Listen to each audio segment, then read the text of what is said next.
オッケー。よっしゃ。じゃあ早速、やっていきましょうか。準備したいと思いますね。まだどーまだよし。おはようございます。寝てました。なんとか体力つけてきたんで、頑張ります。よし。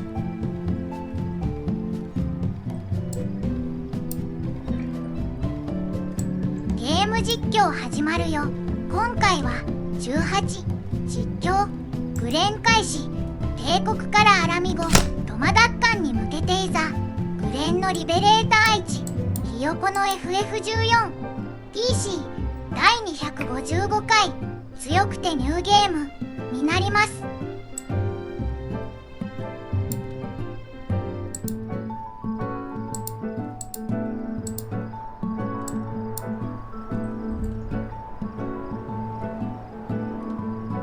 モフおじです。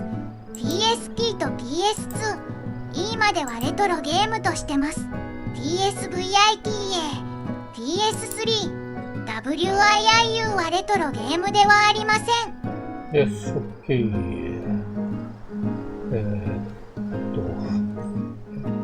オッケー。よし。では始めたいと思います。おはようございます。本日もよろしくお願いします。ひよこの FF14 やっていきます。前回は 3.4 の続きと 3.5 をやりまして、ざっくり言うと、かなり今後重要になってくるのが、まず一番でかいのは、イダじゃない、パパリモか。パパリモが、死んでしまいましたと。で、パパリモ死んでってことによって、イダが本当に自分を出していくんですけど、で、イダっていう名前は姉さんの名前で、本当はリセっていう名前ですね。リセっていう名前で、仮面を外したっていうのは最後はそういうシーンでしたね。で、まずはリセのシーンがあって、で、それとは別に重要になってくるのは豪雪ですね。豪雪っていうのが現れて、で、豪雪はグリーンワース戦とかあの辺は協力してくれましたね。で、最終的に、そっちはですね、夕霧と、ドマに向かっていくっていう流れですね。はい。一応その二つがかなり重要になってくるっていう流れですね。で、そうですね。その二つ、見て、最終的に、理性のところでアレスのね、エンドロールが流れて終わったっていう流れですね。というわけで、早速、楽しいグレーンやっていきましょう。あれですね、ドマに関してはもうあれですね、FF6 馴染みの、ですね、ドマですね。FF6 知ってる人は、ドマの中ですね、かなり楽しめると思います。ですね、パッと見はね、和風テイストなんで、あそこかなりね、想定の石があるとは全然違うような感じですね。見た目は。アラミがどっちかっていうと、あれですね、ウルダ派寄りですかね。リトルアラミックとかあの辺寄りのような地域ですね。はい。見てみたければわかると思います。というわけで早速行きましょうか。ですね、強くてニューゲームにして、グレンのリベレーター1ですね。行きましょう。ガレマール帝国の、達成からアラミゴの解放を目指して進軍を開始するエウルゼア、ドメイド。一方、時を同じくして、都市オザード、小大陸でも、反撃ののしが上がろうとしていた。光の戦士の冒険はついにエウルゼア地域を離れ、東方へと及んでいくと。というわけで行きましょう。あら。少し離れた場所ってどこやね。とりあえず一旦グリダニア行きますね。めんどくさいんですよね。グリダニアもね、エーテライトの近くでダメだったりするんでね。ちょっと離れていきましょう。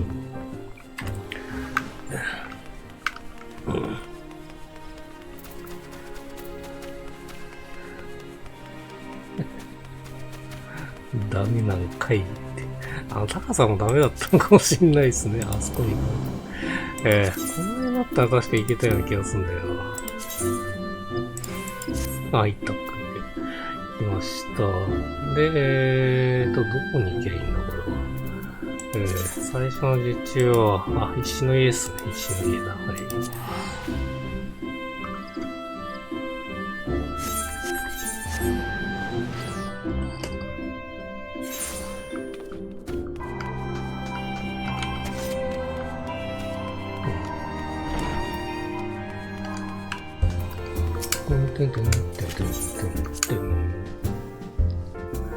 序盤はね、相変わらずのお使いが多分、たんまりやってくると思うんで、まあ、お使いを、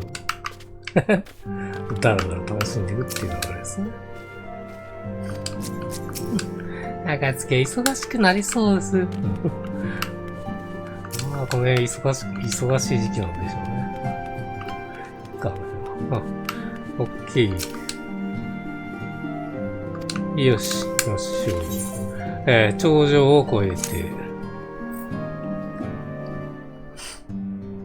東の空に消えた晩神とオメガ。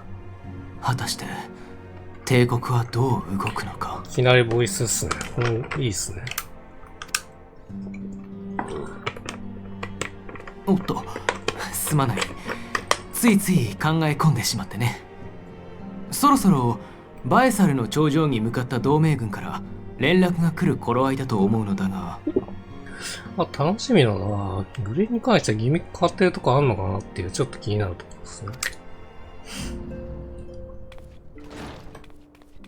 まあ、ギミック変わってるし、ID だけです。アルフィノさん来ました。エオルゼア同盟軍の伝令さんが、暁宛てのお手紙を持っていらっしゃいました。来たか。タタル、すまないがみんなを暁の間に集めてくれ。書簡を読み、対応を協議したい。了解です。了解です。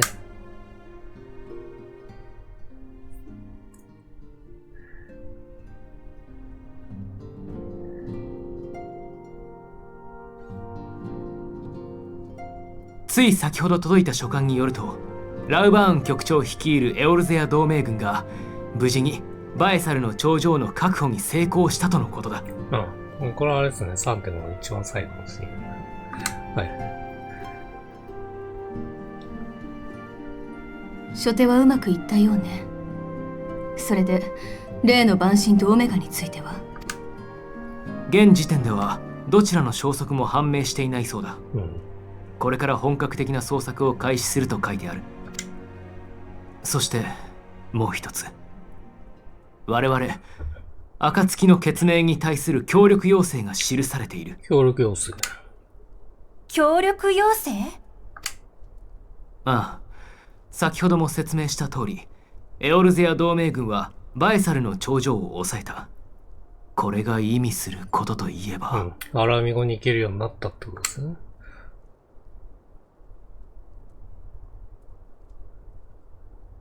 バエサルの頂上は、晩神に汚染された地域であるエオルゼアを封じ込めるために作られた防壁。これを抑えたということは、帝国軍の進行ルートを遮る壁を手にしたということ。そして、これはアラミゴ奪還のための進軍ルートにもなり得る。そうですね。アラミゴ奪還。その通り。だが、エオルゼア同盟軍としては、自分たちが侵略者になるつもりはないそうだ。それってつまりアラミゴ奪還に協力する気はないってこと？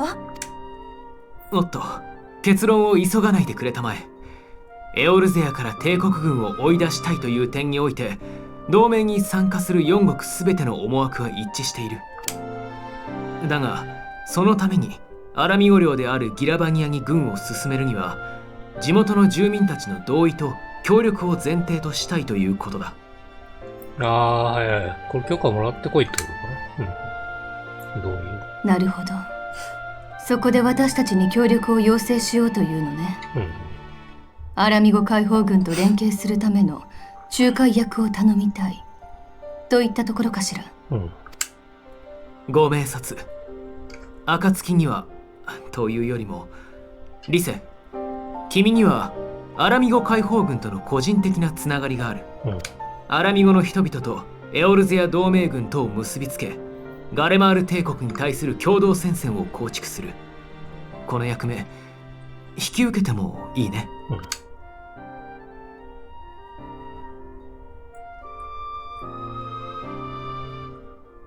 もちろん全力でやらせてもらうわ。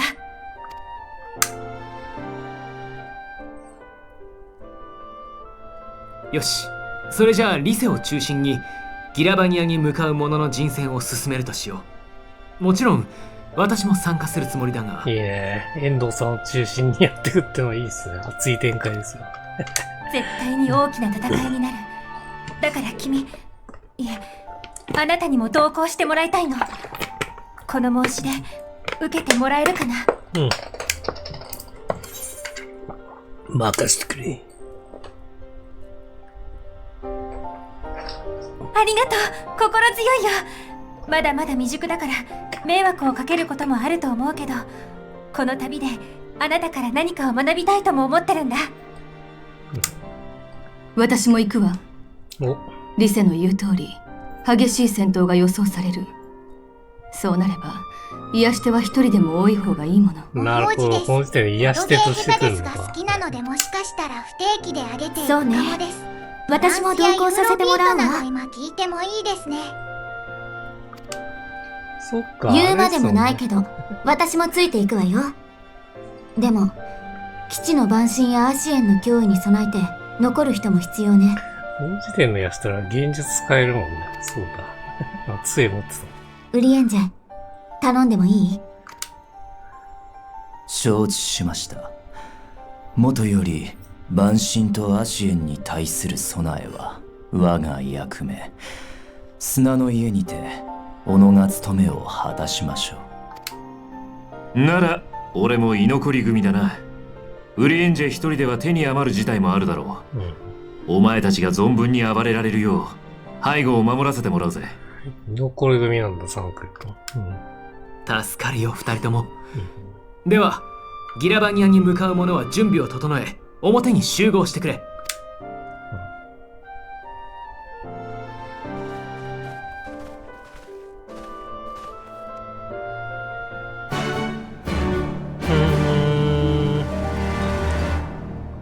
外に出たメンツがとりあえず行きますよっていう流れになりそうですね。で、ここにいるのはリセか。で、タタルがいて、ちょっと待って、こっちに他のメンツがいるってことですかね。もうあれかな、別構図になってるってことですかね。あ、いねえ。いねえしっかりともうすでに。いや、別構造のやつがもうすでにいねえじゃねえか。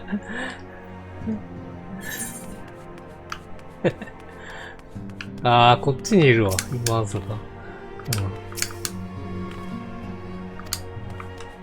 れ結構細かいですよね。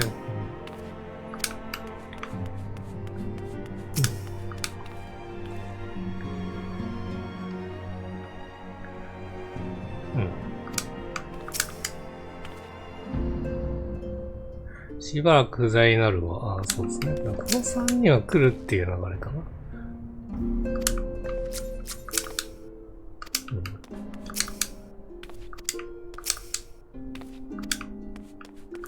女性陣ですね。女性陣と、まあ、プラスアルフィノっていう感じかな。この辺はまあ、あれですね、ドマ組ですから、まあ、今は来ないでしょうけど。はい。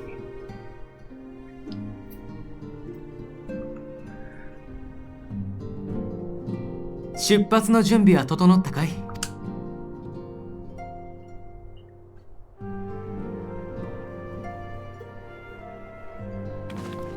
それじゃあタタル、すまないが石の家のことは任せたよ。はいです。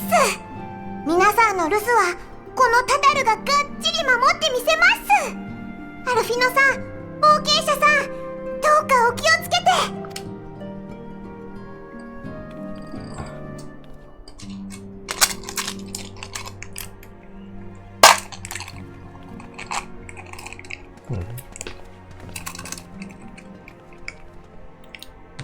ヤシトラ殿から聞いたが、ついにギラバニアに向かわれるそうだな。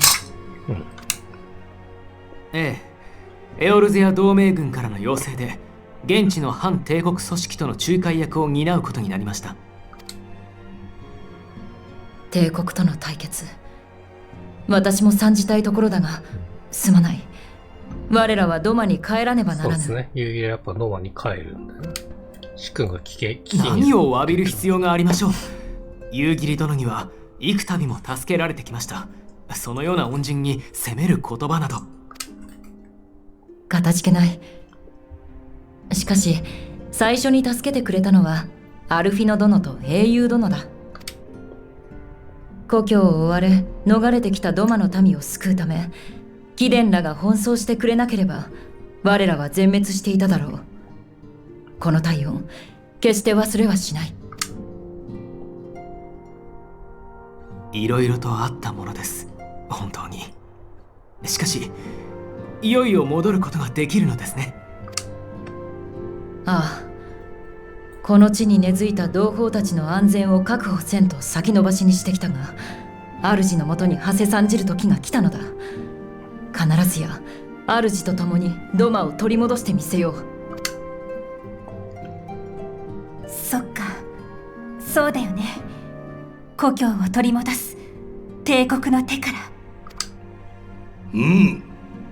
戦う場所は異なれども、我らの気持ちは一つ。洋の東西にて反撃ののろしを上げ、憎き帝国の者どもに一泡も二泡も吹かせてやろうではないか。夕霧、豪雪、こっちも頑張るから二人も気をつけてね。アラミゴとドマが平和になったらまた会おう。約束だよ。もちろんだ。では、ごめん。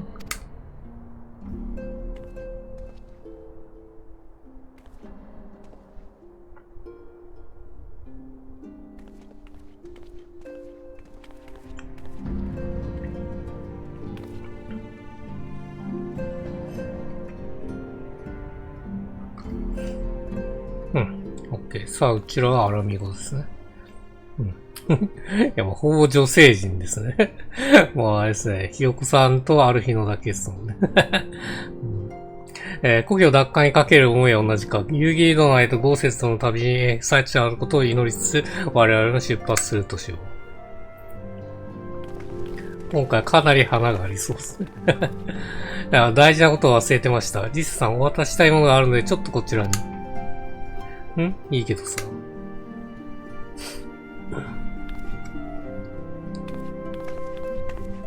あれかな？新衣装かな？この流れは。この流れはそうですよね。来たね。もう全然違うね。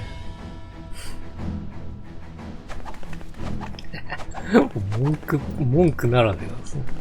ケース。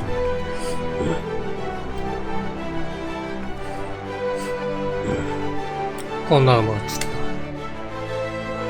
密かに新しい旅装飾を用意していたのです。体術が得意なリスさん向けに動きやすい軽装にしてみたっす。見ました。なかなかいい出来じゃないか。なんだかこのやりとりもすっかり恒例になってきたな。だったらありがとうね。その装飾です。目いっぱい戦って。いや、だったら自分自身の服装も変えようぜ、そうそう。もうずっとこの初期装備じゃねえか。はいです。それじゃあ今度こそ行ってらっしゃいです。よし、出発しよう。まずはギラバニアに通じる、国営の森、東部森林、アマリセ監視を、目指すんだ。一人だけ完全に初期装備になった。多分レベルあれ 5とかそのレベルの装備ですよね。アマリス監視を。は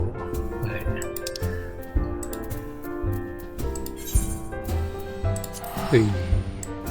あ、ちょっと待って。フラミンさんに声かけてみましょうか。フラミンさん確か上に座ってるんですよね。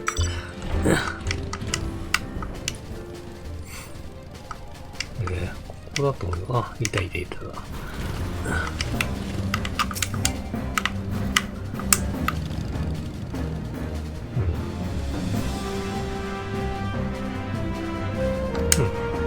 これはなんだ？あれか、これはあれか。錬金術机のやつだ。会話が。そっちになっちゃってるんです。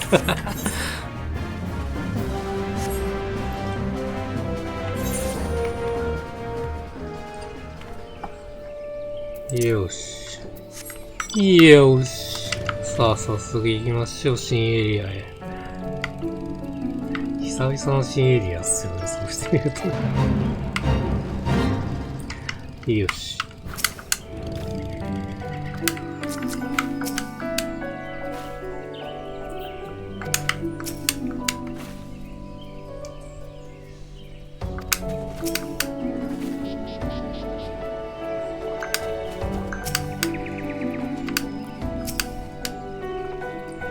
よし、これで全員揃ったようだね。そちらの、掃除やその、将校が、頂上を案内してくれるそうだ。準備ができたら彼に声をかけてくれるかい。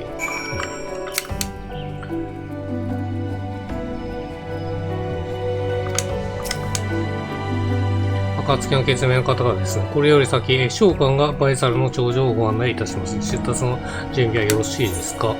ギラワニは辺境地帯へ移動しますか？さすがにリセかな、ナレーション、多分。無法寺です。エアコンつけっぱの方が電気代抑えられると言いますが、時間で寒くなったりするので難しいですよね。湿度も低くなったりするので加湿器での調整も必要です。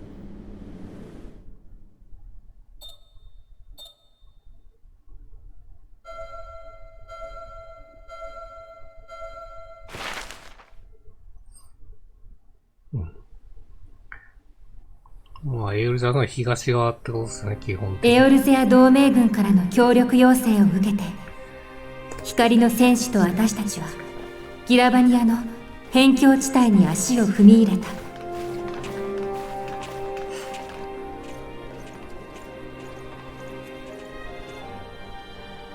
万神に汚染された忌まわしき地エオルゼアと帝国領土とを分け隔てる巨大防壁バエサルの頂上。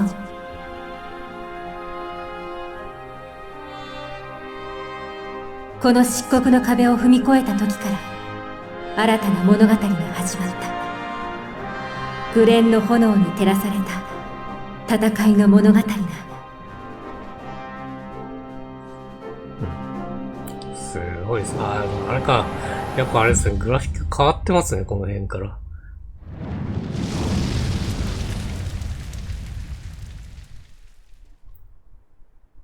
画質のミスが上がってる気がする。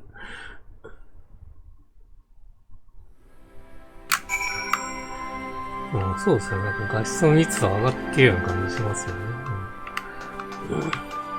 よし、どうする？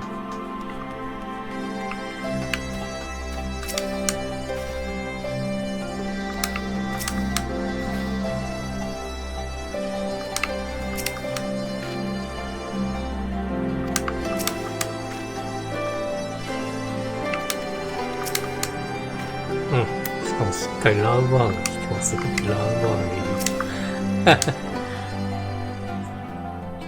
る。ラウバーが悲願のアルノダッカーですからね。おう、到着したようだな。エウルザ同盟軍を代表して歓迎しよう。よくぞ出向いてくれた感謝するぞ。無事にバイサルの頂上を確保できたようで安心しました。それで帝国軍の動きを。今のところ積極的に撃ってくれる気配はなくてな。だがそれも時間の問題だというのが我々の見解だ。彼らにしてみれば鉄仮面、イルベルトが行った、万神召喚は、エルザ人が帝国と戦うために手を務めた行為と映るだろう。故にこれを捨ておいては、帝国の威信に関わる。口実を得た今、帝国によるエウルザ再進行が不可避となれば、先手を打って、アルミゴを奪還するしかないか。それで暁の出番っていうわけですね。だが書簡にて伝えた通り、エウルザ同盟軍はアラミゴの侵略を望んでいるわけではない。侵略を望んでいるわけではない。これ以上の進軍にあると地元住民の協力が不可欠と考えている。そうだね。アラミゴ解放軍との橋渡しは私たちに任せて、しっかり仲介役を務めてみせるんだろう。ありがたい。頼りにさせてもらう。塩親父に報告だと思ってみれば、まさかお前たちに会うとか。シドも来てるんですね。シド、金も来ていたのか。あれか、オメガの剣だ。オメガの剣ですね。東の空に消えたオメガを探すように依頼されてな。周辺一帯捜索していたが、戦いの痕跡こそ見つかったものの、オメガと、神竜の行方についてはさっぱりの状態だ。そっか、シドも会社ごとこっちに来るって流れでしたけどね。やはりオメガは帝国支配地域に落ちたと考えた方が良さそうだ。最悪の場合すでに帝国の手で回収されている可能性すらあり得るということか。時間凍結システムを起動させておいたんだ。激戦を耐え抜いたとしても、元通り稼ぎ同然の状態になっているはずだが、ともかく俺たちは捜索を続行するさ。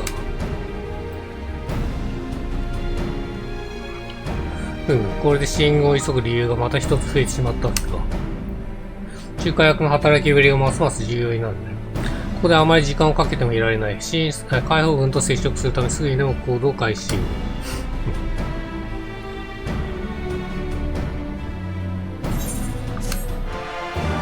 あ、来たね。変わったね。いやー、グレーンの変わったね、BGM に。グレーンの BGM がね、かなり好きなんですよね。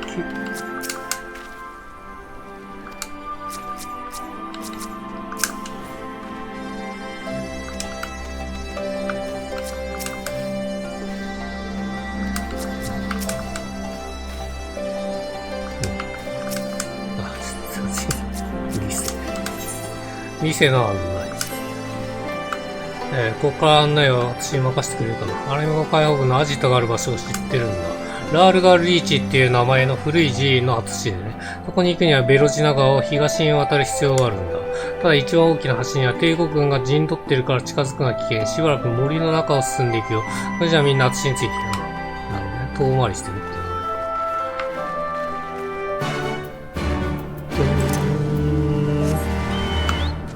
ていう。よいしょ。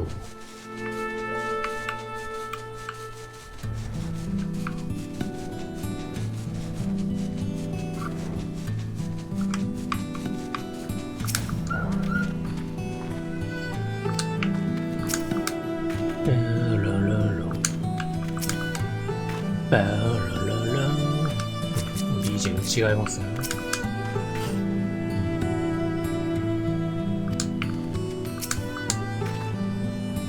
さあ次は北に迂回して、川辺に行くよ。その辺りからなら、水深が浅くて歩いて渡れるところがあるからね。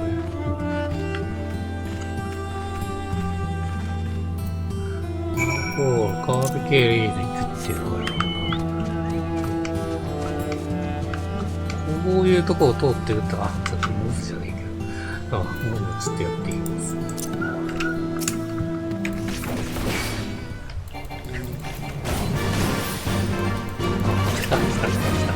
グレーの BGM。BGM かなりいいんですよ。通常 BGM がまずいいですからね。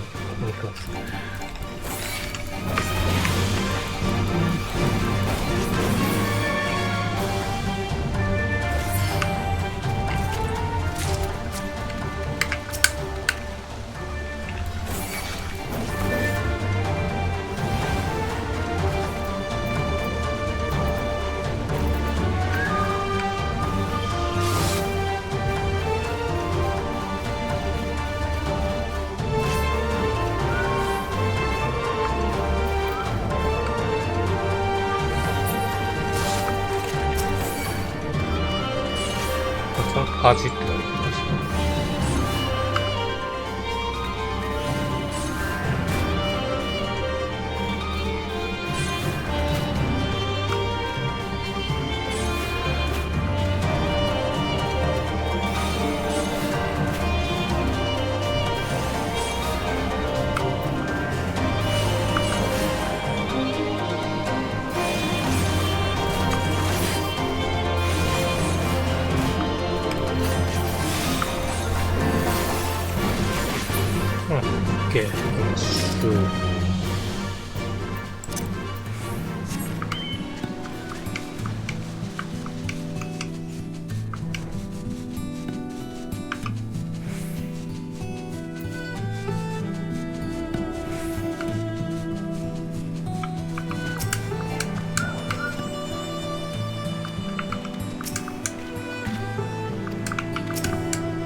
こう当たってるのね。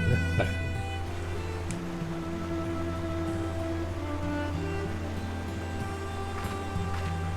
帝国軍の影はなしと。よし、これなら何事もなくいけそうだね。早速川を渡っちゃおう。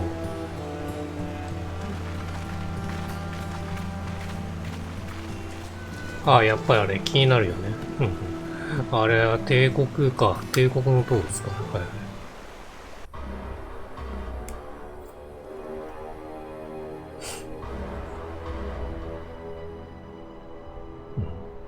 帝国の後です。元はベロジナ、大橋って呼ばれてたはずなんだけど、今では帝国軍の、軍事拠点に改装されてた、カステルメ、ベロジナとかって呼ばれてるんだ。ゲラバには、辺境地帯の中央に陣取って、まるでこの土地が自分たちのものだって主張してるみたい。ほら、帝国に見つからないよ、急いだと。うん。なるほどね。あっち方面はまだ行けなさそうっすね。まあ、こっちがね、後半ですね。後半の流れですよね。まあ、いつもの通り、あれですね。前半と後半の地域に分かれるっていう流れですね。まあ、序盤の2つのエリアの大体そんな感じですね。ホコリアレルギーなので掃除をすると喉をやられます。不便すぎます。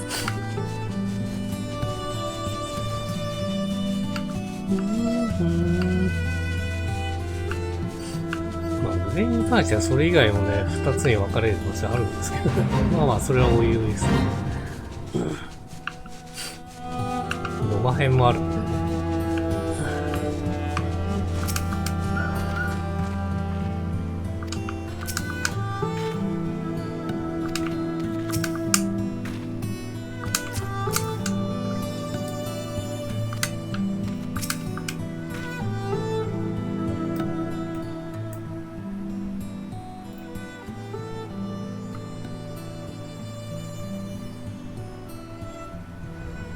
みんな着いたよ。この谷間の、小道を抜けた先はアラミゴ解放軍のアジトなんだ。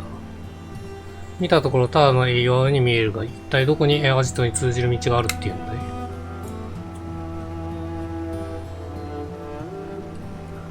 なるほど。魔法的な幻影を施して目を欺いてるんだね。なるほど。さすがヤシトラ、鋭い。幻影を破る、ディスペラーをもらってあるんだ。わ、ディスペラー懐かしいですね。マジックプリズムの原理を応用して、幻影を投射しているということか。そういうこと、魔法の知識に、同し、帝国軍には、効果的でしょ。そうそう、アジトに入る前に一つだけ、この先のアジトにいるのは以前に石の家に来てくれた私の友達、メナーゴ、そうですね、メナーゴいましたね。が所属する部隊なんだ。ただ、帝国軍の侵入に警戒してピーピーしてると思うから、物陰から兵士たちが出てきてもびっくりしないでね。それじゃあ目をつむって幻影を破るよ。まあ、要はディスペルってことですね。ディスペラー。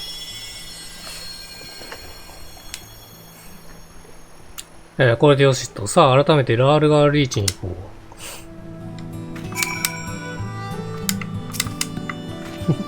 う。いや、パッと見全然わかんないですけど。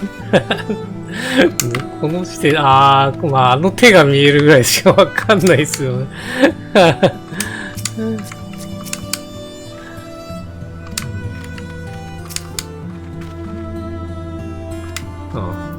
よし。じゃあ行きましょう。ラールガール1。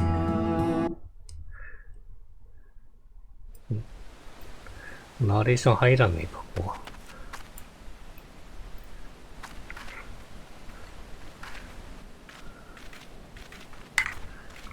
城塞都市、アラミゴの守護神。破壊と彗星を司る海神ラールガーが舞い降りたとされる伝説の地。海神信仰の聖地ラールガーズリーチは反帝国組織アラミゴ解放軍の活動拠点と化していた。この BGM 好きなんですよね。たまに聞きに来てますそこで私たちを待っていたのは祖国奪還のために燃える不屈の闘士たちだった。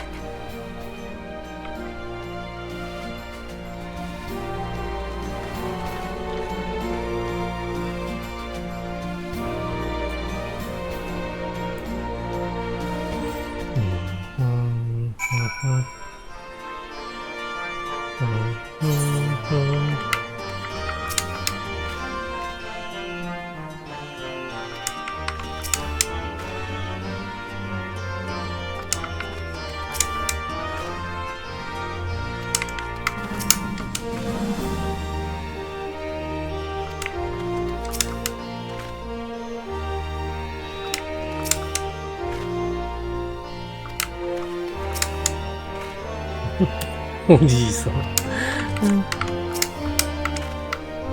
何者かが隠れ家に入ってきたと心配したが、暁の血命の方々であればいつでも歓迎じゃ。今度なんです。エオルゼア同盟軍の手入れ。さて、このような辺境の隠れ家に来られたということは何か重要な要件があると思い描きするが、ひとまず落ち着ける場所に移動しようか。さあ、奥にある天幕にご案内いたしましょう。さあ、メナーゴもいますね。しっかり。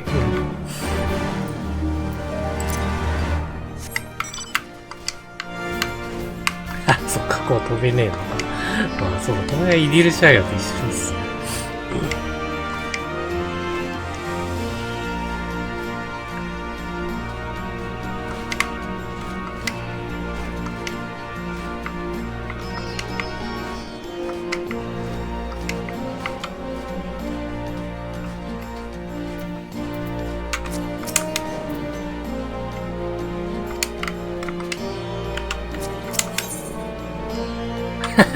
シーレットお得意様が混じってます。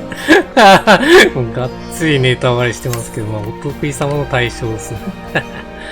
これはなんだ？これ別のクエストの方かな、多分ね。これ別のクエストのやつですね。じゃ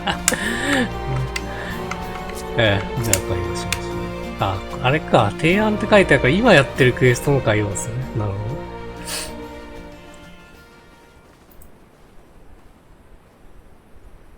改めて歓迎しますぞ。我らアラミゴ解放軍の拠点にようこそおいでくださった。まずは自己紹介をさせてくだされ。わしはこの拠点に集まる者たちのまとめ役をしておるコンラッド・ケンプじゃ。コンラッド殿、よろしくお願いします。我々は暁の血命に属す者たち。今日は一つの提案をするためにやってまいりました。メナーゴだけね、武具投影ができないんですよね。それが唯一残念ですよね。ですが、その前にまずは礼をさせてください。パパリモやイダ、いや、リセが危機に陥った時に救いの手を差し伸べてくださったことを感謝しています。何、お互い様じゃよ。二人には以前から何度も力を貸してもらっておる。リセについての複雑な事情も聞いておるが、気遣いは無用じゃ。ごめんね、騙すみたいなことをして。反帝国活動を続けておれば、偽名を使うものなど珍しくもないしのそれよりもパパリモ殿のことは惜しいことをしたものじゃ。でもパパリモのためにもアラミゴを奪還してエオルゼアから帝国を追い出さないといけないって思うんだ。イルベルドが起こしたような悲劇はもう絶対に繰り返しちゃダメだから、私たち自身の手でアラミゴを奪還しなくちゃ。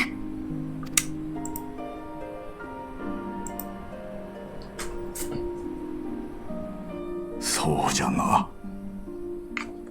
わしらの部隊からも鉄仮面の言葉に従って出て行ったまま帰らなかった者たちが大勢出てしもうた。彼らが万神召喚のための贄とされたのだとメナンを通じて暁からの報告を受け取った時には必ずや帝国の支配を打ち砕かねばならんの。ええ、その通りです。我々暁がここに来た理由もアラミゴ解放に向けた動きをさらに前進させるための提案を届けるため。エオルゼア同盟軍はあなた方アラミゴ解放軍との共闘関係の構築を望んでいます。私たちはその仲介役としてやってきたのです。お、詳しく聞かせてもらえるかな。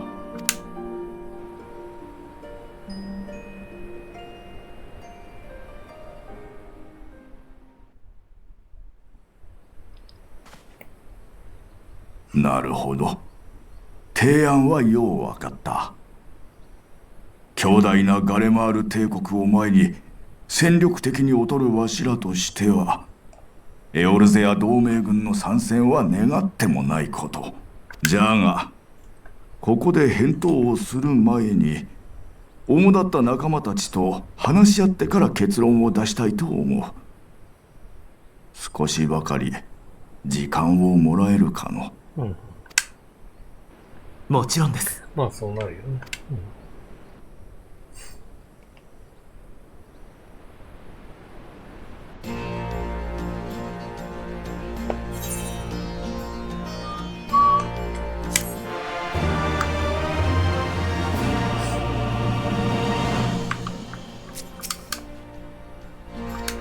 モフ王子です。現状目標は60代近くまで配信をやって、その後は自分の過去配信を見る生活を送りたい。結局最後までゲーム人生になりそうだがやっぱりブグトエ出ないんですよね。目玉だけ出ないんですよね。残念ですよ。実装してくんねえかな。残念ですね。いや、かたくなにブグトイ嫌がってるんですけど。会心の拳が届く場所。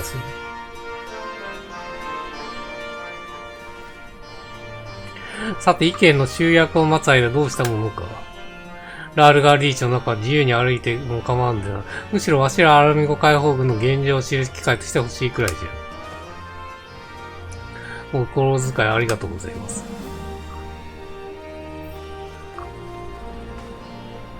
みんなコンラッドの言葉に甘えて少しばかり拠点の中を見て回るとしよう。そうね、いいと思うわ。しばらく自由行動にしましょう。自由行動になるね。ああ、じゃあちょっと全員探してみましょうか。ねえ、カズ。よかったら私が案内するから一緒に見てもらうね。あ、次世が案内してくれるんだ。はい。じゃあまずは、滝壺の方に行ってみようか。あの辺りは休憩中の闘士たちもよく来るんだ。きっと珍しい種族の仲間を見ることができると思う。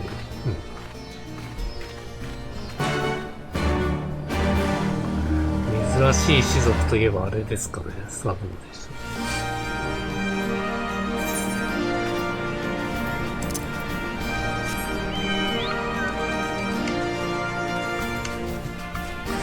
いや、まずは話すか。水しぶきが気持ちいいからここは人気の休憩場所なんだ。足も含めてギラバニアの主要部隊、ハイランダーには厚がりが多いからさ。部族といえば解放軍の半数はハイランダーじゃないかな。他には、アラバシア山脈を根拠地にする、ローエンガルデやメナーゴみたいなサンシーカーのミコッテ族もいるよ。それから、アナンタ族。ね、アナンタ族。ほら、下半身がニョロニョロっとした獣人種族がいるでしょ。彼女たちも大切な仲間なんだ。アナンタ族の大半は戦いを嫌ってるんだけど、一部の人たちが勇気を出して解放軍に、参加してくれているね。魔法を使って金属の造形をする不思議な種族で、彼女たちが作った、装飾はどれも、すごく綺麗なんだ。イラバニア以外の土地はあまり知られていないんだけど。それじゃあ次に行こうか。会心ラール画像を見に行こう。なるほど。そういうことができるってことですね。いるかな？向こうの方に多分いるとしたらいるんだと思うんですよ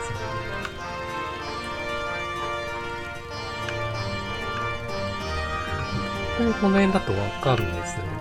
で、この辺も今のクエストの状態に合わせてってなってるか。なってるね。全然いないっすもんね。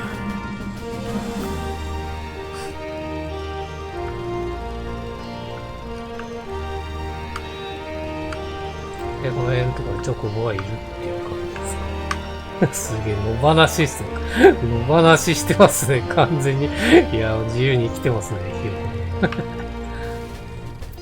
色もなんか違いますね。あ、これだ。これがアナンタ族です。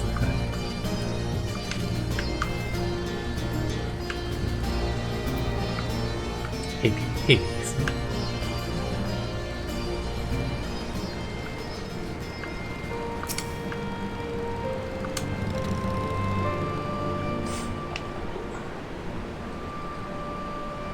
ラールガーシー。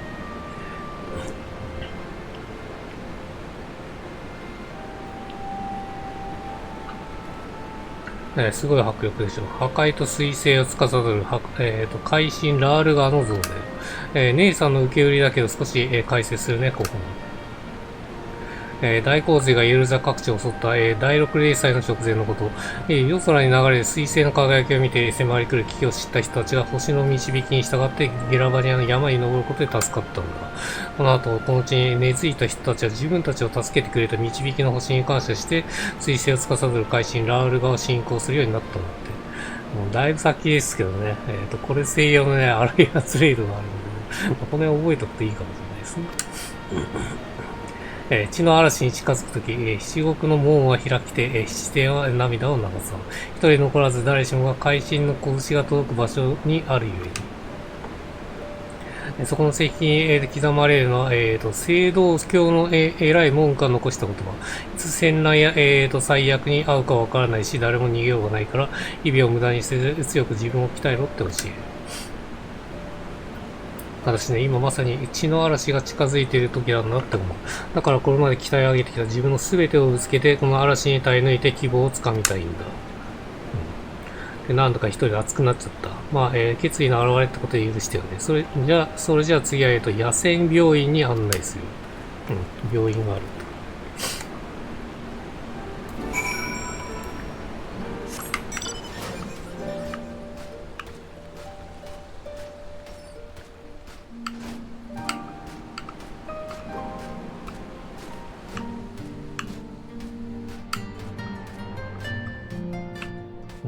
病院ですね。あ、クルーとかもいるじゃん。あ、そっか、そうっすね。全員探すの忘れした。ここにクルーとヤシトラがいますね。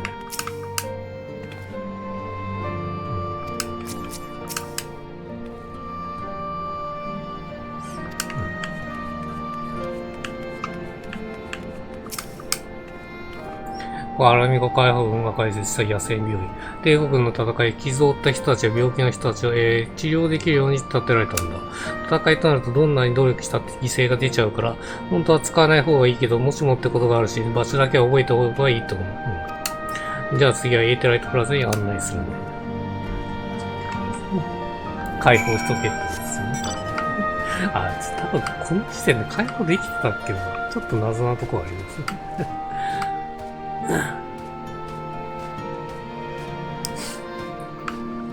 多分できないですね、この時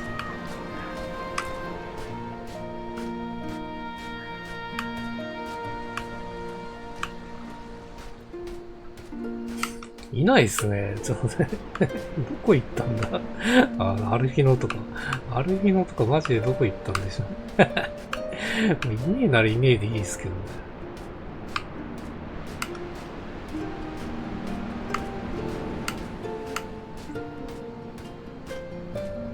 この奥とかも行けますもんね、一応。いや、ヤシトラとクルルしか見つかってないんですけど。こんなとこにしれっと隠れたりしてねえだろう。めんどくさいですね、飛べねえから。さすがにいねえと思いますね。さすがにいないですね。オッケー。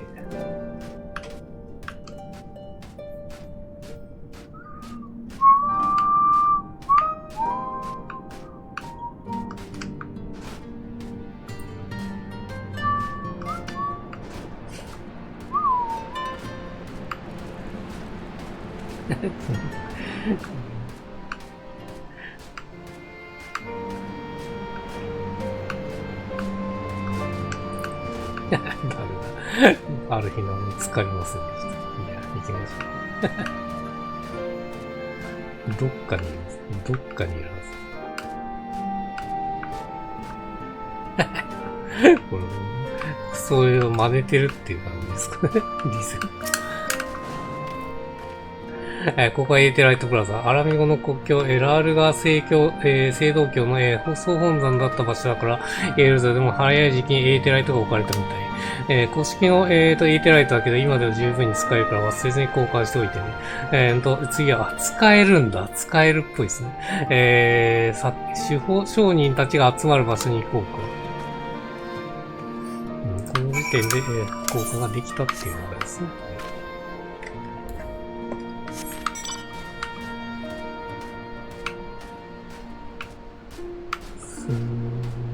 スン。あ、いるじゃん。もう、あ、ここにいたんだ。こんなとこにいますね、しれっと。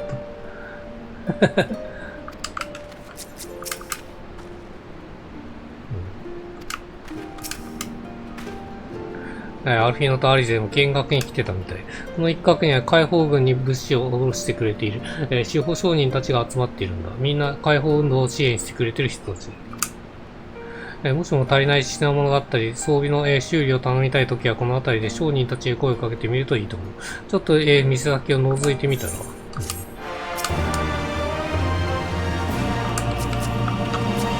買い物ができると、コンラッドの結論。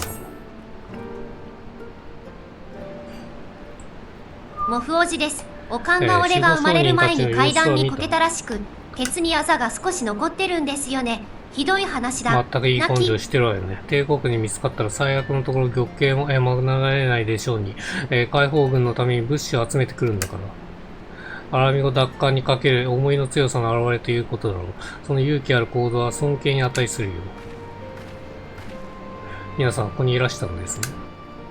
お待たせしました。部隊の方針が決まりましたので、先ほどの、天幕までお戻りください。で、ヤシトを下げ、クルーさんには知らせてありますので、このままコンラッド隊長の元に向かってください。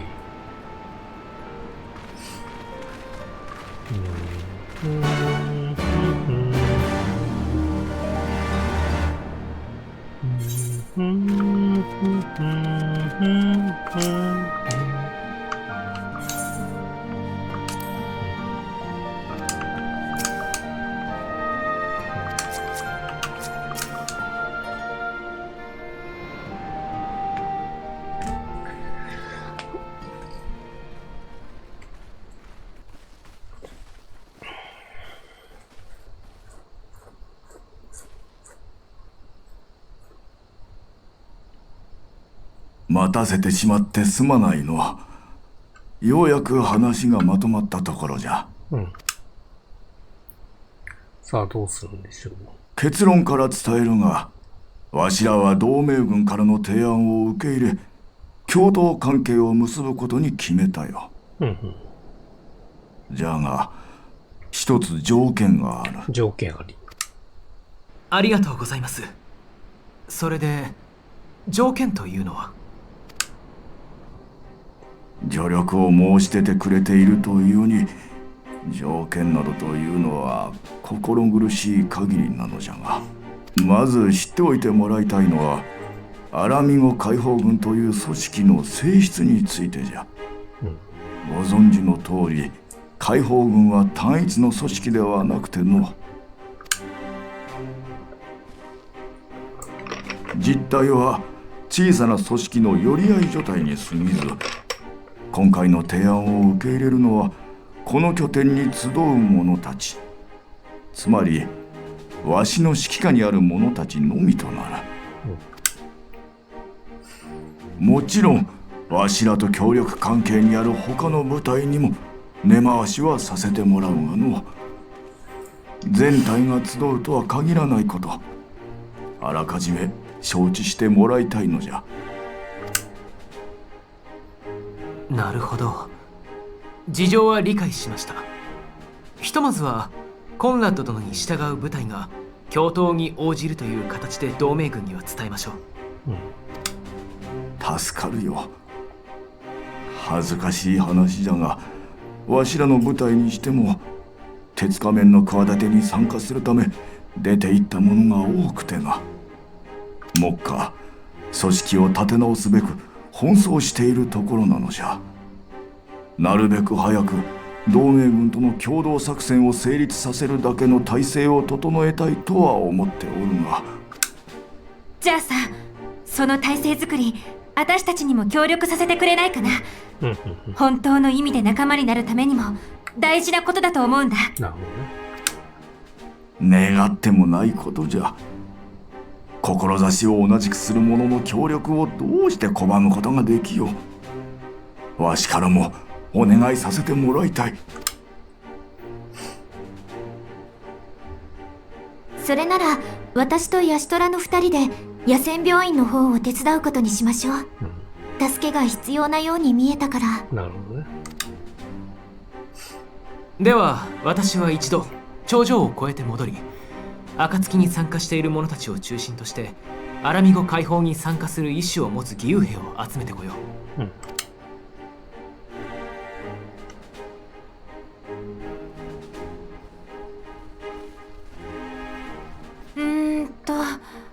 私たちはどうしよっか。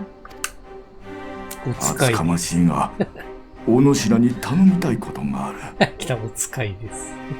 メナーゴとメフリッドに与えた任務について手を貸してもらいたいのじゃ。分岐ですかね、2人いるってこと。わか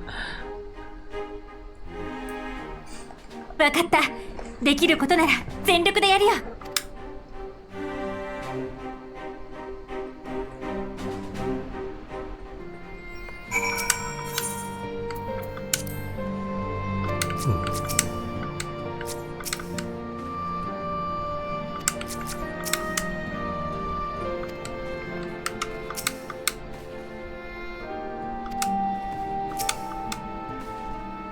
コンラッド隊長の依頼はメナーゴとメフリッドの手伝いだったのね。どちらから手をつけるかの判断はあなたに任せるから一つずつ片付けていきましょう。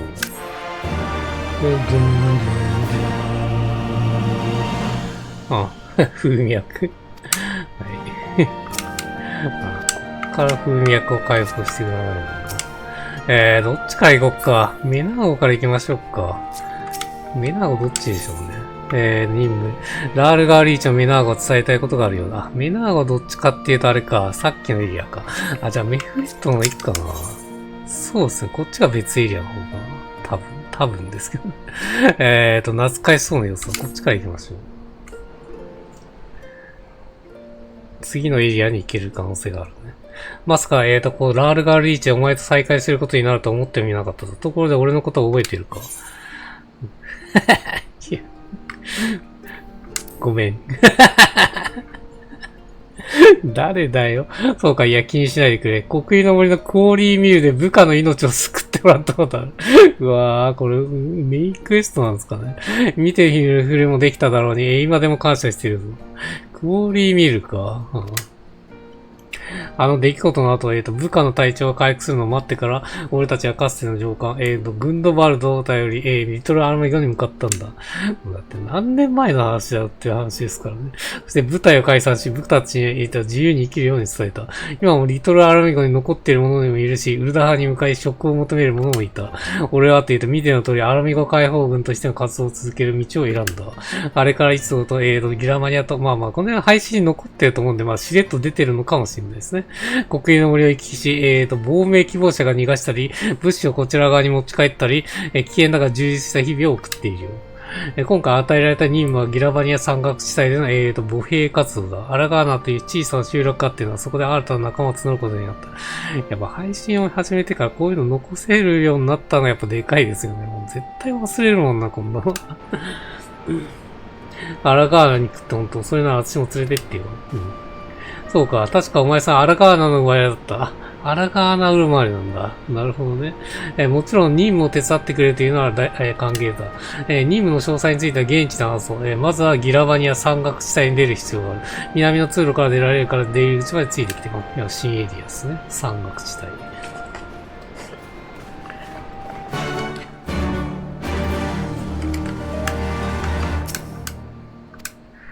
まあね、アラビは結構似たような感じのエリア続きますけどね。どっちかっていうとね。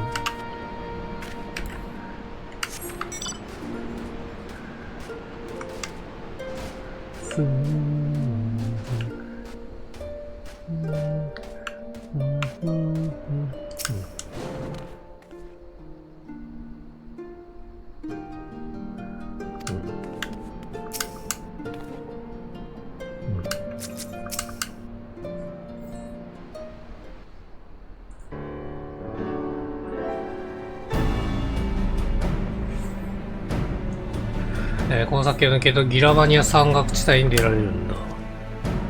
任務でアラガーナまで向かう。バリケードを受けてくれ。ああ、わかった。少しばかり待っていてくれ。あ、バリケードを置いてあるのか。口うるさいようだ。ギラバニア山岳地帯は複数の集落ある地域への帝国軍の監視も厳しい。気を引き締めてくれ。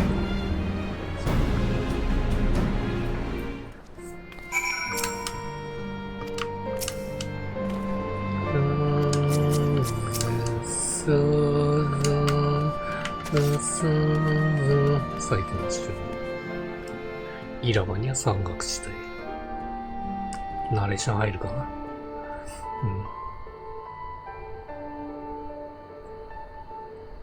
うん。夜の BGM になっちゃってますね。帝国と戦う同志を募るため、私たちはギラバニア山岳地帯へと向かった。荒々しい山並みが続くこの土地で、私たちは目撃することになる。モフ王子です。ラーメンが一番好きな食べ物なので、主人公の名前がそれ系になることが多いです。そして屈辱を受け入れながらも日々を生きる人たちの姿を。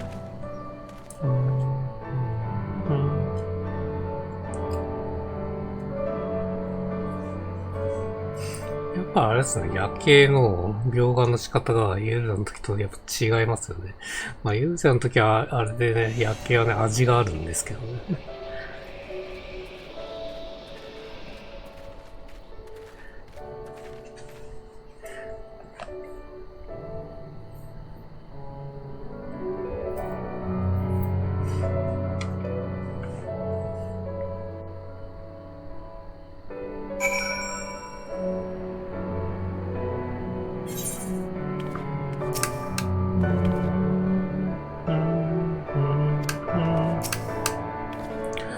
こちら側のデルイチにも帝国の目をごまかすために、幻影を搭載していて面白い仕掛けだろう。知らぬが者が見てもただの遺跡にしか見えないという寸法さ。だからここから先は幻影で自分を隠すことはできない。周に気を配りながら東へ進んでいくぞ。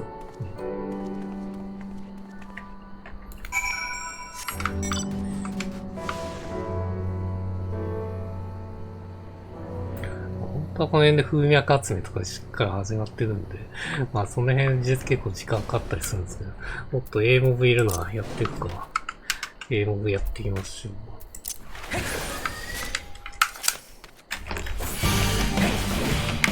いや、かってえな。ってことはあれですね、ひよこ呼んだ方がいい。め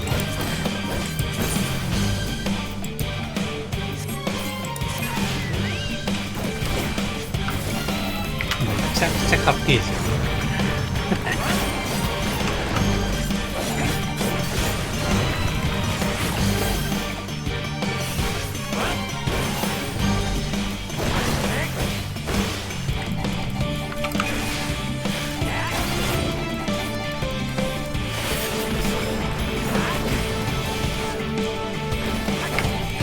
スタン効かねえぞって。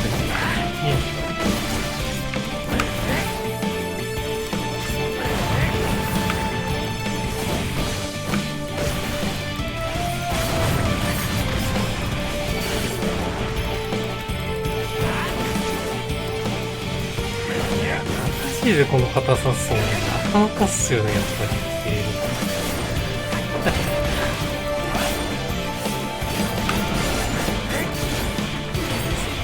普通に面白いっす。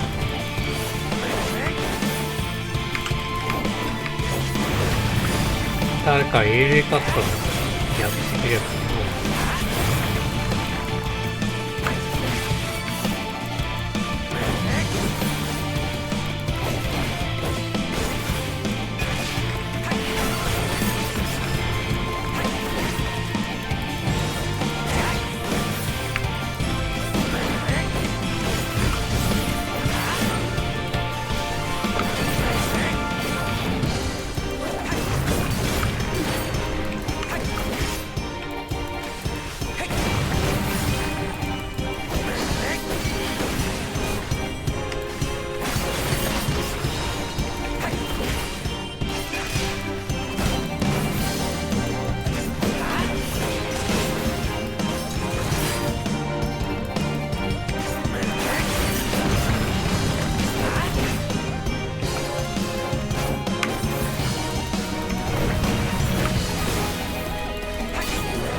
さだったら FPS も良さそうっすよね。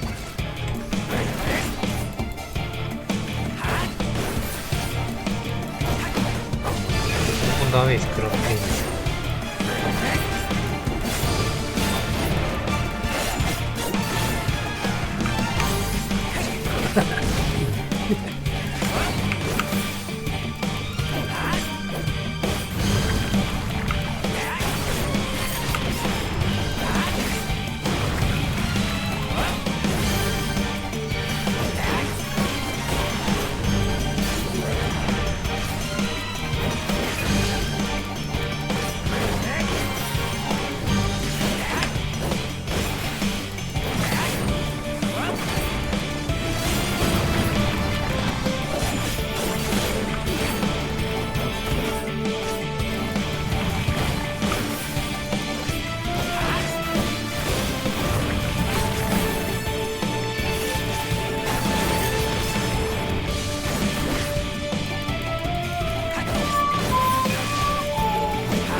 くらいからガンプレートらしい戦い方になってくる。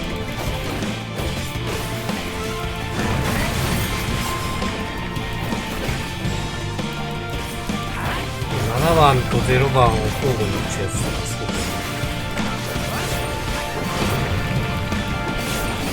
装填の時はこの辺に一切なかった。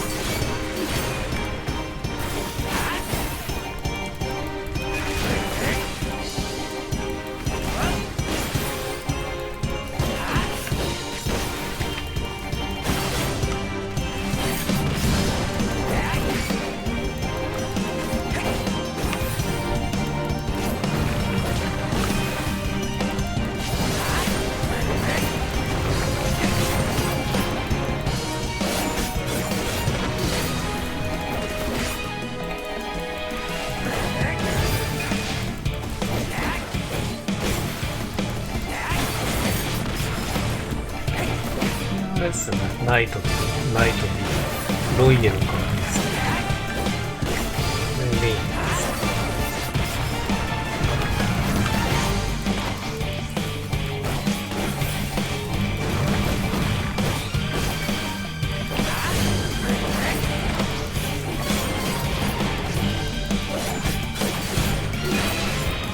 聖書が強いかな。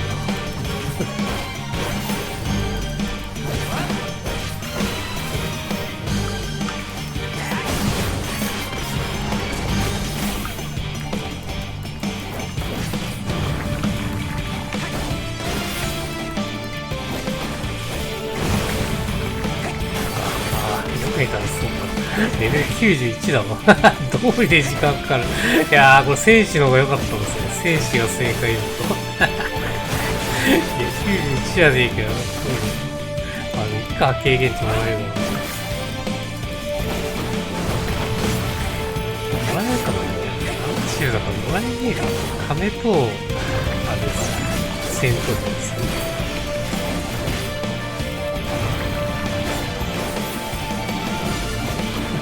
時間かかるわけですね。20しかレビューされる。い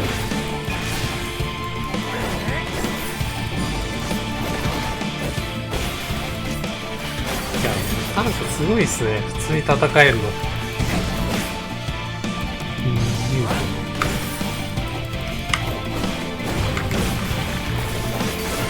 これができるってことはやっぱあれですよね。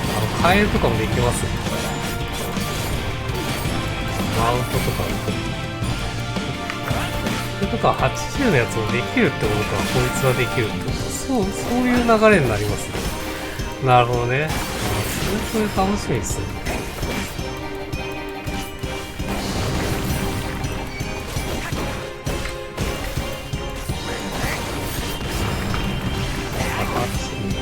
80まではできてる気がするんだよな。今月のやつはね、見逃してるので、次のパッチでやりたいですね。タンクであるべき。まあね、多分火力足りないんで、ひよこさんはいた方がいいよね。制限時間が増える。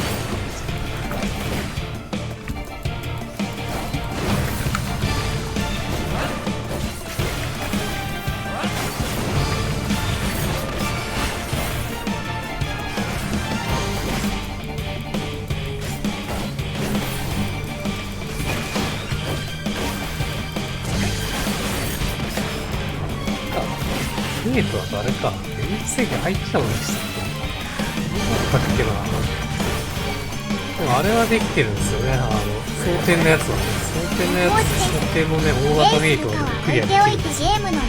記憶さんがいるんですよ。YouTube や DM あたりで戦闘力長が40枚と、私学30と、不活性クラフターですね。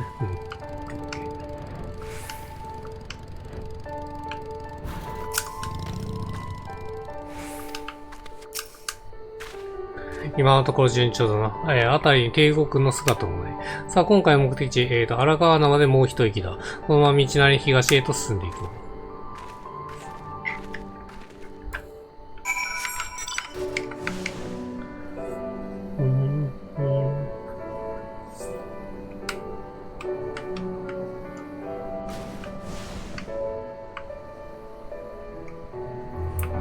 FF11 の地域に似てるんですよね。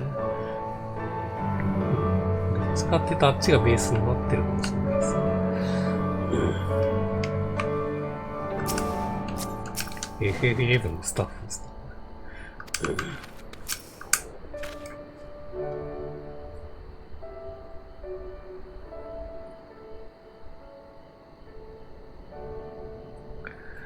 ようやく到着したな。ここは目的地の集落、アラガーナだ。懐かしいな。でも昔を懐かしむために戻ってきたんじゃない。任務のことを聞かせてくれる。ああ、さっきにも伝えた通り、今回の目的は歩兵活動だ。鉄仮面の無謀な作戦に従って失われた人員は少なくない。その穴を埋める人材が必要なんだ。俺の元部下にも鉄仮面についていった者たちがいたよ。悲しいかな。俺は、彼らを止めることができなかったんだ。そしてここアラガーナでも何人もの若者たちが、鉄仮面を従い出て行ったという噂を聞いた。反帝国感情が強い集落であるんだが、噂が事実であれば、同じ解放軍の名乗る者として厳しい目が向けられるだろう。そのことを覚えておいてくれ。わかった。それでどうやって協力者を募るの？大声で演説するってわけにもいかないと思うんだけど。もちろん表向きは帝国に、真珠を、誓っている村だからな。どこにスパイや密告者がいるかわからない。そこでもまずは、村長に会う。ここの村長は昔からの協力者で信頼できる人物だ。彼の口から最近の状況を確認しつつ、勧誘すべき対象を絞り込もうというわけだ。なるほど。考えたね。よし、一人でも多くの仲間ができるように頑張っていこう。うん。ダンダンダンダン。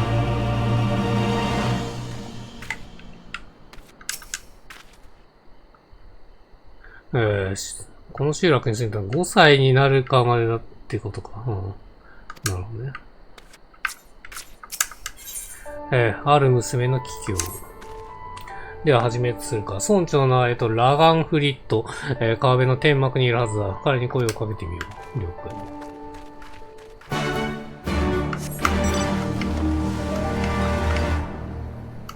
解。アラガーナ。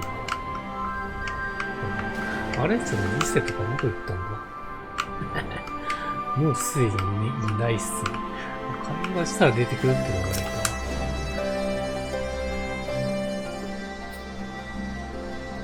見知らん顔だな。流れの商人でもなさそうだ。こんな寂れた村に何年よかね。ご無沙汰しております、村長。アラガーナの近況を伺おうと思いまして、突然でありますが立ち寄らせていただきました。おや、メフリートの仲間だったのかい。だがよりによって近況を聞きたいだって。村から若い連中を連れ去っておきながらよくもそんなことをもっと怒ってますね。鉄仮面に従い出て行った若者がいるという噂は本当なのですね。うん。ああ、その通りさ。働き盛りの、働き盛りの若造たちが焚きつけられて、出て行ったきり戻ってくる気配もない。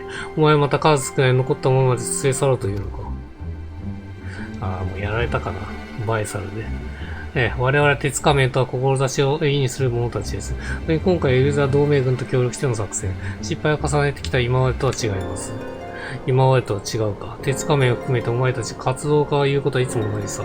夢みたいな勝利を語り敗北しては犠牲を増やすだけではないか。しかし、村長とて帝国の支配を嫌っておいででしょう。ああ、帝国は憎い。土地を奪い、伝統を壊し、信仰を禁じ、重税を課す。帝国は憎い。だが、それ以上に命を犠牲にしたくはないんだ。すまんがメフリーと協力はできん。知り合いの情けだ。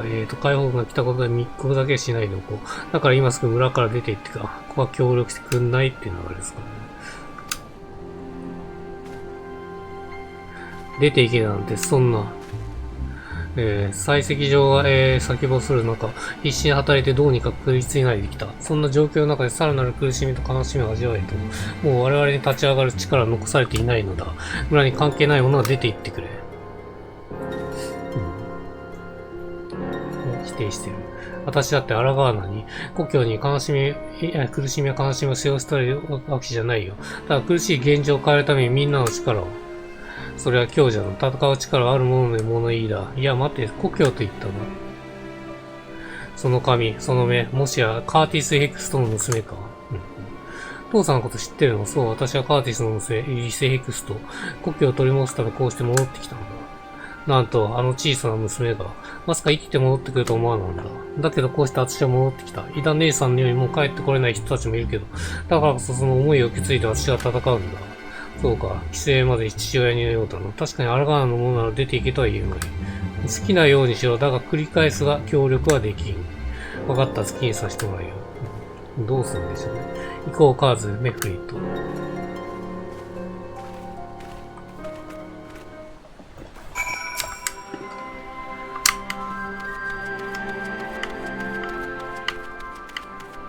お使いをして、何ですかね。信用を得るとかですかね。ありがちな。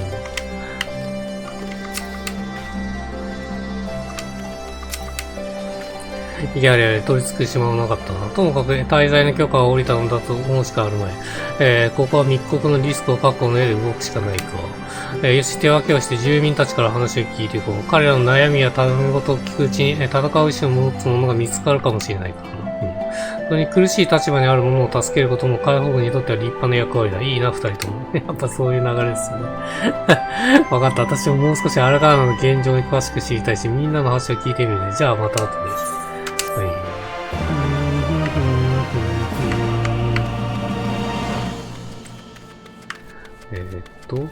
あ、何個かあるんですね。でも、一つずつやっていくか。顔の落とし物。見かけない顔だ。なんだって俺に声をかけてきたんだ。待ってることがあれば手伝うだってふざけんなよ。そんな都合のいいお人質なんていかにも怪しすぎて頼み事なんてできるわけないだろ。いや、待てよ。帝国の密偵だったらもう少しうまくやるか。あんた本当に人助けをしたいのか。なら頼みがある。南西の、夫婦池にある採石場で働いている弟からあるものを受け取ってきてほしいんだ。弟の、フライテンド・フォック・アール。そいつに落とし物を渡してみてくれ。そうすれば持ってきて、品を手渡してくれるはず。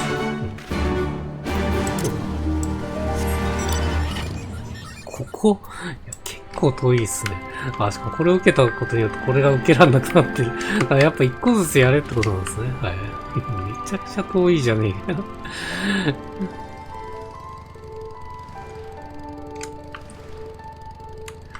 で、空からの景色を楽しみながら行けますか、じゃあ。怪しいピラミッドみたいなのがありますね。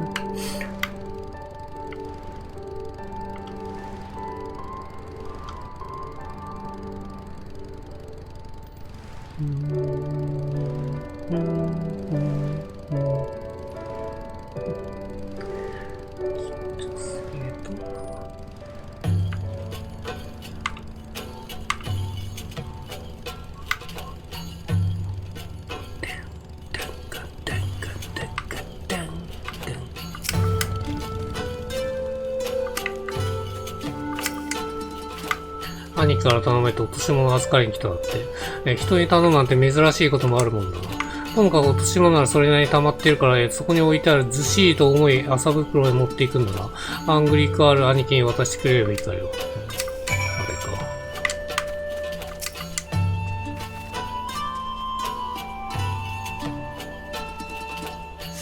か。あ、オッケー。じゃあこれで、これ1個目終わりか。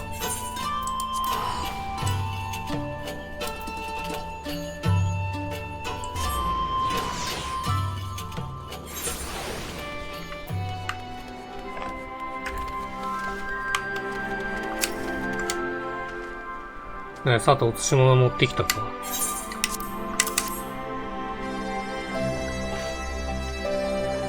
それなりに量はあるな。ご苦労ご苦労。この麻袋の中身が気になるか。これは火薬の材料になる硝石さ。採石場の地層の境目から少量だから取れてる。やる気のない石職人を装いながら石材を切り出す合間に崩れ落ちた硝石を集め、解放軍と取引している司法商人にいる。これが俺たち、兄弟の生き方で戦い勝つ。俺たちの父親は15年前に帝国に徴兵されていてな。15年前。どっか異国で、帝国兵として任務に就かされているんだよ。だが俺たち兄弟は解放軍の闘士になる間違いなく父親が、処刑されちまう。でも父親は捕らえたまま帝国の言いなりになるのもごめんだ。考えに考えた末の結論、火薬の材料を集めて陰ながらに解放軍を支えるという行為だったのさ。ここの村にいる多くの人が、帝国を嫌っている。でもだからといって堂々と立ち上がって戦えるわけでもない。それを知っておいてくれるどうですか。すごいごついっすね。実はあんたたちと村長がやり合っていたのに耳に立てて聞いていたのさ。周りくどいことしてもらうと。ひよっさいけど強そうですけどね。このごつさですか。というわけでもう一個受けますね。これか。グルセズジス。動かない足。足が動かない。なんだよあんたは。帝国兵に目をつけられたくなければ私なんかに声をかけるんじゃないよ。目に傷がついてますね。困ってることはないかだって。それは大ありで、見ての通り足が悪くて歩くことも不自由にしてるんですよ。今日また、朝の冷え込みのせいがいつにも増してろくに動かない足が嫌味があってね。こんな時、チャプリーの鋭角と、ホーンビルの爪があれば、薬、役者が作れるんだが、これは敵と戦えってことか。まさかこんな私のためにチャプリーと、ギラバニアホールビルを買ってこようっていうのかい。それなら期待しないで待っているよ。敵対ですね。サクッといきましょう。トゥーントゥントゥントゥントゥントゥントゥントゥン。いいじゃん。あれどこにいるんだ。もしかして上ですかね。いや、さすがに上はねえと思うんだよ。いた。痛いでいいん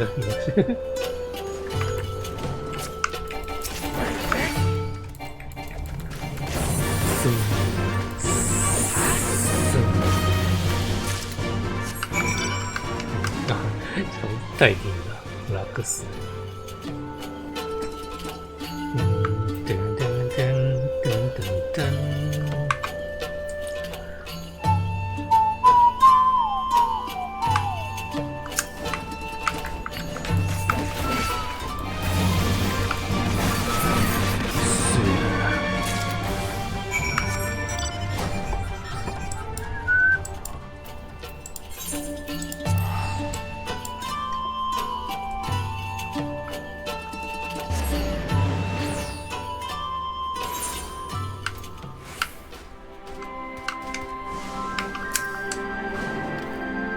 本当にチャプリの鋭角とホームビルの爪を取ってきてくれたのかい。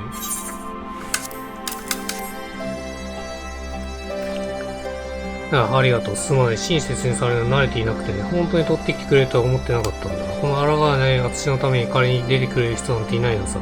私が帝国兵に目をつけられてるからね。ここだけの話、あんたは解放軍の協力者なんだな。実はね、この話は帝国兵にやられてこうなった。病気がちゃった親父のために、役者の材料を集めようと、槍を手に仮に出かけた時のことさ。運悪く懲戒中の帝国兵に見つかって呼び止められてね。奴ら武器を持っていることを理由に、解放軍の一時じゃないと因縁をつけてきたんだ。それで、噂話の遊びで寄ってたかって私、うわ、ひどいっすね。これひでえな。おかげで満足に歩けないようになっちまって、親父だってろくに看病もしてやれないまま。あんたみたいな人もう少し早く会いたかったよ。見ず知らずの人を助けるような、優しい闘士となら一緒に戦おうと思えたはずだから。動かないし。これで次のが現れてるね。メフリートだ。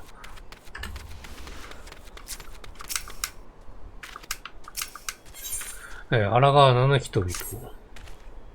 戻ったかかわらず。俺は、彼らから村の食料事情について聞き力を貸していたところだ。帝国軍の、反乱分子狩りが厳しさを増したことで、食料集めの狩りすら満足に行うことができないようだな。状況はかなり悪いようだ。なるほどね。これは手伝えるどころじゃないですよね。さて少しは役立ったこともあるし、切り上げるとするか、住まいが理性に声をかけてもらえるか。確かそのあたりにいたと思うんだけど。いるんじゃないですか。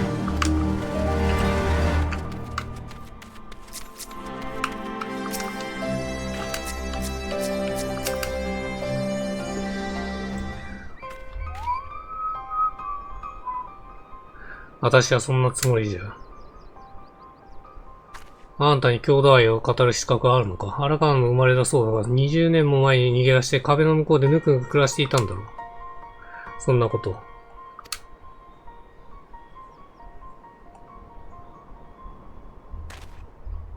なんだ、あんたもこいつの仲間か。偉そうに上から目線で手助けをしたいだって。ふざけんなよ。大方以前にも兵隊を集めに来た、アラミゴ解放軍の鉄仮面ってやつの一味なんだろ。帝国軍が来る前にさっさと帰ることな。迷惑なんだよ。いいか、俺はあんたみたいな故郷を放り出して逃げ出した奴のことを同胞とは思わない。俺はどんなに辛くてもこの地を愛せばと、とどまってきた。兄弟を語って必死に暮らしている俺たちは戦い巻くのはもうやめてくれ。この辺は反対派ですね、完全に。何も言い返せなかったよ。なんだか自分が情けなく思えちゃうな。そうだ、メフリートが呼んでるんでしょ。だったら、合流しようか。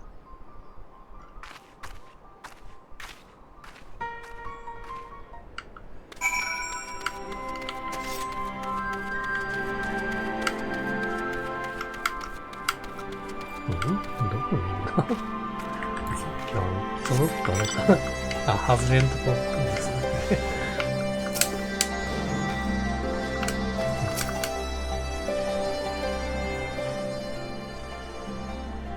なるほどな。戦い意志を秘めていたとしても、表立っては立ち上がれない事情を抱える者たち、そして悲しみに耐えかねた者たちか。どの人の言い分もよくわかる。でもさ、故郷を捨てて逃げ出した私には、兄弟を語る資格がないなんて言われちゃった。逃げたというなら、悪なら俺も同じだよ。だが逃げ出した先で俺はカージスに出会った。助けてくれる者がいるとし、再起できたんだ。だから俺は後悔してはいない。戦い方は人それぞれという話だからな。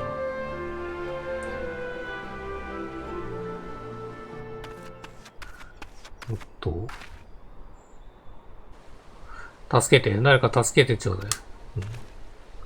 何の騒ぎだ。とにかく行ってみよう。魔物に襲われたんですかね。大変よ。納税に向かったワークラタがネズミどもに。ネズミども。帝国兵ってことですかね。一体何があったんだ。詳しく説明してくれないか。属州勢を治めるために帝国軍の拠点に向かう道中で、キキルン族の山賊に襲われ、キキルン族に襲われたんだ。兄が捕まってしまったの。誰かお願い。助けてちょうだい。どこに連れ去られたかわかる。こっから南にある、古い遺跡の可愛い顔してね。野良系は厄介ですね。誘拐された兄はたった一人の家族の、名前はワークラだった。どうか助けて。これもね、FF11 のキャラ、敵キャラですね。赤のジグラーとか、無法のネズミどの、根城じゃないか。あそこに連れ込まれたらもう、あれですね、ウザハのあれですよね。中央ザナランにもいましたよね。イゴーカーズメフリーと。今こっちの問題解決するのは先決。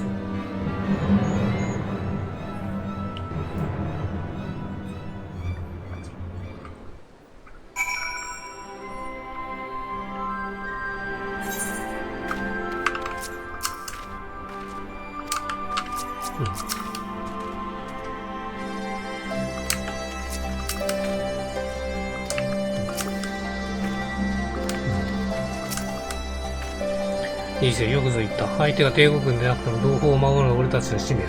思わぬ事態だが俺たちに救出するぞ。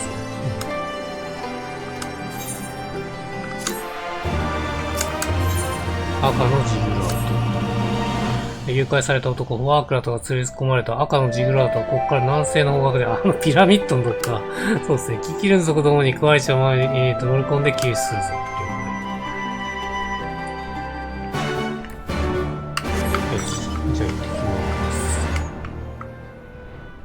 ラストフォレスト。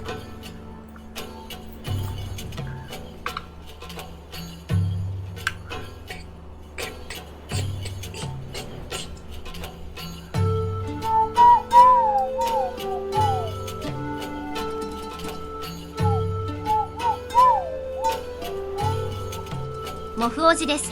TikTok のモフさん動画は楽しめていますでしょうか。結構上がっているのでどんな感じで生活してるかわかると思います。ここから登ってっていう感じですね。こう行って、で、こうですね。あれじゃあここじゃねえのかよ。あれいやー、入り口っぽいな、これ。入り口っぽいですね。この辺から始まるってことですか。こうだ、こうですね。こっから、これから侵入するっていうことですね。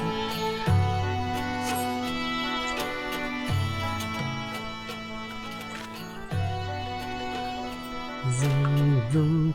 いや、やめろ。誰か助けてくれ。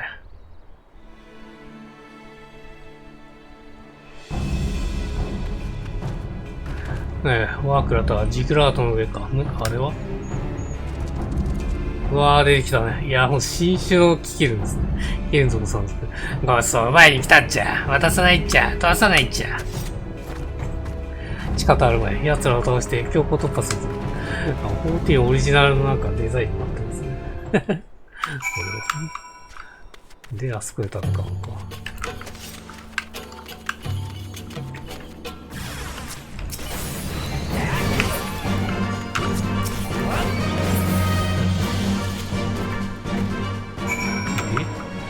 さらに進入。普通に行きましょうか。まっすぐ行って、一番上に行けばいいってことですね。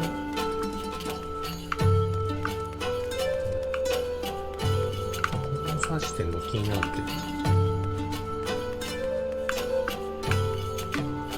ど。あれですね。まさかいますね。ミートイーター。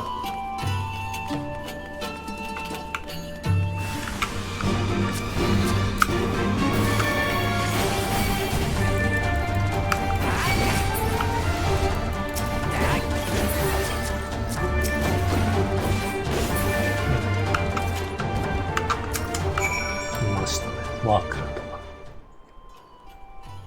いい、やめてくれ。俺を食ってもうまくないぞ。こう数ヶ月まとめ飯食ってないんだ。痩せっぽっち美味しくないぞ。この顔にしてこんな怯えてますね。よかった。無事だったんだね。すげえ怯えてます。この顔で。もしかして俺助かったのか。安心してもう大丈夫だから。妹さんに助けを求められて駆けつけてきたんだ。妹は無事に逃げ出したんだ。よかった。あ、それからありがとう。まさか本当に助けに来てくれる人がいるなんて。ともかく早くここから脱出しよう。いつキケルン族が落ちてくるかわからんからな。そうだ。急がないと納税期限に間に合わなくなっちまう。失礼するよ。帝国軍のところに早く行かないと。ちょっとこんな状態で帝国軍お金を渡しに行くつもり？先月も属州税を滞納したんだ。このまま払わなければ俺も妹も何をされるか。ともかく助けてくれてありがとう。それじゃ。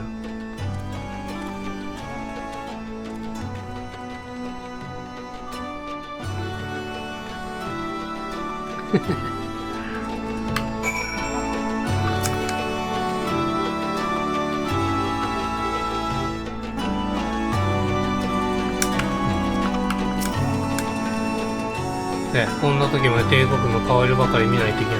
ワークラさんのこと助けられたことは良かったけど、なんだかスッキリしない。そのまま来た。ドクロ連隊。来ましたね。早速来たね。私やっぱりワークラさんの後を追おうと思う。待て、止めるつもりか。彼は苦しい生活の中で妹さんを守るために納税しようというんだ。それを止めるには。ドクロ連隊の話、どっかで出てましたよね、石があるの。あったっけな。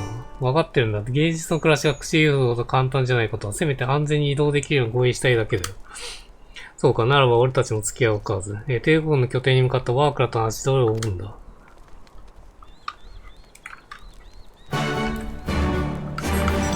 ちょっと出てたような気がするんですよね。ここでようやく登場するって流れか。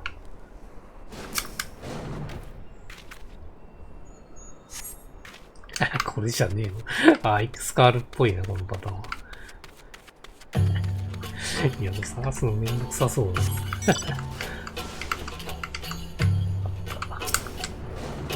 しおれた花。違う。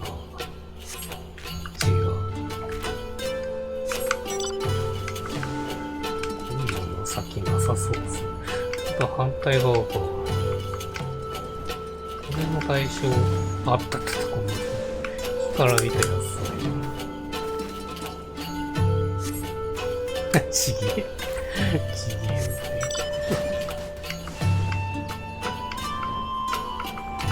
こっち側ですか。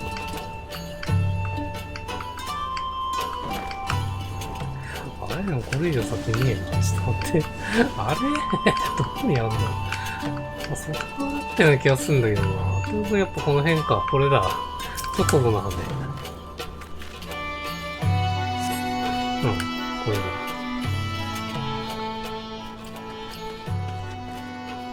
何か見つけたの？俺の羽だ。ほう、チョコボの羽か。確かワークラとはチョコボを連れていたはずだな。どうやらここを通ったと見て間違いなさそうだ。すぐにでも追いたいが、この先は帝国軍の懲戒範囲だ。向こうの岩壁から慎重に様子を伺うとしよう。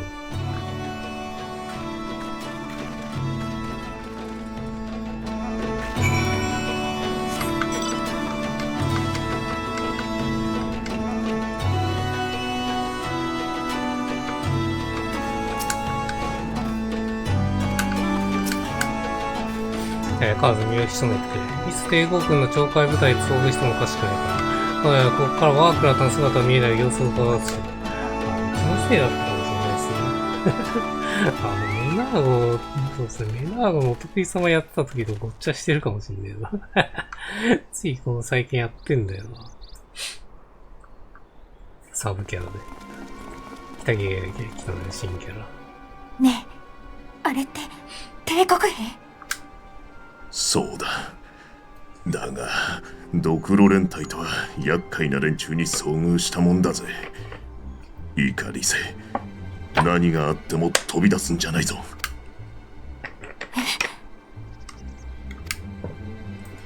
おい！そこの怪しいやつ、動くな！止まれ！ここが警戒区域と知っての立ち入りか？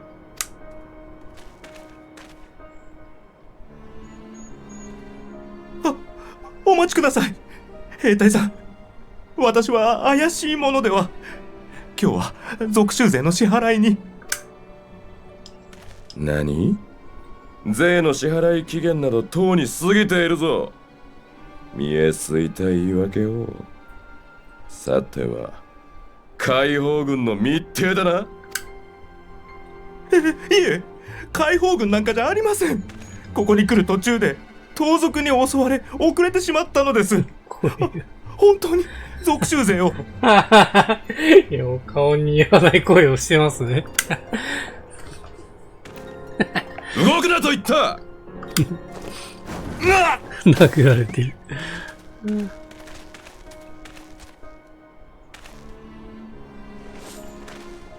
いや、もうやりたい放題ですね。おいおい、冗談だろ？属州税は全収入の5分の1という決まりだぜ。これっぽっちで済むはずがねえだろうが。ああ、お返しください。それが本当に全額なんです。黙れ。期限は守らず盗賊だなんだと嘘をつく。その上、納税額までちょろまかすつもりか？リスあたりが切れそうっすよね。こらえろ、リゼ。今出ていけば、彼は解放軍の一味として扱われ、家族もろともよくて強制連行。悪ければ皆殺しだぞ。いやー、手出せないですね。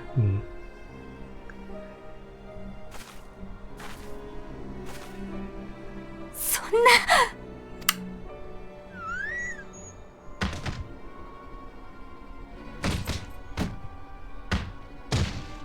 貴様らグズがいつまでも帝国に逆らうから、俺たちの世代は市民権を持っているってのに、アラミゴ出身ってだけで差別されるんだ。差別されてんだ。アラミゴ出身なんですね。ドクロ連隊は。どれだけ能力があっても、どれだけ努力しても、プレイするかは置いておいてゲームのリクエストが受け付けております。YouTube や DM あたりで何かしらコメントください。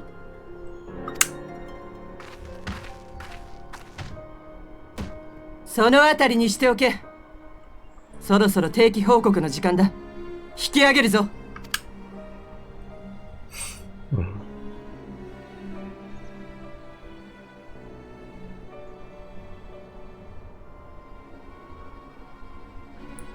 この辺のキャラも後々出てきますね。ボイスついてるんで。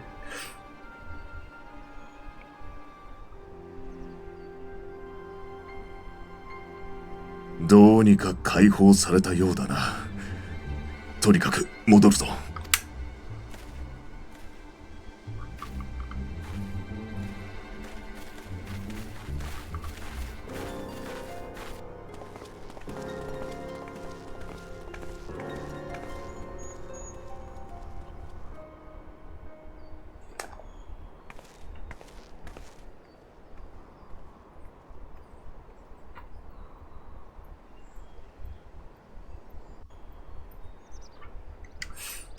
うん。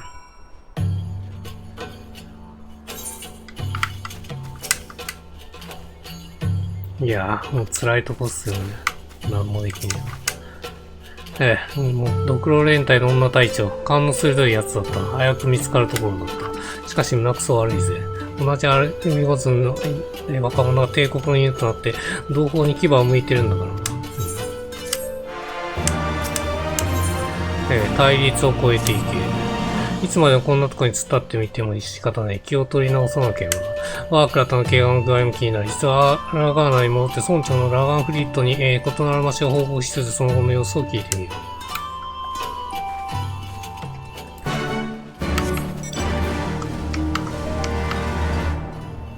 飛ぶか。めんどくせえ。よし。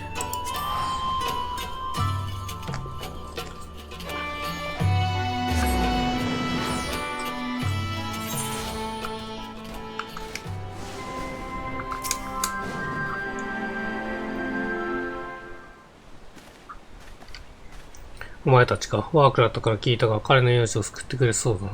村を代表して礼を言わせてくれ。ありがとう。いいって、本当の意味で助けられたわけじゃないし、私見ていることしかできなかったんだ。ドクロ連隊の兵士にワークラットさんが殴られているところ。その忍耐に対しても礼を言いたいんだ。お前たちの腕前なら、あるいはドクロ連隊の連中を容易に倒すことができたのかもしれない。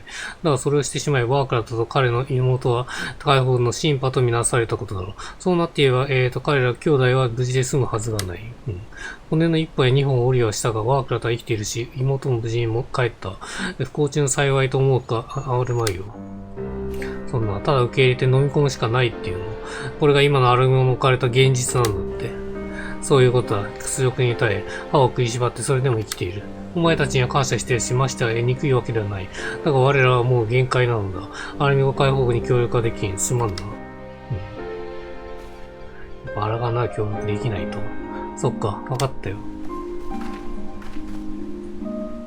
あの娘には酷なことを言ってしまった。だがあの子の父親もまた、革命を志し死んでいった。そうならんことを願っているよ。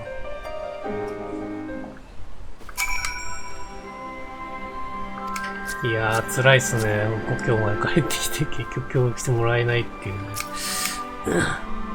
いやいや、相当答えたようだな。挨拶もそこそこに一人に出ていくと。落ち込んでやりしないか心配だ。ひとまず理性を探すとしよ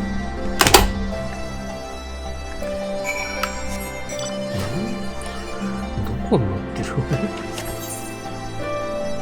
あ、いるね。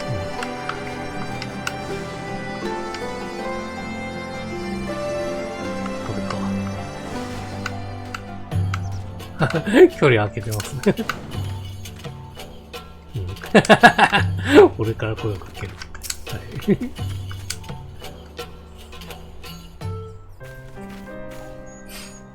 結局ついてくるのかよ。ごめん、勝手に出ていっちゃって失礼だったよね。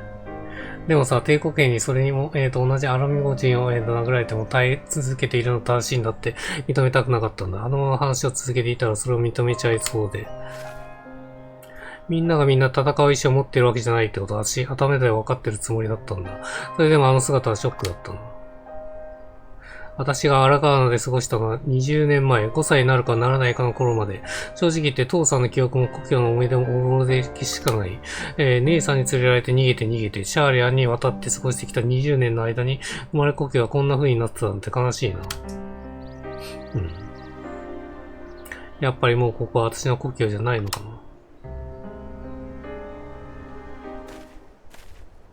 なあ、あんたら。あなた、何か、まだ言いたいことやな。ああ、詫びを入れたいんだ。故郷から逃げ出した奴のこと同胞とは思えないなんてひどいこと言っちまった。すまなかった。兄弟が何だかと語っておきながら、俺は、我が身、おっさに裏の仲間を見せてしまった。なのにあんたら危険を冒して、ワークラと助けに行った。そう思ったら急に自分が恥ずかしくなっている。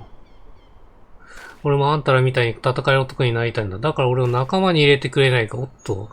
ついてくれる人もいるんだ。うん。それってアラミゴ解放軍に参加したいってこと？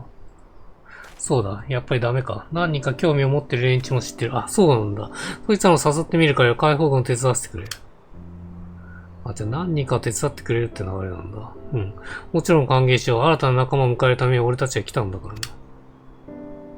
これは歓迎ですね。うん。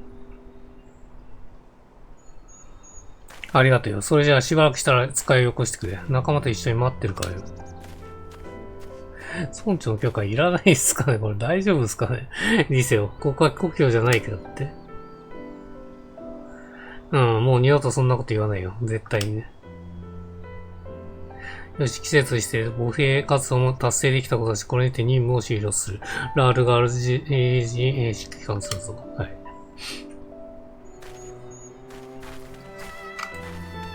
オッケー。じゃあこれで荒川の辺は終わりですね。帰りましょう。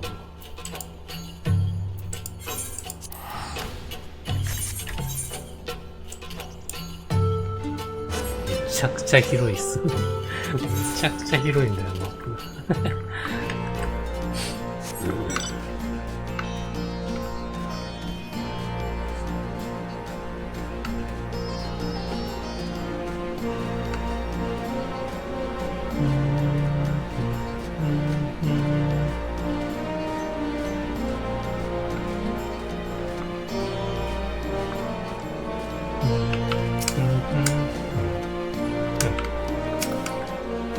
で、これで次はメナーゴ編が始まるっていうのですか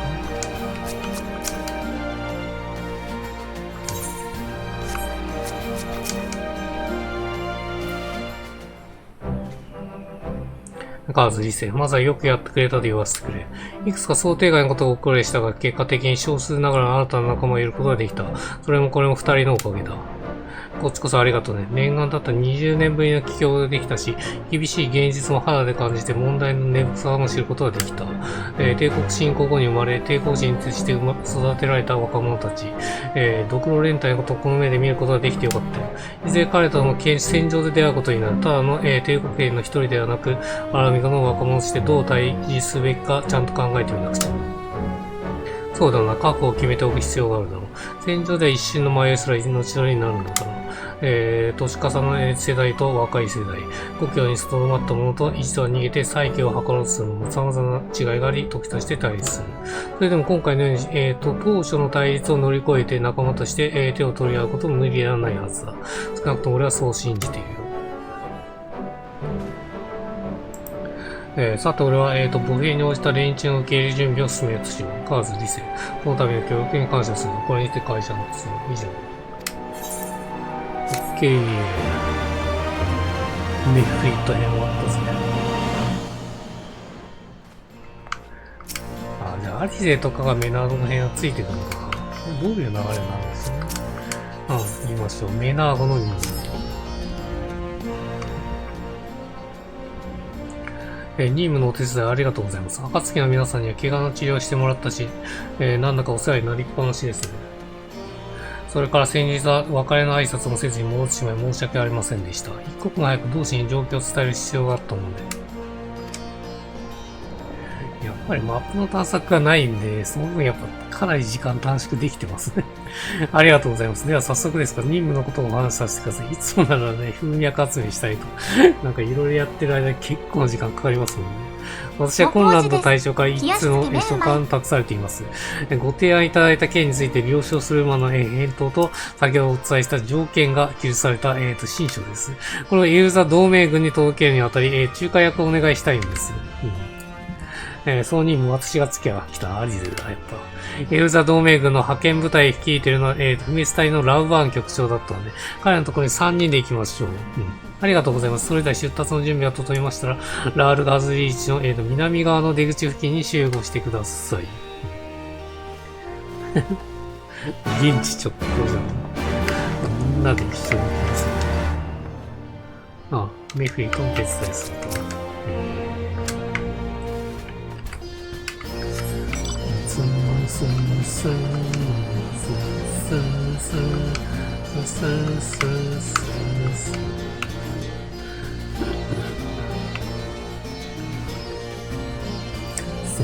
スンスンスンスンスンと。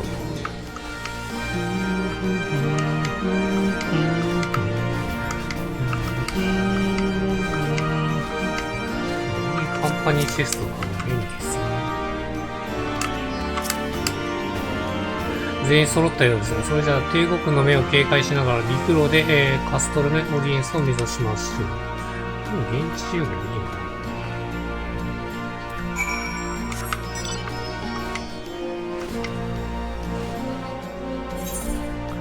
あ、違うんだ。いや、しっかり歩っていかないといけないですね。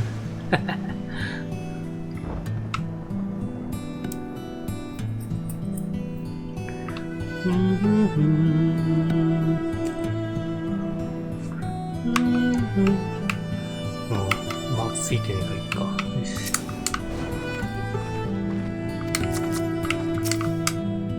ちょっと待ってください。密かに、聖輪機関の排気音が聞こえました。どうやらこの先に帝国軍の鳥海部隊がいるようです。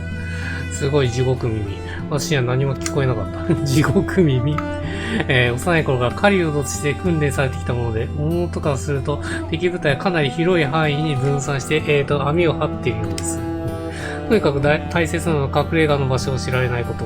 危険ですが、お二方の腕に見込んで分散することを提案します。3方向から、個別に攻撃することでどちらの方向から来たかわからんくするので、了解、私たちの腕なら心配しないで。では私は南側から、アリゼさんは北側から攻撃を、母さんこのまま進んでください。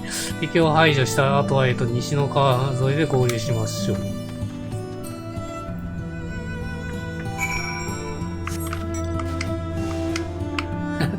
この鳥も FF11 の敵ですね。まあこの雲もそうですけどね。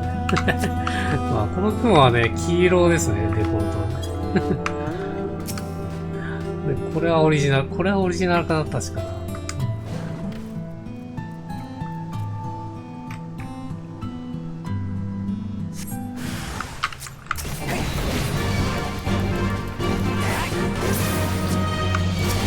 ゲームの相性ね、だいぶ先になるけど、どっかでまあやりたいなと思いますね。その時だけ課金して、みたいな感じにしようと思った。一応、やることかなり多いんで、結構時間かかると思いますね。フェイスとかがね、期間限定でしか取れなかったりするんで、それがちょっとめんどくさいんですよね。フェイス集めが。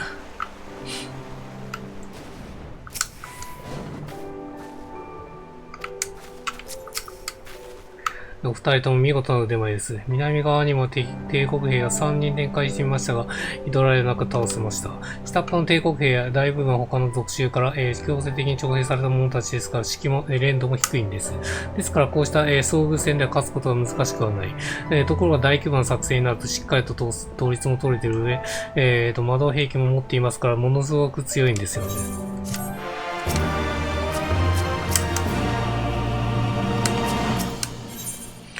新書を届けて。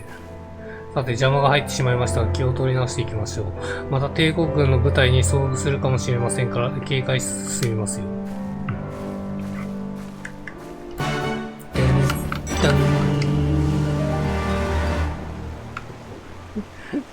全然全く警戒してないですけど、こんなの持ってたらもうすげえ目立つと思います。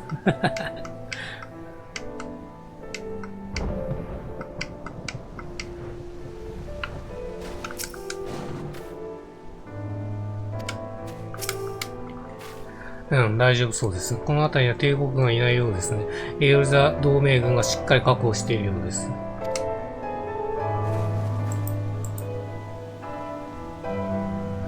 そういえばカストルモ・オリエンスの派遣部隊を率いているラウバーン閣下なんですよね。旧アラミゴ、王立軍において戦場の演出家と呼ばれ、ウルダ派では、喧騒から、サカス州に上り詰めたアラミゴの猛獣。私たちにとって憧れの人物なんです。お会いするのは楽しみですよ。会ったことねえんだ、ラウバーンに。なるほどね。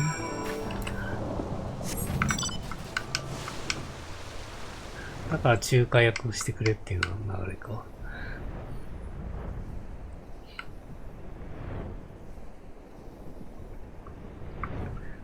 よいしょ。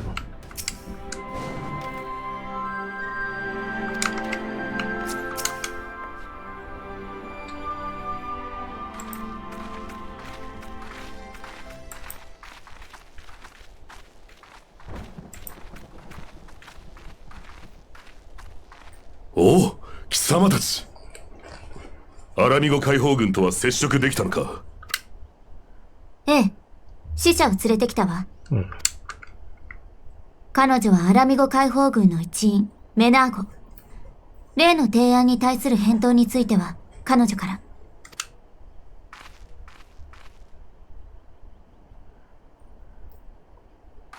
お初にお目にかかります。アラミゴの猛牛、ラウバーン閣下とお会いできて、光栄の限りであります。よしてくれ。ここは闘技場ではなく、戦場なのだ。アラミゴ解放のために働く同志として接してもらいたい。失礼しました。我らアラミゴ解放軍の指揮官、コンラッド隊長からの書簡を預かってまいりました。どうかお受け取りください。うん。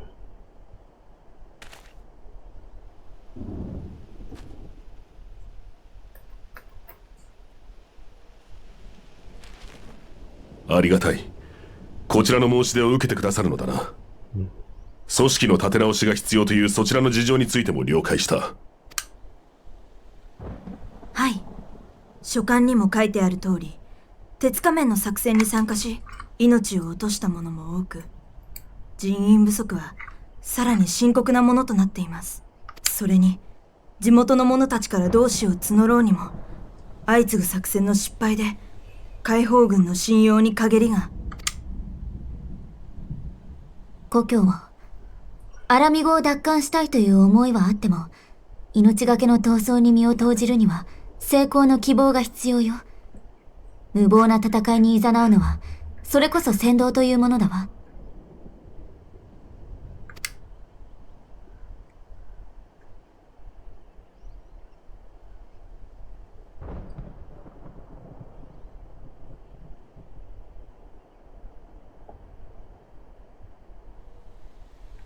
確かに、イルベルドのごとき先導者になるわけにはいかん。戦争である以上、犠牲はつきものだが、その先に勝利の希望があるのだと示さなければ。ならば父上、その希望を見せましょう。まずは我々の手で。今の反帝国活動に必要なのは成功体験です。小さな作戦でいい。まず同盟軍と解放軍が協力し、帝国軍の部隊を打ち破ったという実績を作るのです。たとえ小さくとも勝利という事実が希望の灯火を灯すための火種となるでしょう。確かに帝国軍に勝ったという噂が広まれば、今まで以上に協力者が集まると思います。でもどうすれば。私に考えがあります。ピピ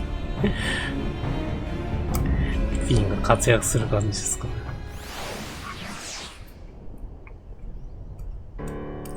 ベロジナ大橋の上に建てられた帝国の拠点が来たね。カステルム・ベロジナの部下に探らせていたのですが、見たことのない新型魔導兵器が運び込まれたそうです。大方、我らユーザー同盟軍に対してぶつけて実戦テストでもしようという腹積もりでしょう。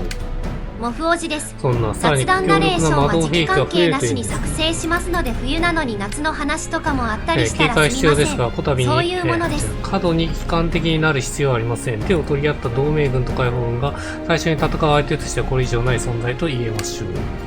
なるほど。同盟軍と解放軍の合同部隊が、鳴り物入りで登場した帝国の新兵器を撃破すると、戦略的には小さな勝利でしかないが、心理面の影響は大きいな。確かに同盟軍と解放軍が、帝国に一泡吹かしたという噂が広まれば、意気消沈として、者たちも勇気を与えられます。狙いがエオルゼア同盟軍だということも好都合です。同盟軍本体を餌に、新兵器をイーストエイド、高校林に、呼び寄せ、その、背後、アルミゴ解放についてもらうということはできますか？おびき寄せか。おびき寄せ。実にいい策だ。我が輩としてはぜひ実行に移したいと思うのだ。ピピン小当初の策であれば、作戦規模も小さく、私たちの、現有力戦力でも、可能だと思います。早速仲間たちに知らせてきますね。頼みます。作戦の詳細を追って、連絡兵を派遣しますので。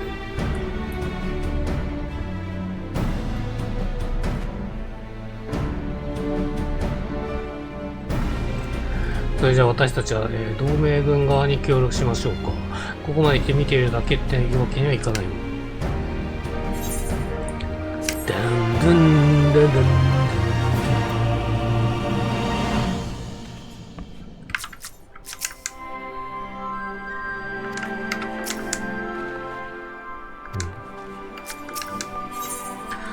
新型魔導兵器とギーザ使用。貴様たちの力を貸してくれるのはありがたい、感謝するぞ。早速だが一つ頼みたいことがある。例の新兵器とやらを誘い出すために餌を撒いてほしいのだ。わざと敵の偵察兵を見つかるように派手に動き、エルザ同盟軍を増やしたと帝国に教えてやるんだよ。そうすれば必ず新兵器を差し向けてください。なんかあれですね、ソロコンテンツありそうな感じですね。各人の地図に担当地域を記しておく。その範囲内動き回り帝国の偵察兵を通してくれ。その後、待ち伏せ地点で落ちよう。頼んだぞ。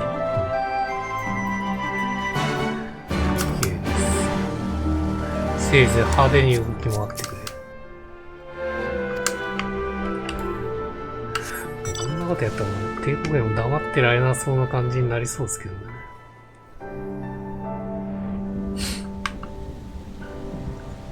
さあ、どうなることやら。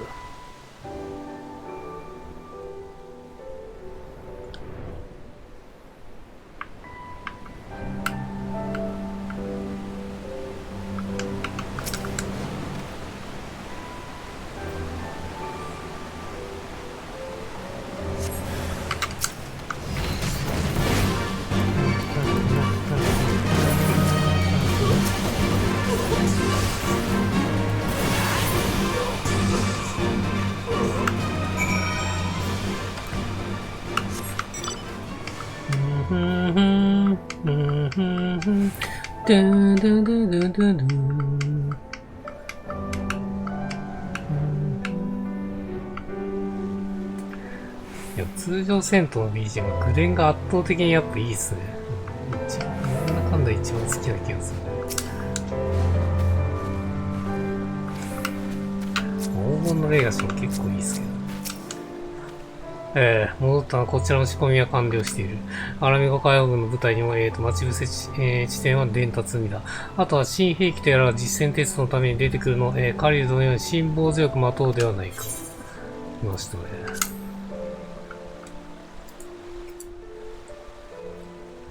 いやー、熱いっすね。ラウバーンがいるっていう。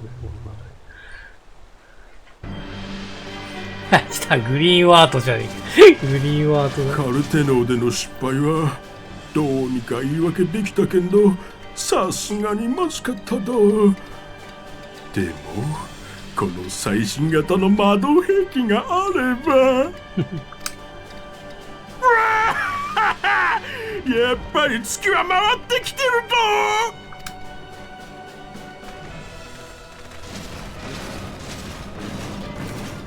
声優さん誰だったっけな。サークレットの人でしたっけ。サークレットの人と中村さんですもんね。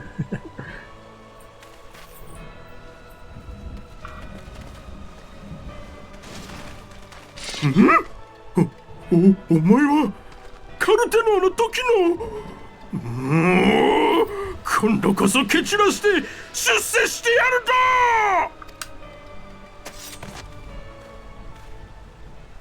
シャキン。ほれ、新兵器の威力見せてやるぞ。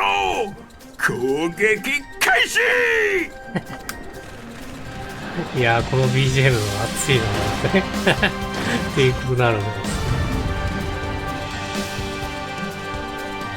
てんてん。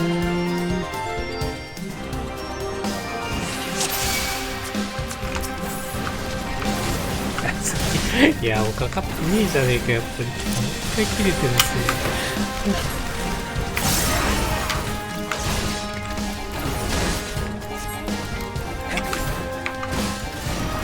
これも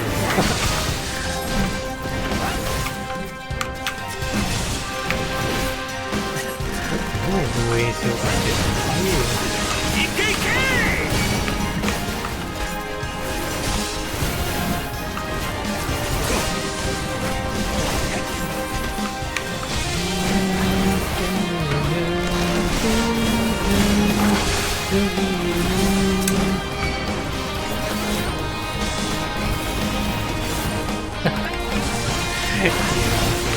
ゼロのやつ使えねえじゃねえか。このエレベーターダメだ。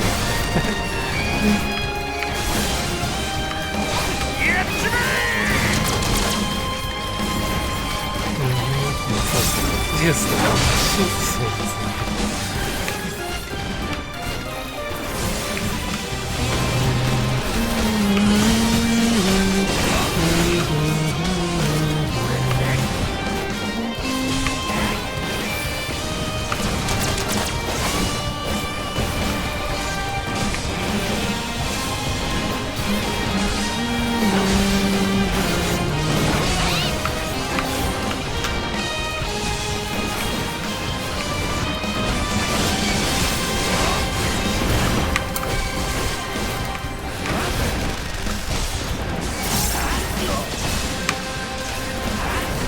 体の本家を撃破する。これ倒したりするのあれか。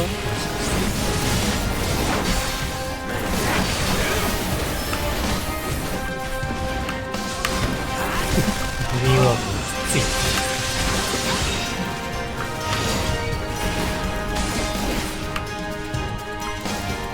だったら例の新武装を使うと。おっと、なんか狙われてんな。なんだこれ。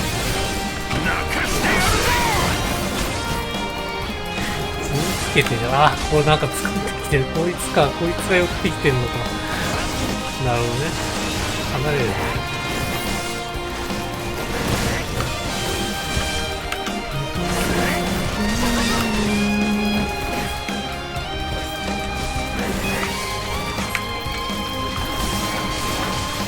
すごいよ。主権理想だよ。これが猛牛流よ。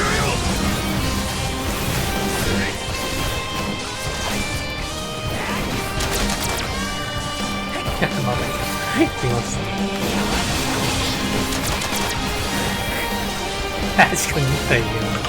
近づいてきたら離れる。すげえな。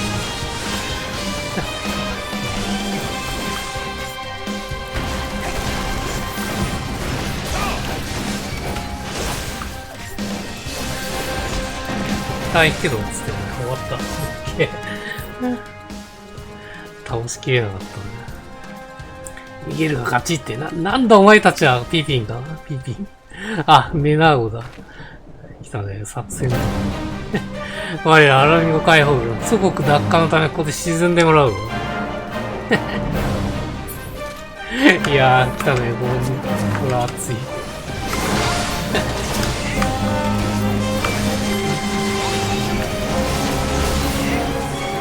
もうでも新兵器ども全員まとめてうんちゃらとか言ってちょっといいじゃねえか。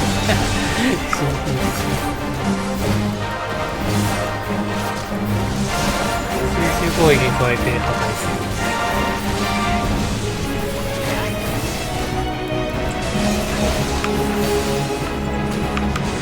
文字です。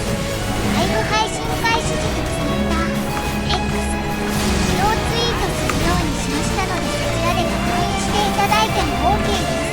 マク実行や3年その前に倒す。消えチェック入る。ほら、新兵器がやられちまったんだ。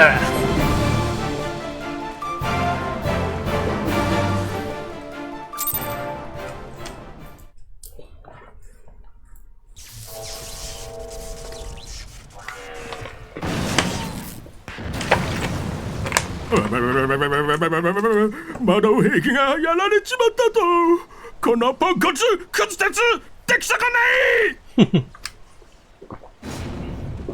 ドン覚えてやがれ、次会う時がお前の最後だからなめんどくさいですね。何回も言うのないですね。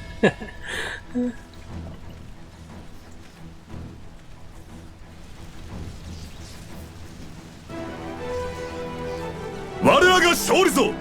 者ども、勝ち時を上げよう。おー！おー！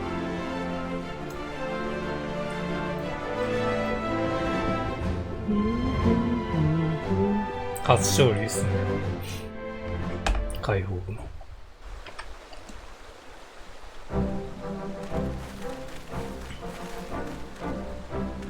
よし、作戦完了だ。敵の部隊長を取り逃したようだが、ほぼ完璧な勝利と言って差し支えないだろう。さすが戦場の演出家と謳われた猛将。ラーバンドの指揮ぶりには感服いたしましたぞ。褒められるべきは作戦を立案したピピンの方でありましょう。何よりこの勝利は同盟軍のみならず解放軍の方々、そして暁と英雄のそれぞれの奮戦によるものであります。犠牲を恐れず戦った全ての者たちに感謝しよう。無事に最初の共同作戦が成功し、喜ばしい限りじゃ。今後とも手を取り合って戦いましょう。ええ、もちろんです。それではわしら一足先に帰還するゆえ、メイナーゴ暁の方々の案内は任せるぞ。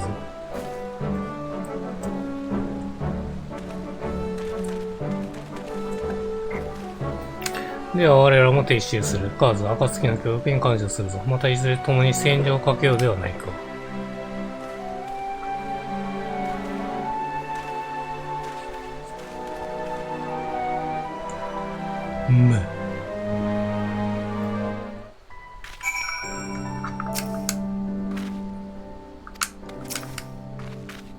最近聞いていたカーズさんの戦いぶり、生で見ることができてちょっと感動しちゃいました。それよりも、お礼が先ですよね。今回は作戦まで手伝っていただいてありがとうございました。伝令の指令。それじゃあみんな撤収してしまいましたし、私たちもラールガーズ、リーチに帰りましょうか。OK。ラールガーズリーチか。あ、これでメナーゴ編終わりですね。そうそう、61か。61になりそうですよね、クエストが。なんでも ID も近づいてくるって感じか。ラセサンザイエウェスンズグレン初 ID が近づいてきますね。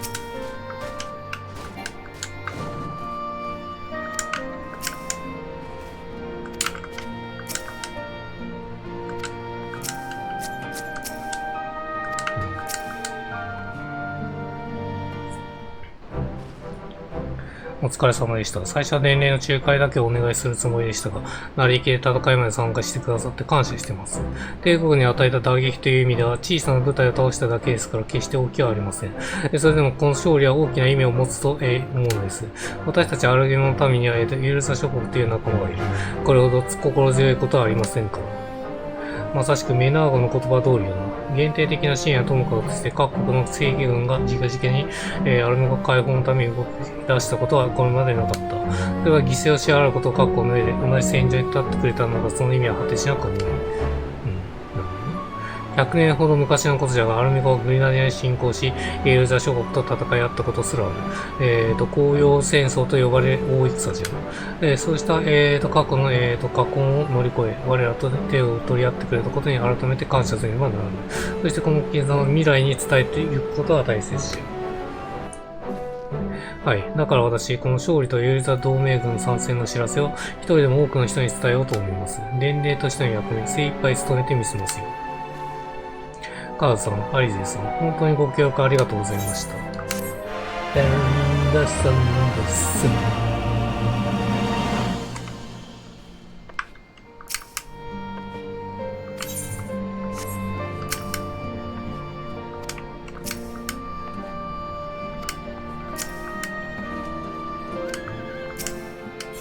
さっきました。今こそ犯行の時。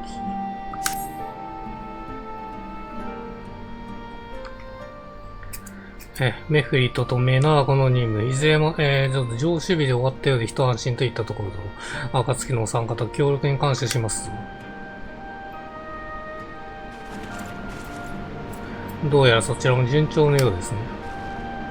ある日のお帰りなさい。そちらもということは義勇兵を集めるって話もうまくいったということ。ああ、暁の決命に所属する冒険者を中心に声をかけてね。アラミゴ奪還に、並々ならぬ情熱を持つ者たちを集めてきた。取りまとめは彼にやってもらおうと思っている。お、来たね。来たんじゃ、こいつだ。アレンバルド。来たね。あ、前にちょろっと話しましたね。砂の家にいましたよね。お初にお目にかかります。俺の名はアレンバルド・レイミリス。ガレアン族の父とアラミゴ人の母を持つ、根血です。俺みたいな存在が生まれ、捨てられていく現実を変えたいと思っています。どうかよろしくお願いします。どうやら苦難に満ちた人生を送ってきたようじゃな。こちらこそよろしく頼む。もしの経験と決意は必ずここで役立つので。アラガーナでの歩兵活動にも目処がついた。さらに同盟軍と共同作戦の成功が引き金となり、いくつかの解放軍、系部隊から、合流の打診が届いている。新兵たちの、協力組織の合流が果たせれば、いよいよ大きな作戦をなすだけの戦力が整うはずじゃ。あと一息のところまで来ておるの。それじゃあ、新戦力の到達の待つ間、細かい事情とざらっと片付けてしまいましょう。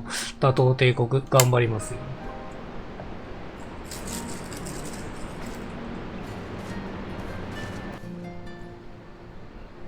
活気づいてますね。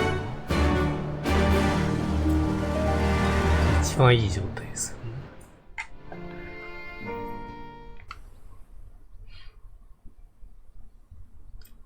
同日、アラミゴロイヤルパレス。あ、これは帝国の城ですかね。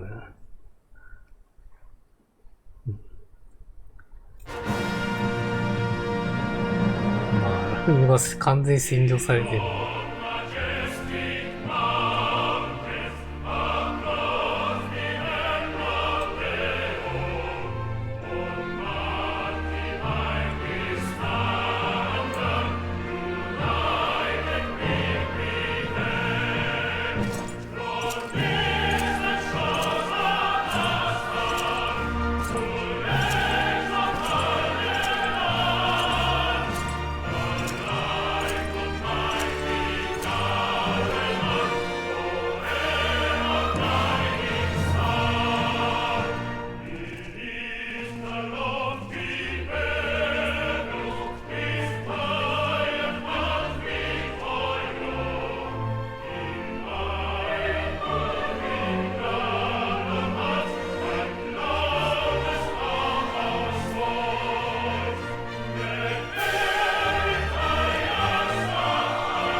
エオルゼア同盟軍は依然としてバエサルの頂上を占拠しており、接近する我が軍の部隊に対して敵対行動をとっております。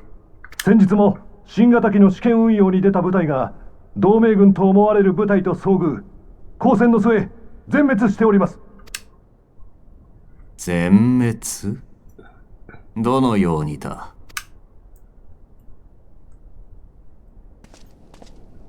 はっ！同盟軍と交戦をしたのは我が配下の部隊になります。ただ一人負傷しながらも逃げ帰ってきた兵によれば、イーストエンドコンコーリンにて王子です。待ち伏せやられ攻撃を対策と受けたようして回数ゼロになってる全速用の吸引器を吸っていますが意外にいけます。聞くに足らぬ凡庸な戦だが、たただ一人の生還者というのは悪くない。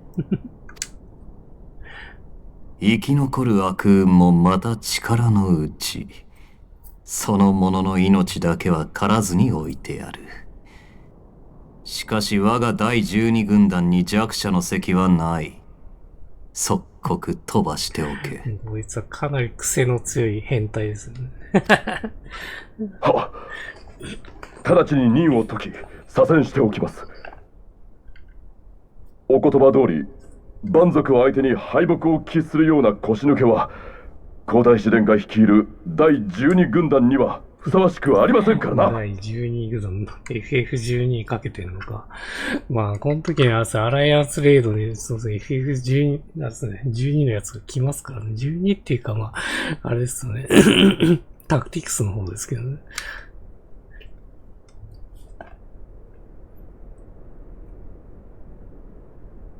ほう。腰抜けは必要ないか。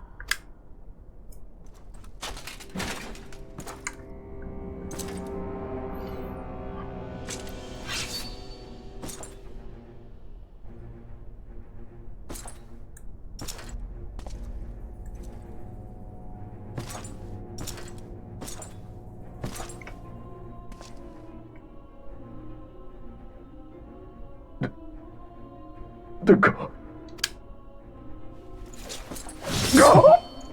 切られてますね。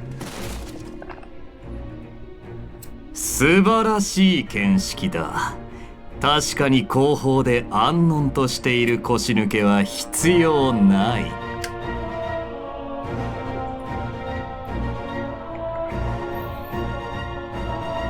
さて諸君、俺は未知の蛮神が召喚された後、あえてバエサルの頂上を放置し、エオルゼア同盟軍の手に委ねた。なぜか。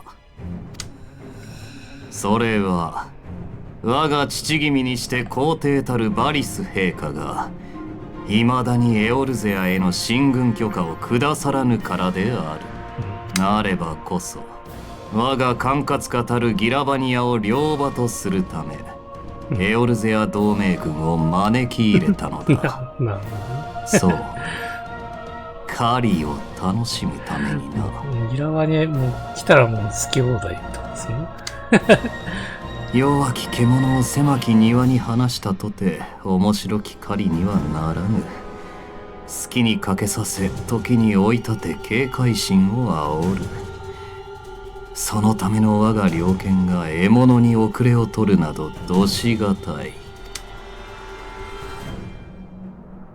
さて、優秀なる我が第12軍団の将校たちに今一度問おう。誰か帝国への抵抗を続ける蛮族どもを駆り出す良き策を持っている者はいるか？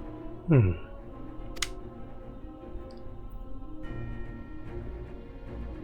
まあ、ドクロエンターの女が動くかな、この子は。うん。来たね。この私に策がございます。おるぞ。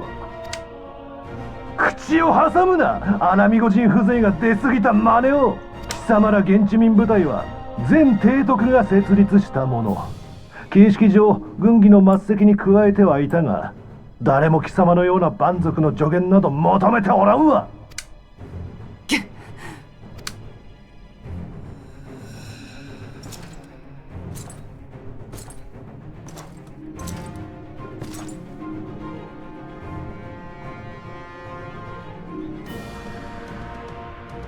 そのアラミゴ人がアラミゴ人を狩ろうというのだ。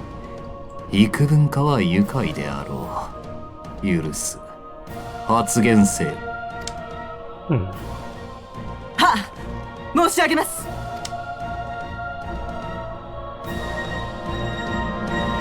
いやー、気になるね。アラミゴ人のことよく知ってるってことですよね、出身なんで。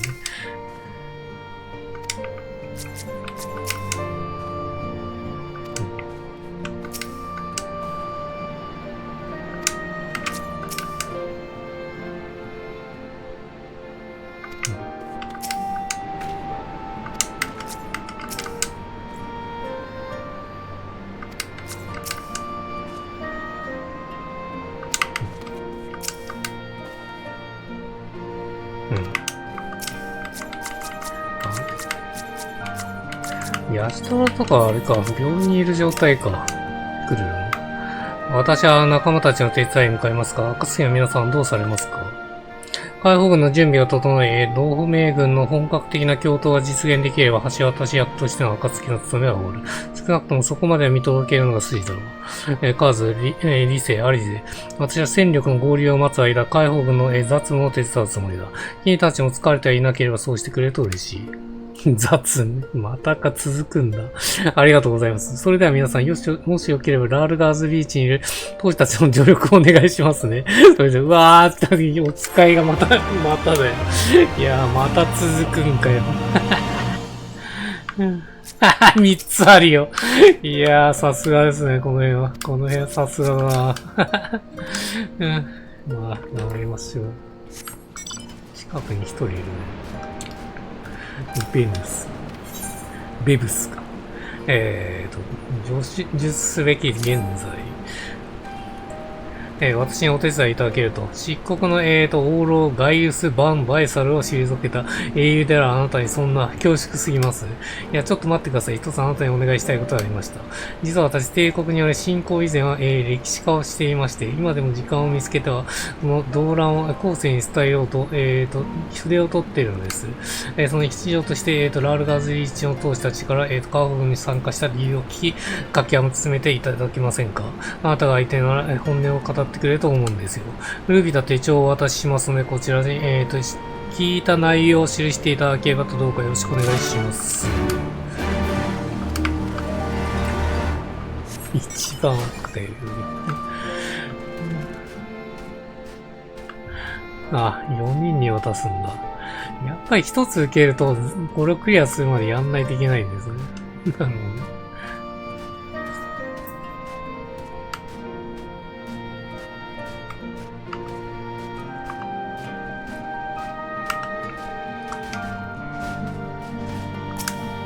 フロットマン。俺は解放軍にいるよ。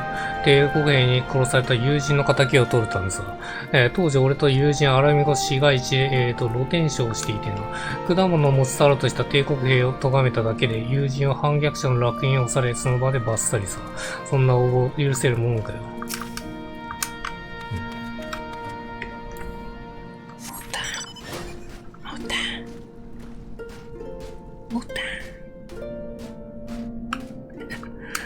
もう寝てやがんな。段ボールの中で寝てます。段ボールがベッドになってますね。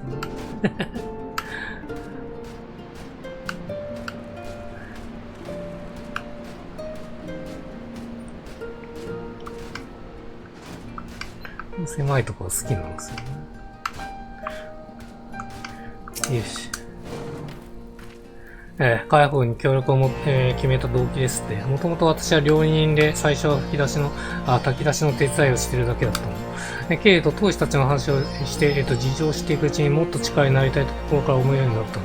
それで解放軍の一員になったのよ。しかも、それからさらに1個あるんですね。じゃあ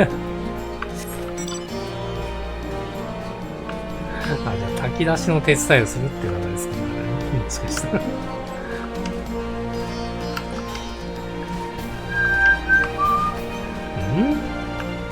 この裏ですか？会いたいか。よいしょ。噂に声をかけられると思う。いいぜ、解放軍に参加した理由くらいは話してます。話は単純で、帝国軍の強制帳簿から逃げてきたの。帝国軍は市民権を持たない若者を、無理やり異国に連れ去って兵隊にしまうんだよ。どうせ命がけで戦うなら祖国の自由のためってもんです。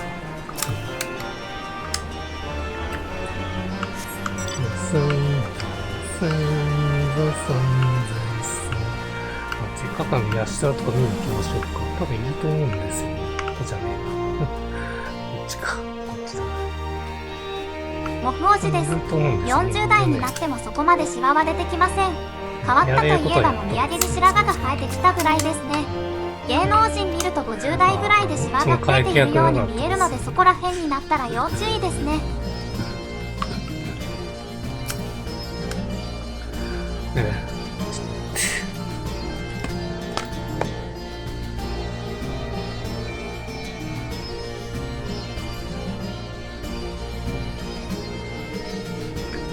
従軍した動機を知りたいと。犠牲者は一人でも減らすため。違いますね。罪滅ぼしなのかもしれません。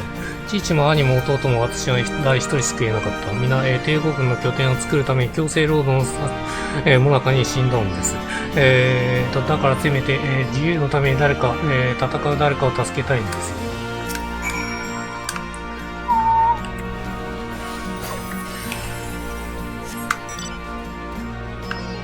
これ1個ですね。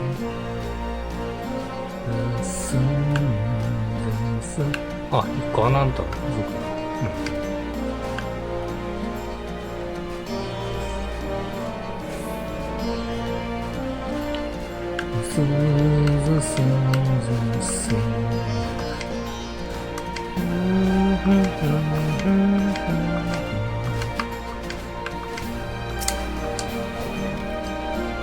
いかがでしょう。皆が解放軍に協力することを決めた動機を古びた手帳に記していただけましたか。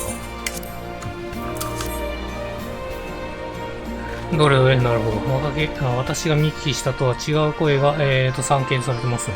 やはりあなたにお願いして正解でした。ありがとうございます。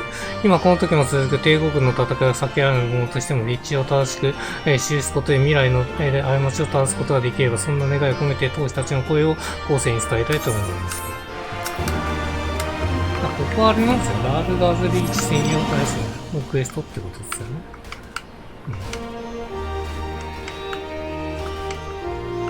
この辺はどのパッチがあるの？スープの隠し味。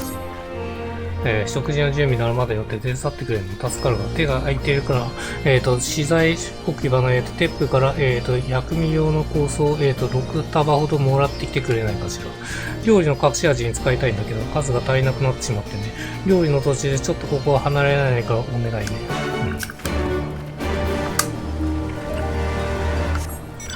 イビルシャイアはかなり短かったですけどね。ここ3つあるっていうだけですかね。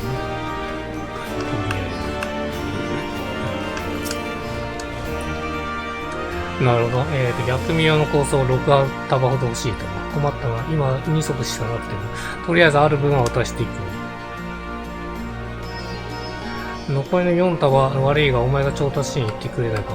薬味用の香草ならこの辺りで自生しているから容易に見つけられるはずだ。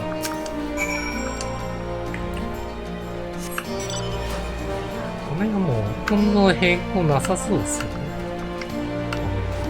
使いがしっかりあると。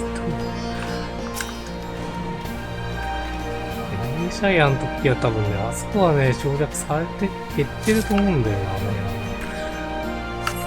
すぐにあれでしたね。ソロコンテンツでしたね。青。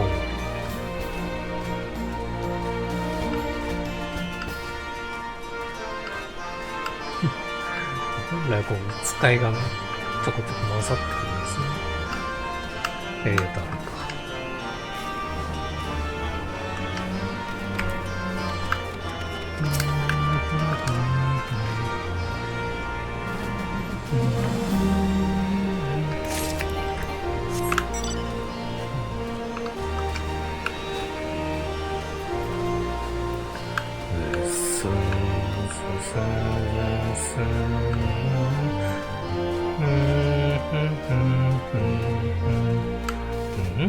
この辺ですね。あった。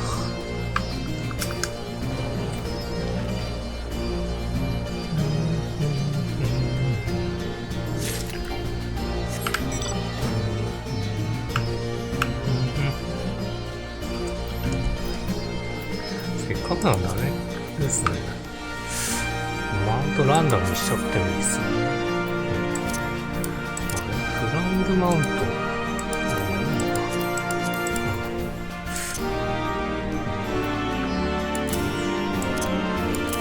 してきました。いろいろ楽しみです。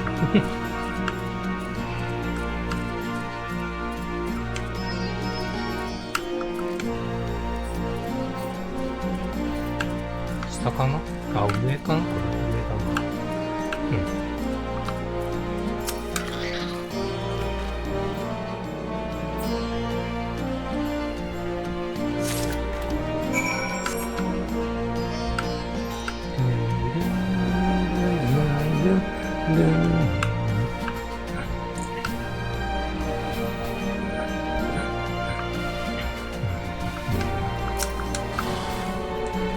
お願いした薬味用のコースは手に入ったらしい。ありがとう、助かったわ。それからごめんなさい。あなたのこと新平だと勘違いして雑用を頼んでしまったわ。しかも、在庫が足りなくて構想集めまでさせてしまうなんて、恥ずかしい話だけど、ここも、食料が、慢性的に不足していてね。それでも協力者の支援があるからマシな方よ。一部の集落者、満足に食べることもできていない。痩せすぎた子供を見かけて涙が出ることだった。だから日々の家庭に感謝しつつ、皆が笑って食卓を、囲める日が来ることを夢見て、私たちは戦い続けるの。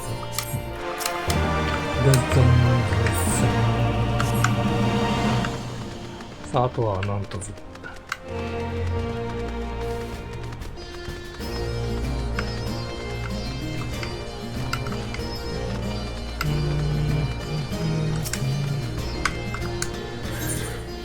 新兵たちの収集邪楽を申しめると素晴らしい。ならば人たらしを頼みたい。新兵たちの訓練を受け持っているのが約束の時間を過ぎても誰一人つって現れるのだ。誰一人として場所を間違えているのか時間を間違えているのか。新兵は全部でごめん。結構いいな。見つけたら急ぎ心作りを伝えてほしい。結構がっつり回らされますね。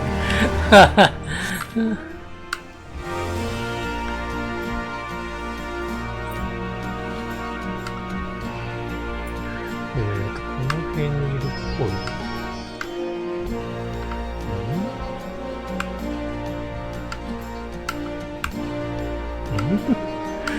どれだよ。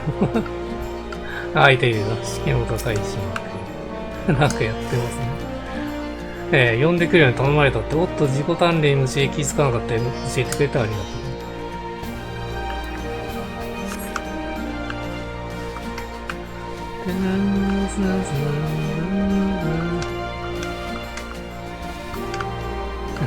アルパカです。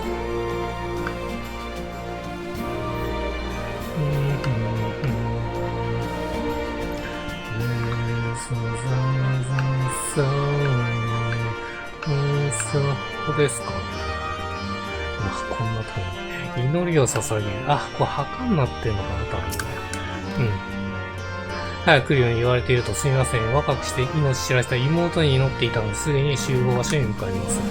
やっぱそうですね、墓になってますね。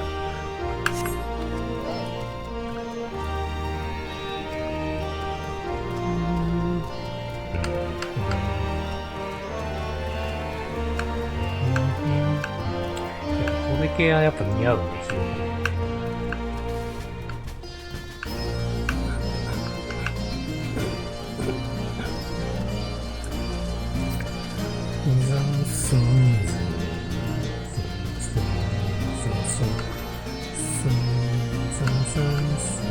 この辺ですかね。実行するシーン。アラミが応戦に戻るべきか、共和戦に移行すべきか、悩むあまりと今日忘れていたのだ。直ちに訓練に向かい、帝国軍を出さねば祖国に未来はないのだ。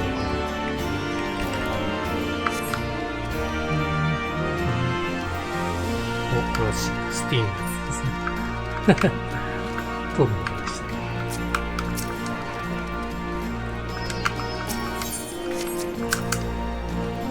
何教官が探してるだって。魔導兵器に対する有効な戦略について議論していたら時間が過ぎちまったみたいな。悪いな。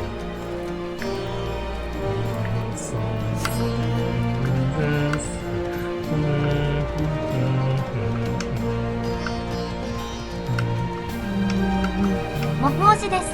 雑談ですがリライブシャツで効果があったのは身体が軽いですね。疲れで重いじじいにちょうどいい。この辺にいるっぽいですけど。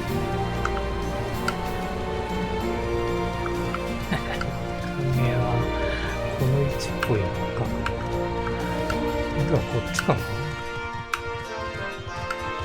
や、違うな。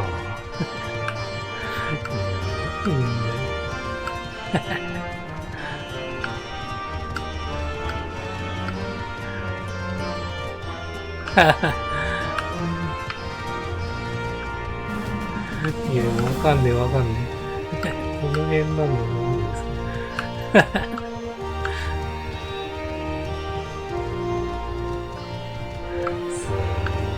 あ、あー、いた、こんなとこ。いや、わかんねえよ、そりゃ。俺のことを探してるぞって。あなた族の訓練はことのか厳しいんだ。恐ろしいが生き残るたびに行ってくるよ。この円の位置も悪意ありますよね。これが理由。端っこの端の方にある。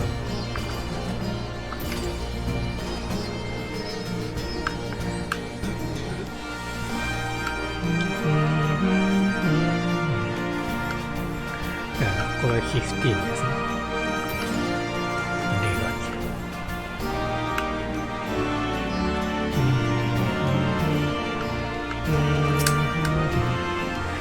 感謝するぞ。先ほど無事に新兵たちがやってきたので訓練所に向かわせたところだ。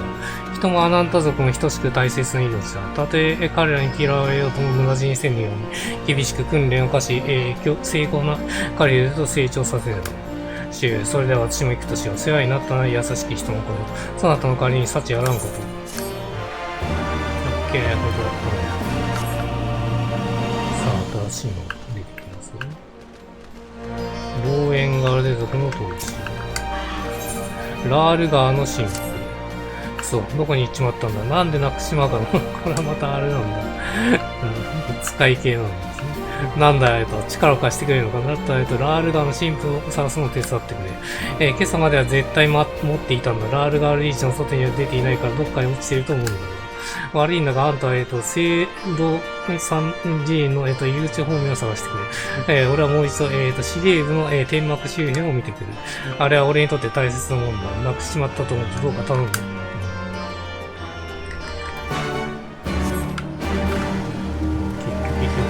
つけるっていう流れなんですけどね。これズーですかね。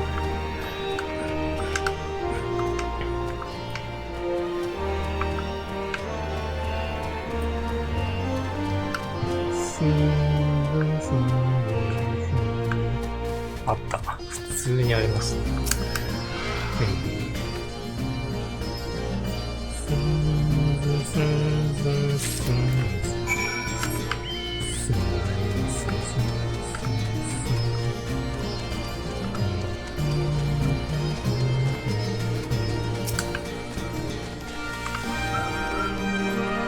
ああ、探してるのが見つからねえ。で、そっちはどうだったの？おお、この院の、すり具合は俺の神父じゃねえか。本に切るぜ、兄ちゃん。こいつはお袋が生まれてくる俺のために、聖堂三寺院をも出て、手に入れたものだ。当時はここも多くの参拝客で賑わっていたそうだ。それが廃王テオドリックによる、焼き討ちと、これは暴君ってしたやつですかね。続く帝国侵攻による、宗教弾圧で、聖堂教が滅びてしまった。でもどんなに弾圧されようとも俺の心は変えさせて、俺だって生まれてくる我が子の顔を狙い、神父を送りたいんだ。そんな素朴な信仰を守るために俺は精一杯戦う。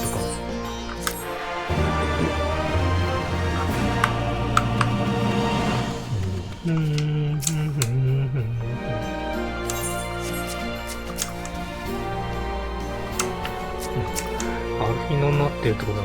やっと次に進むってことかな。ラウバーンの決断が来ましたね。これで依頼は完了だなと、君を一繰り、着いたところかよ。お疲れ様です、母さん。ちょうど呼びに行こうとしたんですよ。予定されていた解放軍系の、部隊と新兵たちの合流が完了し、準備が整ったところだ。いよいよ打って出る頃合いといったところじゃ。メナーゴよ、同盟軍や共同への反攻作戦の開始を打診するぞ。新章託せ、これをカストムオリエンスのラウバーに届けるので。了解です。それでは私は使者として出しますが、暁の皆さんはどうされますか？エルザ同盟軍から依頼されていた解放軍との橋渡し役はひとまず完了したことになる。今後については一度港を相談すべきだろう。わかりました。それでは私は辺境地帯側の出入り口へ出発、準備を整えておきます。もし同盟軍の本陣に向かう方がいましたら来てくださいね。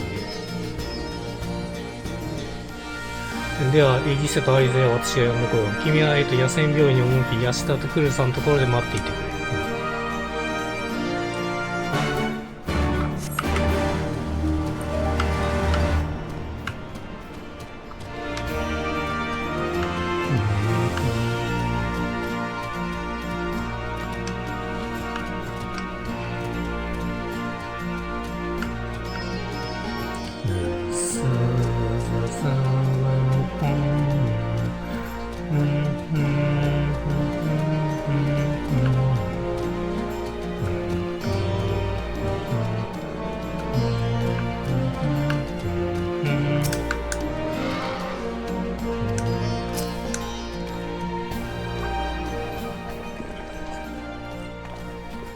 あら、私たちに何か伝えたいことでも。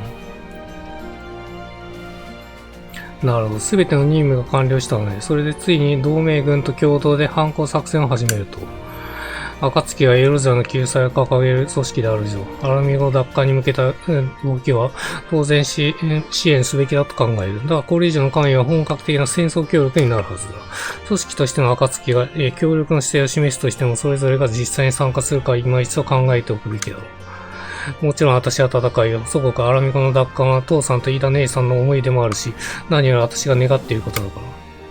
私もやるわ。万神討滅のジュニアはともかく自分たちの意見を武力で押し付ける。帝国のやり口が気に食わないのよ。第7零祭を引き起こしたのも彼らだし、その後の再進行してきたガイウスの裏にはアシエンがいた。どう考えたって放置できないわ。リセはともかくアリジャはもう少し躊躇すると思ってたが、ともかく君たちの意見については了解した。そして私自身も同じ意見だ。イルベルトという復讐期を生んでしまった一端が私にはあるし、なればこそアルミゴのために働きたい。私も参加するわ。戦争を嫌うあまり本国に逃げたシャーレアンに反発して、私はルイザー様の救世使命に参加した。その心は変わっていないし、目の前には癒し手を待っている人がいるもの。しばらくこの野戦病院で残って働くつもり。私はちょっと違う理由だけど、ここで働かせてもらうわ。ミンヒリアも故郷アラミゴの奪還には力を尽くしたかったはず。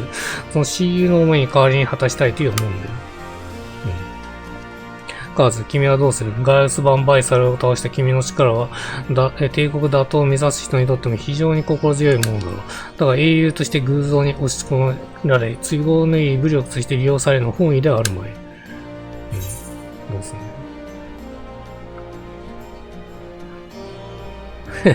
そこに戦いがある限り進む。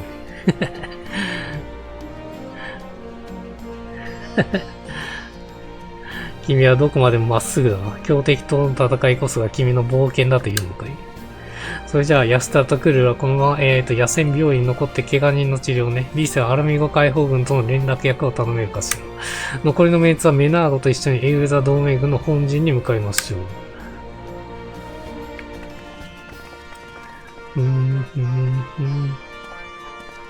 カーズ、引き返すならここは最後のチャンスだ。よくよく考えた上でもし協力してくれるなら表には私のところまで来てほしい。いや、引き返す理由がないですからね。旅終わっちゃいますからね。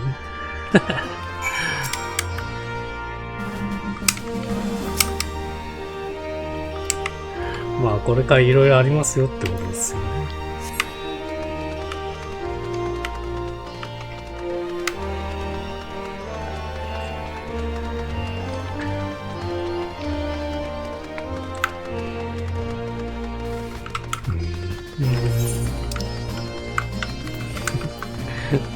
全然アイテムは気にいいっすね。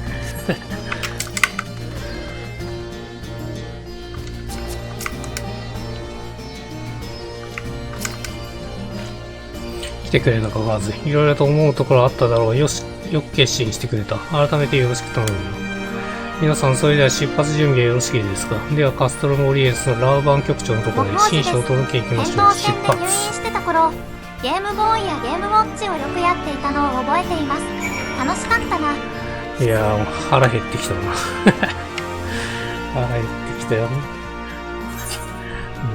体力なくなってるんですよね、腹減ると。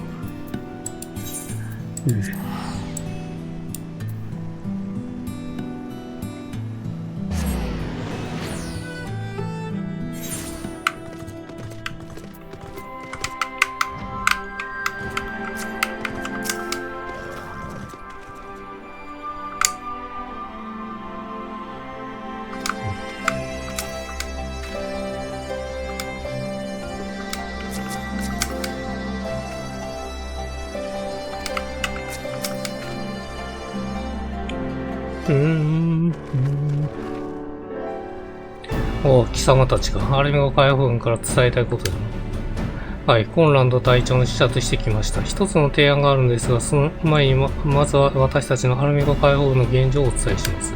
まず隊長が進めていた連帯関係にある別動隊の勧誘ですが、こちら順調に進展しており、すでに成果も出ています。その部隊が、同盟軍の共闘に同意しました。さらに、暁の決命の皆さんの協力もあり、新たな協力者の獲得も少しずつ進みつつあるという状況です。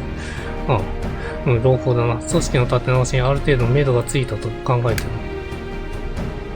はい。コンランド隊長もそう考えています。そこでアラミゴ解放軍としてエルザ同盟軍に対してカステルム・ベロジナ攻略作戦の発動を提案します。来たね。橋か。ベロジナ大橋は交通の要衝、アラミゴ解放のためにはいずれ攻略する必要があります。解放軍の準備が整ったのであれば、もうためらう理由はないな。時間をかけるほど、帝国本国からの増援というリスクが高まる。よかろう。アラミゴ解放軍からの、提案を了承する。メナーゴ殿は急ぎラールガルリーチに戻り、出撃準備を進めるよう伝えてくれ。ピピンは貴様たちに偵察に向かい、カステルム・ベロジナの、防衛戦力を確認するんだ。その上で攻略作戦の、詳細を決定する。なら私たちもピピン小統制の偵察に、ご同行するわ。いいでしょうか。協力に感謝する。それでは行動開始だ。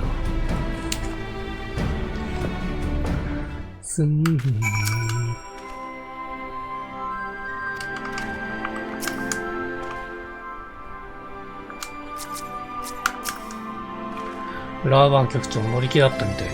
前回の共同作戦の成功は功を奏したといったところかしら。今回もうまくいくように私たちも協力していきましょう。偵察隊率いるピピン小統将にどこに向かうべきか話を聞いてみなくちゃ。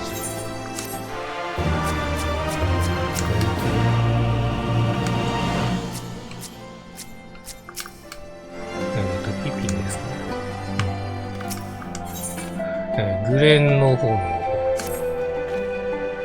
協力の申し出に感謝する。今回の偵察の目的は先にも述べた通り、敵防衛戦力の把握だ。コンコーリンを抜けた先にカステルム、ペロジナを一望できる絶好のポイントがある。まずはそこまで行こう。ダガッダガッダーン。ジバニャ。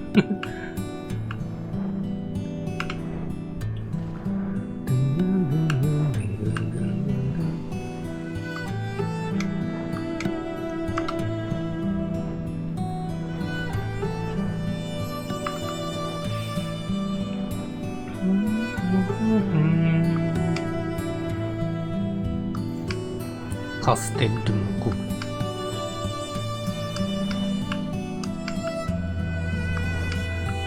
あ、来たね。ソロコンテンツだ。早速来ましたね。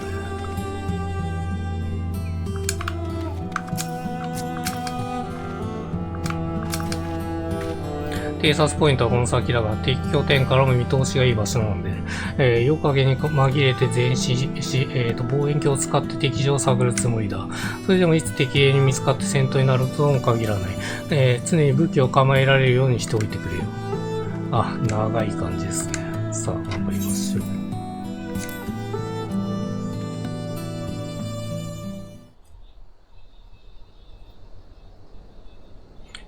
61っすよね、多分ね。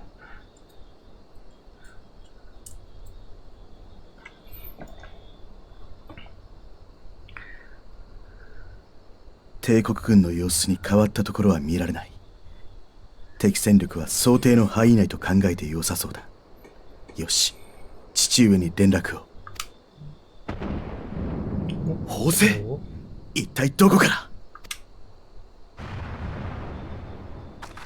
見て、ラールガーズリーチの方角に煙が。うわー、ラールガーズリーチだ。来ましたね。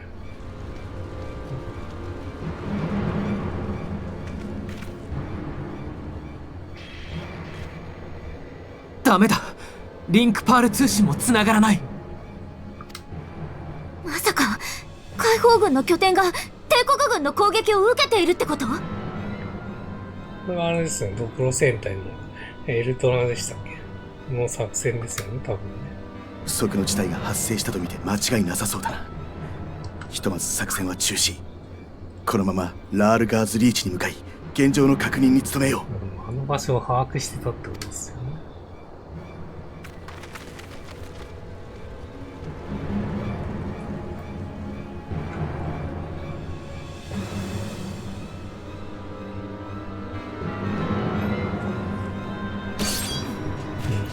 まさにドクロ熱帯来てますね。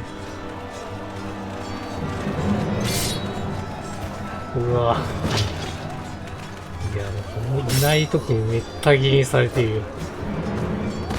いけいけ！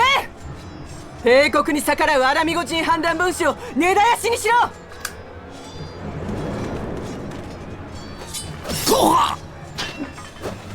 いや、強いね。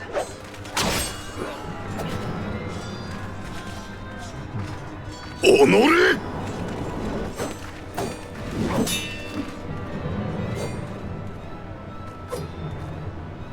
貴様らたてアラミゴ人だろうに。私はガレマール帝国人だ。うん、裏切ったってことですね。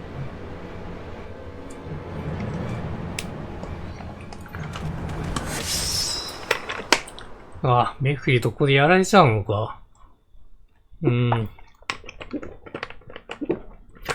あ、やられちゃうんだ。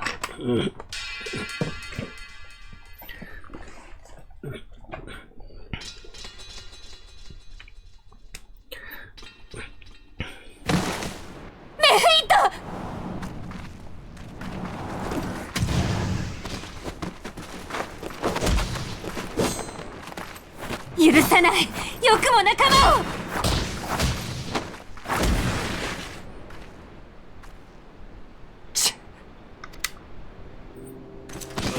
うわ、来たね。いや、もうゼノスまで来てる。もう絶望すぎだろ、こんなの。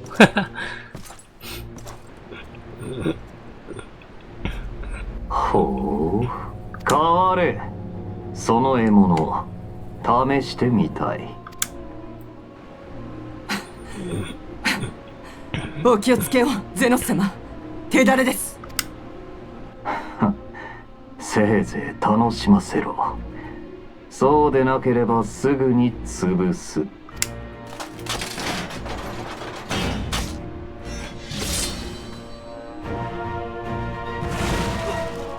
いやー、やばいね、この。あれはまさかゼノスイエ・ガルバス。総督自ら前線に出てくるとは。総督、お前がみんなをアラミゴを。いやー、もう切れてますね。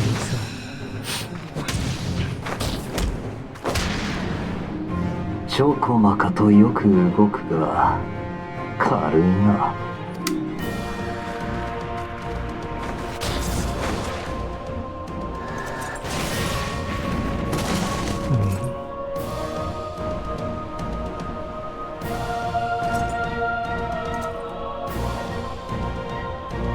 いや、やばいよ。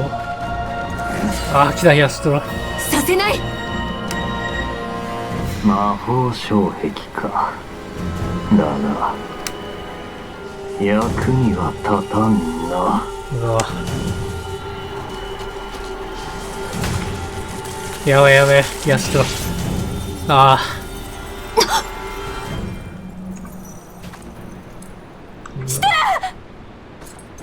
モフ王子です。完全に今はゲ重症になームるってことと食事にしかせめて撤退の隙を。なったのでだいぶ消費が減りましたね。タバコをやめたのとカチンコ行かなくなったのもでかいですね。いやー、もうこれで終わるんだ。間に合ってないっすね、完全に。いやー、もうテレポで行けよ。走ってじゃなくて。なんで走ってってんだよ。いやー、もうクルーが撤退してきたってことだ。クルルさん。アルフィノ君、みんな。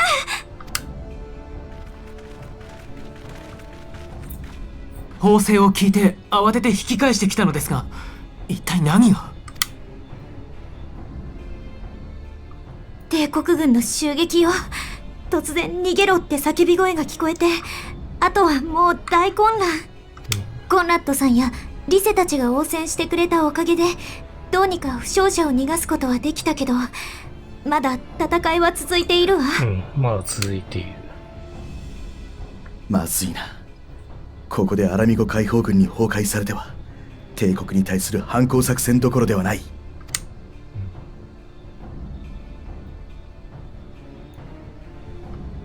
アレンバルド、負傷者たちをバイサルの頂上まで送り届けてくれないか。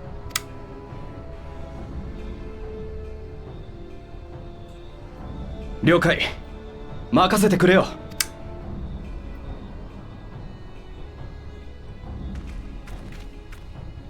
ひとまず私たちだけでも救援に向かおう。一人でも多くの仲間を救うんだ。そうだな。この騒ぎには同盟軍本体も気づいているだろう。じきに父上も救援部隊をよこしてくれるはずだ。我々だけでも時間が稼げればチャンスはある。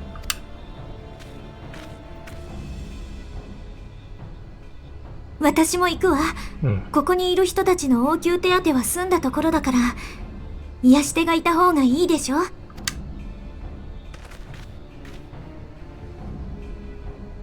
クルルさん、ありがとう。行きましょう。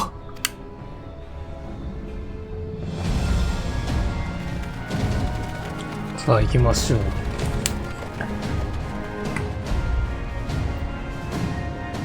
オルノラとかゼノスとかと戦うっていうのはあるのこんな流れ。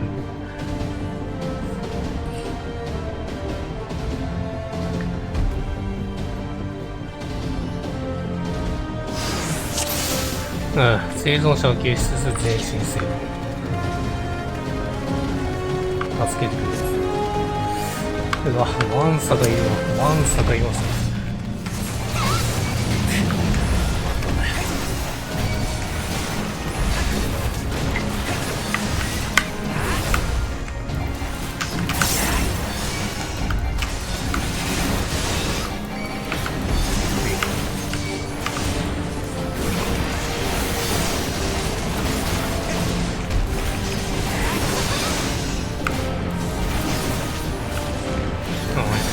61になってますね。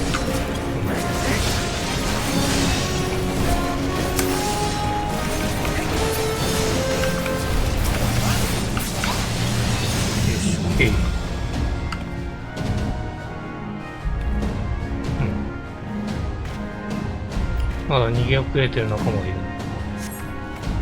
わかりました。これ我々に任せてください。さあ、あなたは脱出。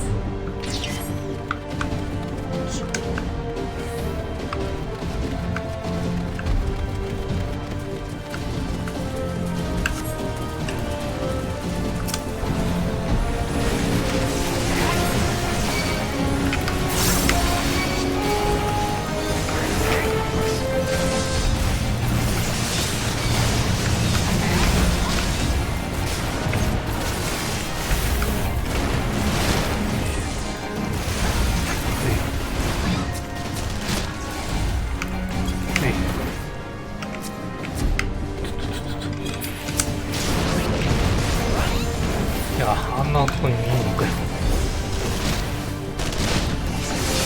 危ねえ。危ねえ。気持ちではねえけど。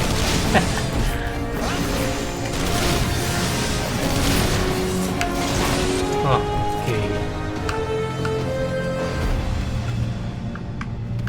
無抵抗な人たちまで手をかけるなん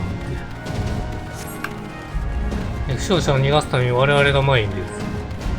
不滅体の何か喋ってたのにインが喋ってたのか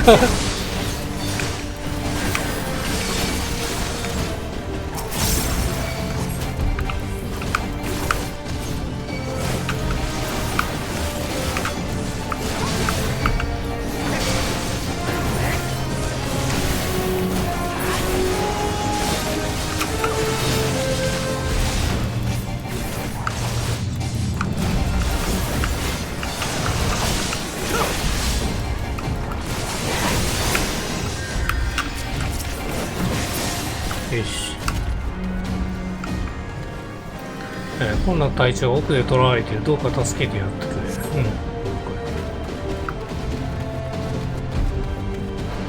人狼族。ああ、なるほどね。新種族ですね。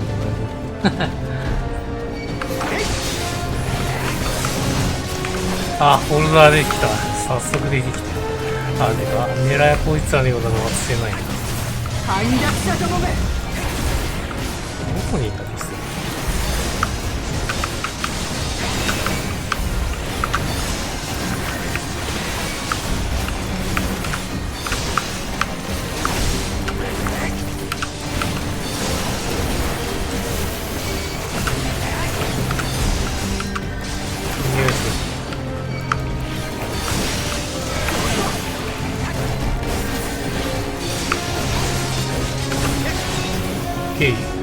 いや、倒しきれねえんだ。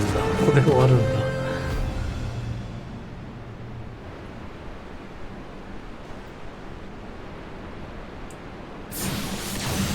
あそこにアシテラとリーセがいるね。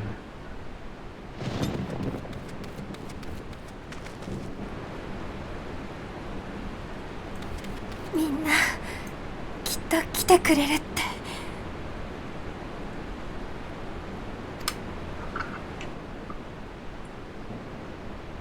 アルフィノ君、急いで治療を。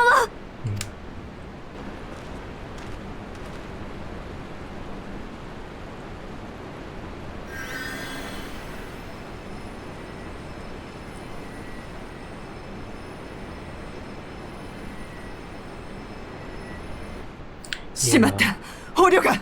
コンラップさんもやばそうっすね。フォルドラ、下がれ。貴様は兵をまとめておけ。来たね。ゼノス自ら来ましたね。は、了解であります。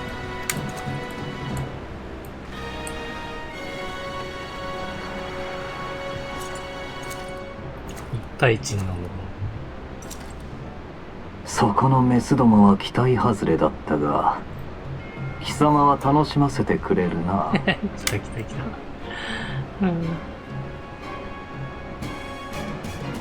3対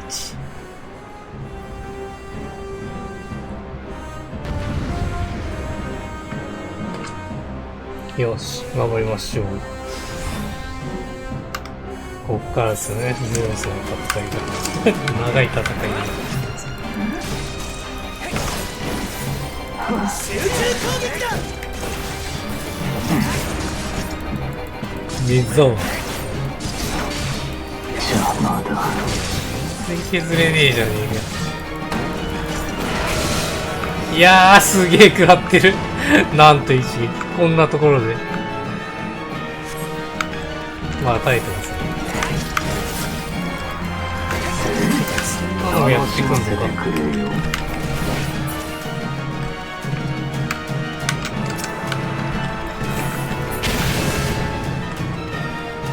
いや、全部削る無理じゃねえ。ま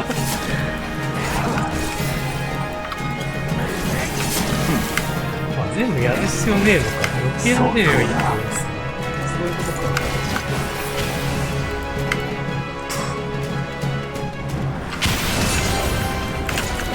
そこだ。全然削れねえよ、しかし。心は踊らんなって言ってる。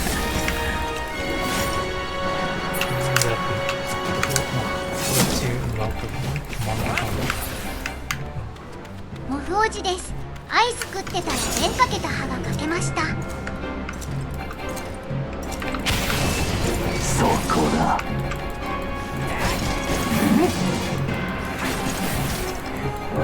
ビューンってのが来なければ大丈夫ですね。これがやばいっすね。いや、すごいね、ここやんねえたんですよ。いや、ちょっと待って、それ来んのかい。それは反則だよ。あ、来た。ビューン来ましたね。いや、これがやばすぎだって。終わった。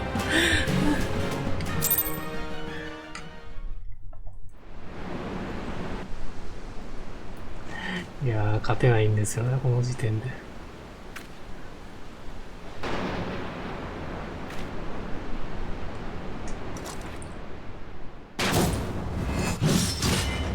あー。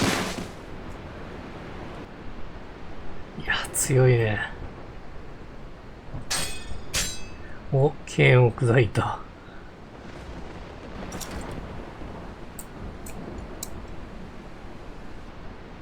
つまらぬ。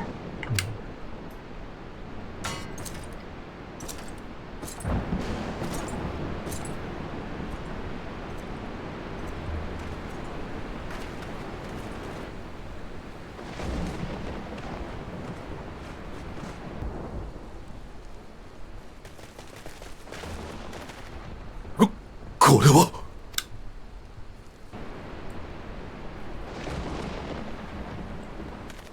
やめろやめろ。いや、絶対勝てねえから。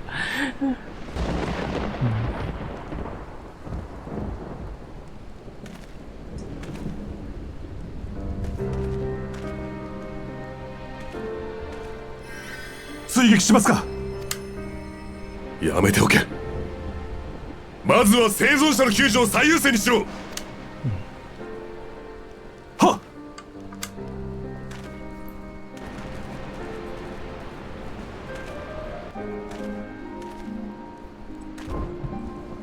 しっかりしろ。大丈夫か。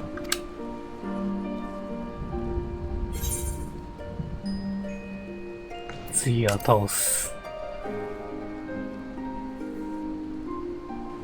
ああ、分かっている。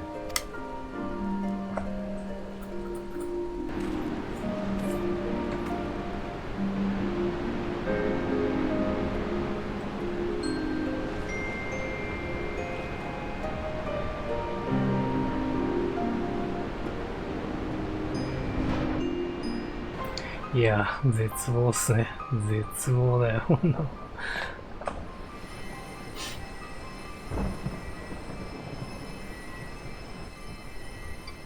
やだよ、ヤシトラ、死なないで。どうやって抗う感じになるかっていうのが、まあ、見どころになってくるってことですね。大丈夫、助けてみせるわ。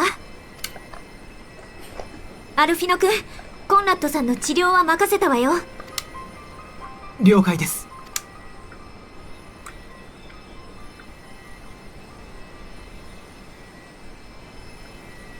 あなたは私を手伝って、ヤシトラが動かないように抑えてちょうだい。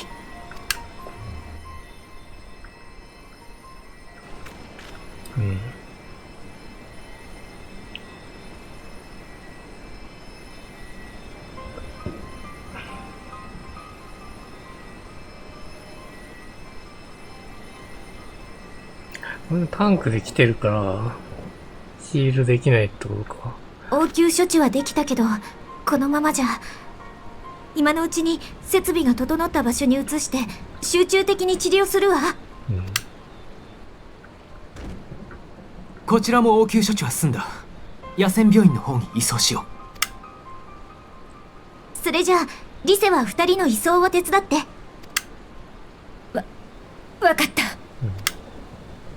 あなたは他に怪我人がいないか辺りを調べてみて。疲れてると思うけれど、もうひと踏ん張り頼んだわよ。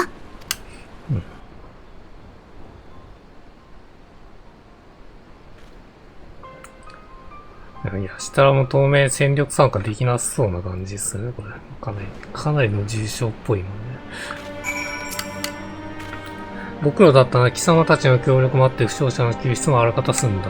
カーゼよ、貴様はよくやった。間違っても己を責めるんだよ。今はただ今できることを考え、共に最善を尽くすのだ。生存者と犠牲者と。よし、最後の確認といこう。ラールガーズリーチを一回りして、重傷者が残っていないか見回りを頼む。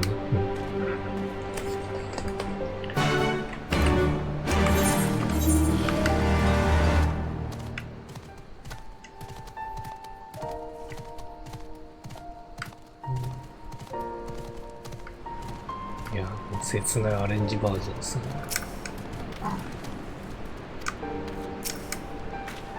すでに事切れている。メフリートの手にメフリートのお守りが握られていた。片身の品として扱ってる。いや、もう事切れている。やっぱそうですよね。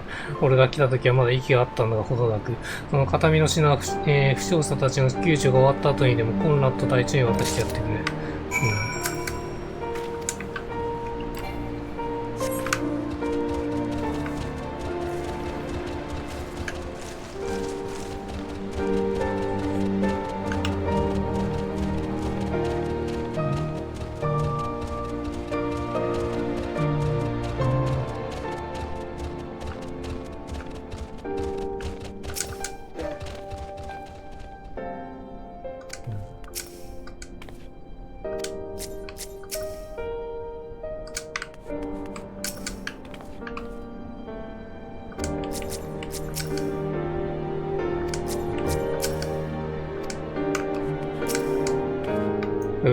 みんなは無事なのか。コンラッドさんは、とりあえず意識はあるんですね。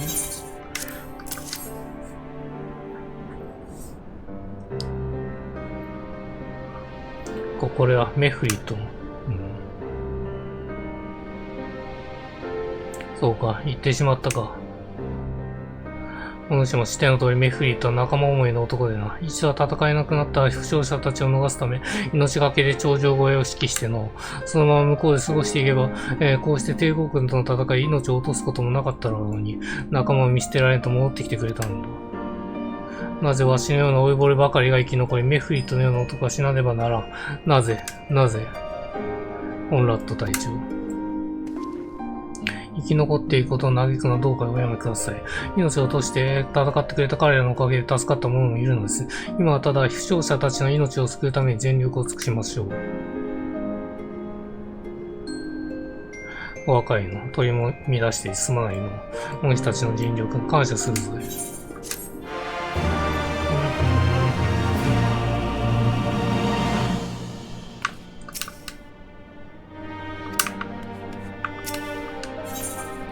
勝者ハウス。先ほどの戦いで無様なことを見せてしまったな。ヤンドの、増援するどころか、援護するどころか、敵の注意を引きつけることさえできなかった。だがアルフィノードの言葉ではないが、今は後悔するより生き残った者たちを救うことが先決だ。帝国軍が撤退してくれたが、襲撃があった以上、もはやラールガーズリーチは安全とは言えない。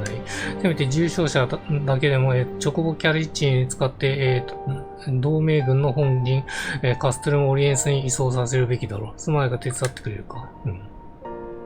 それでは私は出発の準備を急がしてくる。その間、治療士のオレラ女子から、錬金薬をもらい、不滅隊の輸送兵に渡してくれ。移送中の、容体急変を備えてな。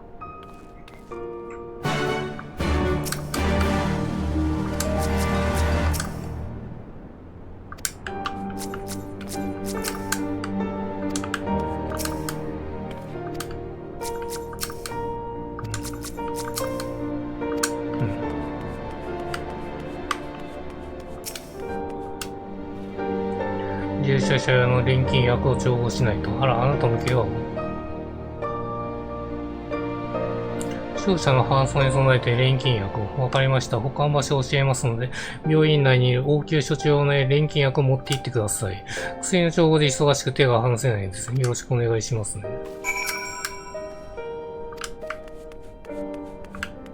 これか。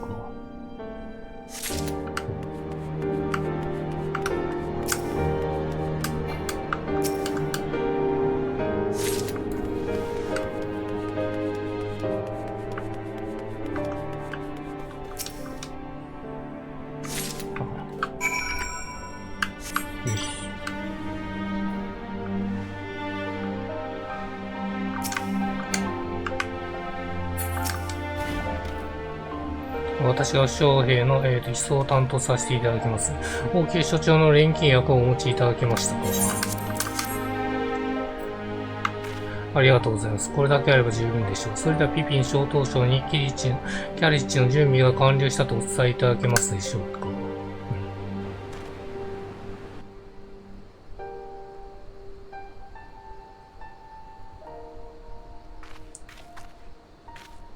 ヤシトラたち、重傷者は全員キャリッチに乗せたわ。搬送中は私が見ているから心配しないでちょうだい。ありがとう、クルルさん。私も同行させてもらう。護衛も必要だけど、今は何よりヤシトラのそばにいたいから。コンラッド隊長も怪我をしてるんでしょ。キャリッチに乗って同盟軍の本陣に向かった方が。まだ動ける仲間たちに指示をせんといかんからな。カストルモオリエンスに後ほど向かわせてもらうぞ。同盟軍の方々と今後について相談せねばなるまいて。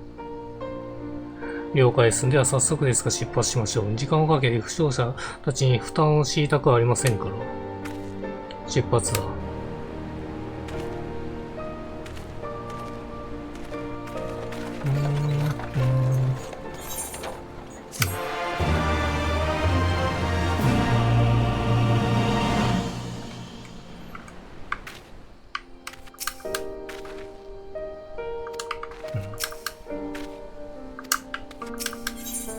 その声に押されて。仲間を多く助けてくれたらしいの。ありがとう、感謝するぜ。では今回の襲撃でわしの部隊は、壊滅的被害を被った。ベロジナ大橋の奪還作戦どころじゃなくなったということじゃ。ともかく足は生き残った者たちに指示を与えてくる。その後はカストルムオリエンスに向かうつもりじゃ。今後の方針についてはそちらで相談させてもらいたい。了解です。では私たちはラーバン局長に声をかけてきます。後ほどお会いしましょう。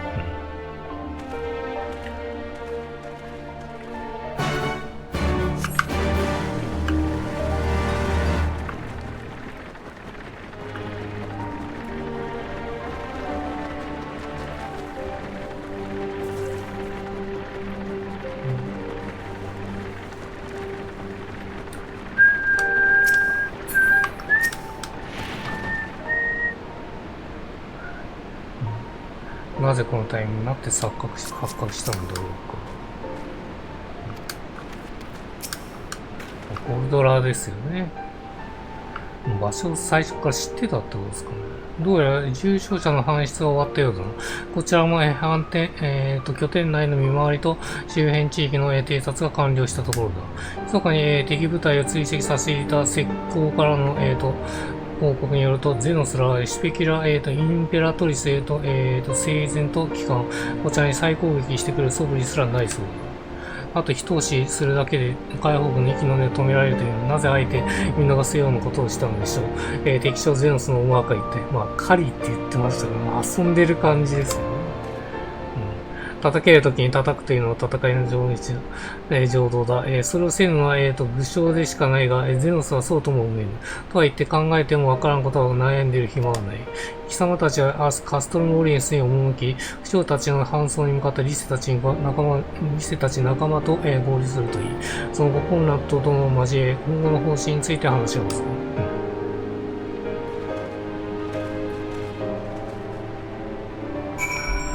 じゃあカストルムオリエンス。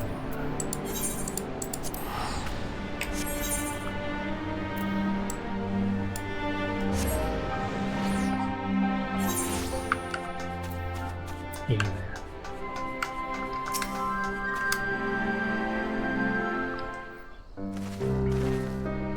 お疲れ様。ヤシトラのことはクルルが見てくれてる。まあ目は覚ましていないけど、容体は安定してるって。とりあえず良かったっすね。安直に良かったと言える状況ではないが、ひとまず命が助かったのは不幸中の幸いだろう。今は回復を信じて待つしかなさそうだ。そうだね。犠牲になった人たちも多かったし。コンラッド隊長から聞いたよ。メフリットが助からなかったさ。彼が、ドクロ連隊の女隊長に切られるところを私見てたんだ。あんなに強くアラミゴの解放を願っていた彼が同じアラミゴ人に殺されたなんて悲しくて悔しくて。でも今は泣いてなんかいられないよね。行こう。ラーバン局長たちが待ってる。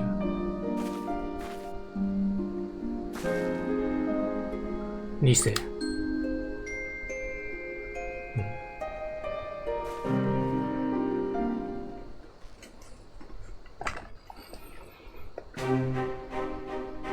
どうするんでしょうね。エオルゼア同盟軍、そして暁の方々、救援部隊の派遣、改めて感謝させてほしい。おかげで少なくない数の仲間が命拾いをした。よしてください。我々はもう仲間ではありませんか。アルフィノ殿が申す通りだ。帝国と戦う同志である以上、協力を惜しむつもりはない。ありがたい。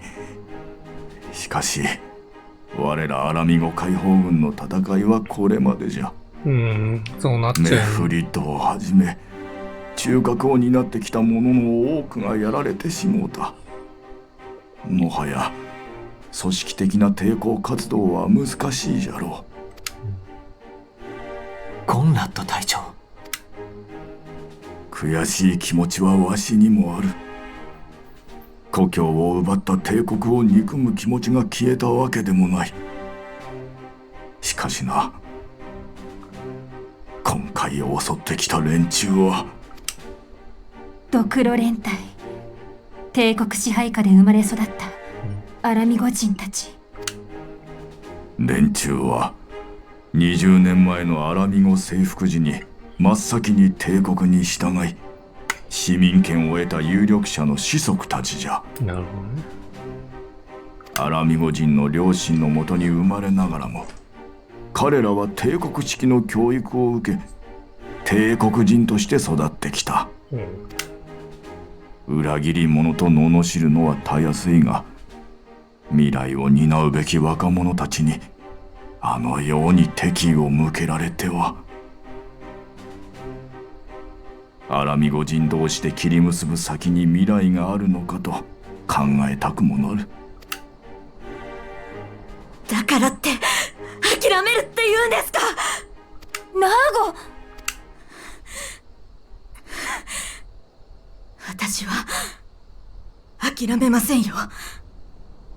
ここで引いて生き残ったとして死んでいった仲間たちになんて説明すればいいんですか？その叫び、我が輩にも同意させてくれ。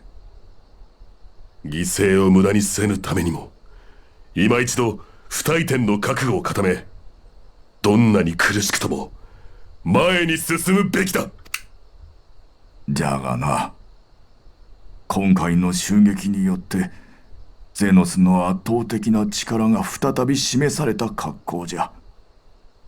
そんな中、立ち上がろうという勇気のある者はあまりに少ない。確かに化け物じみた強さだった。あのゼノスっての皇太子なんでしょ？ああ、王位継承権第1位の大物だ。アラミゴの総督となる前は、東州オサード大陸の属州ドマの反乱を鎮圧したことで武名を高めた将とも聞く。今やアラミゴとドマという2つの属州を管轄する立場にある帝国でも指折りの実力者というわけさ。そんな相手とどう対するべきか。どっちも管轄してるのか。なるほどね。まずはドマを攻めよ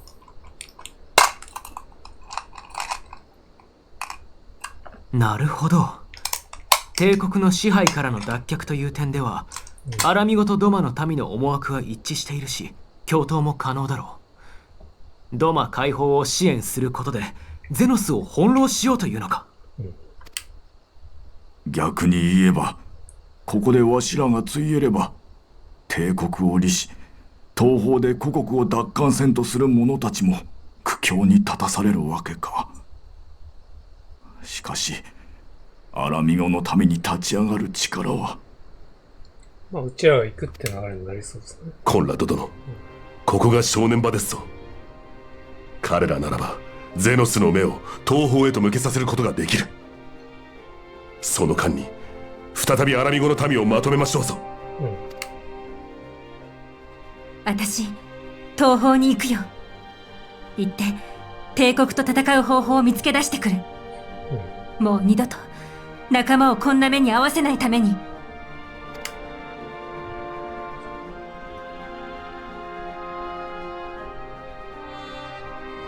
頼む。アラミゴの民に再び立ち上がるための時間を作ってくれ。すまない。感謝するぞい。不甲斐ないわしらのためにこうまでしてくれるとは。どうにか今一度試みてみるとしよう。自由のためにの。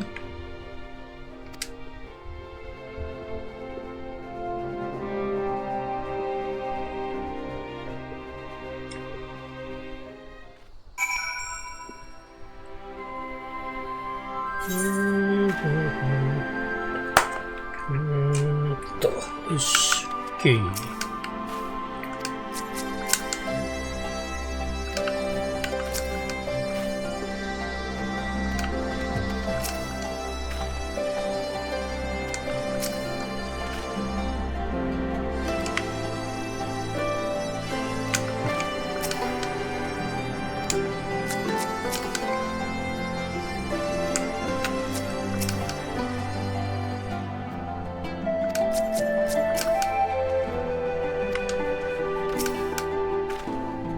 暁の決命の組織規模は小さく、戦争の勝敗を左右するほどの戦力はない。もちろん私たちが東方に行ったからとて、それだけノマの反乱軍が、高知の帝国軍を倒せるわけではない。だがそれでもなお私たちはできることがあると思う。かつてルイザーおじい様と、旧世使命の賢人たちは、たった12人で、エルザ諸国の働きかけを始めた。そして第7レースに立ち向かう大きなうねりを作り出したんだ。その前例に見習い私たちなりのやり方で支配に抗い、自由を求める人たちを結びつけていこう。それが帝国に対抗する最善の道だと思うんだ。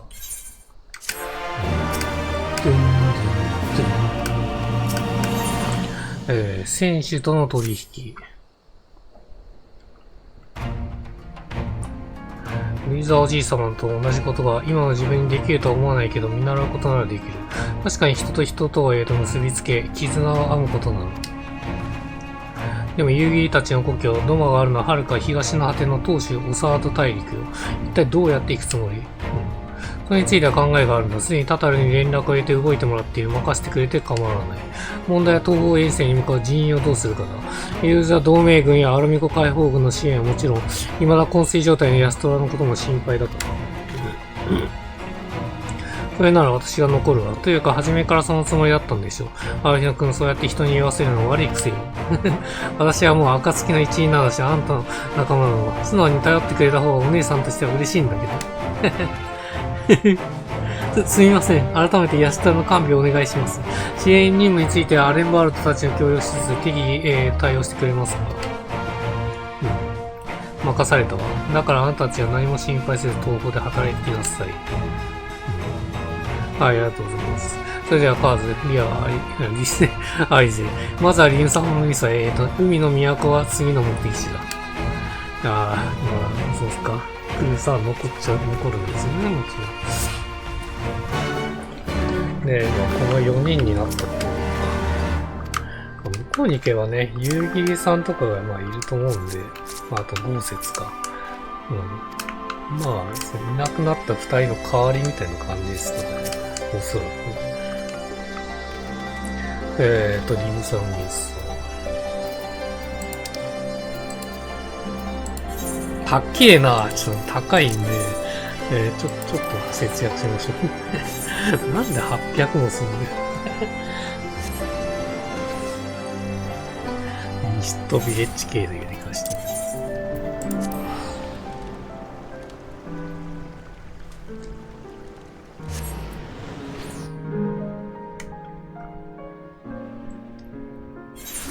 す。よし。なんで、どこにいんだ？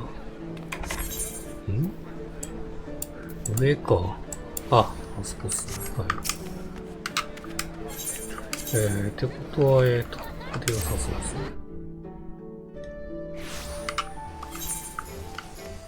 ね。やってないイベント。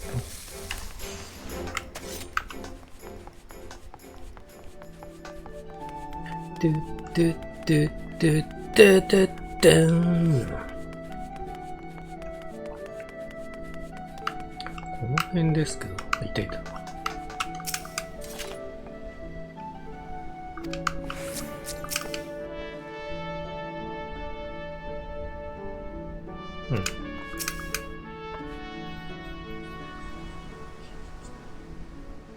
さて集まってよね。タタルが選手を連れてきてくれるのを待つだけだな。選手ってことはやっぱり船旅なんだね。わかった。メルビー提督に頼んで国家団の船を貸してもらうつもりなんでしょ。船を使うことになる。飛空艇の、航続距離では、東方まではたどり着けないし、東方までは帝国支配地域が続くため、燃料補給もできないからね。だから、船を借り受ける相手は国家団ではない。リムサロミソンの軍船が、東方に向けて出港したとなれば、帝国のいらぬ警戒を招くことになってしまう。そこで私が考えたのは、おっと噂すればタタルが戦士を連れてきたよと来たね。皆さんお待たせしました。戦士のカルバラさんを音声しました。来たね。カルバラン。海賊出てきたね。ここでカルバランが出てくるのが。海賊。カルバランですって。リムサロミソン三大海賊。百鬼夜行の頭目じゃない。ある日のあなたは海賊と取引しようっていうの。かの暁から話があると聞いてみれば、身内の意見すらまとめきれていないようですね。これでは取引どころか交渉にすら入りませんが。妹が失礼よ。カルバラン卿。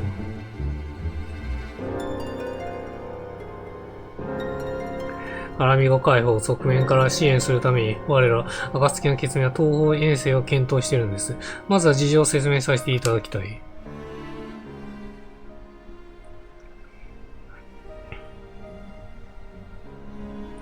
なるほど。確かに我が百鬼悪をスパイス攻撃のため幾度となく東の海に赴いている。東方への、航海経験で右に出る者はいないでしょう。うん。何がスパイス攻撃を。実態や攻撃性を狙う海賊行為じゃね何を海賊恨んでんだ、アリゼロ。突っかかるね。おやいや、私たちは、司法、免許を持つ、合法的な組織ですよ。ビジネスとしてリスクを背負い、利益を上げているだけのこと。しかし、暁に力を貸して、我らに何の益があるというのです。確かに。お、タタルがにっこりしてますね。このたたり、ひょんなことから長らくコートイシュガルドに滞在していた経験があるのです。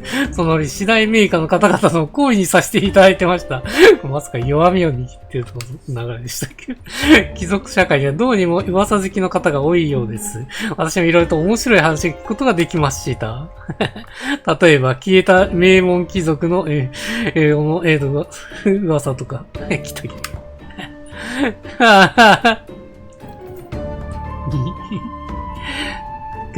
ははは。イシュガルド出身ってことっすよね、カルバランドね。面白いお嬢さんだ。あなたの、土産話に命じてこの取引受けさせていただきますよ。暁に菓子を作っておくのも悪くない。帝国の管轄下にあるドマに直接入港するのは難しいですが、近い港町、東菓子の国、貿易港、クガネまでなら、我らがミゼリー号でお送りできるでしょう。とはいえ、概要公開を行うとなれば大事です。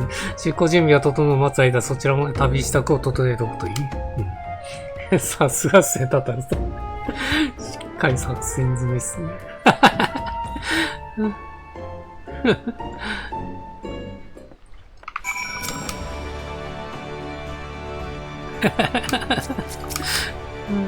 そうなるよね。そうなる。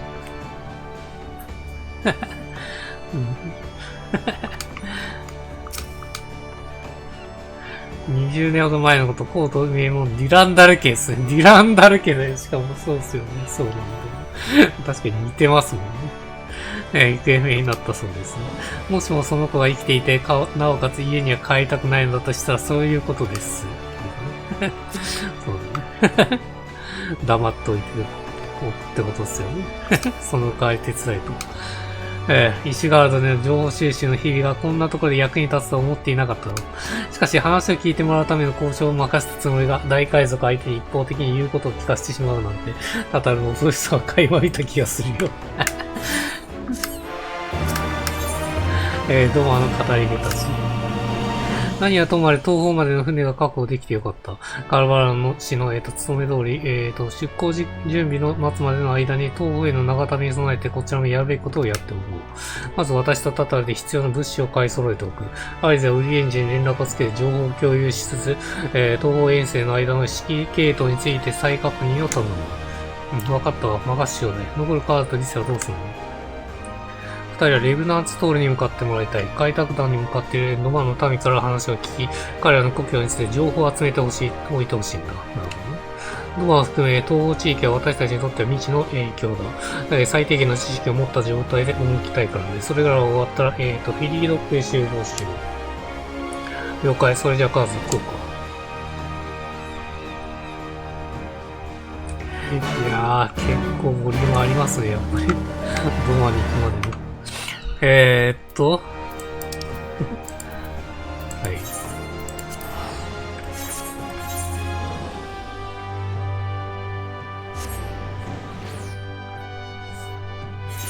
ビューン。早速情報収集を始めようか。レブナンストール開拓軍に、参加しているドーマ出身の人って結構人数がいるからさ、手を挙げてみてね。私は外にいる人とロエナ記念会館の方を回るから、カーズは石の家をお願い。終わったらまたここで落ち合おう。ダガッダガッダーン。ホーライさんとかの辺ですかね。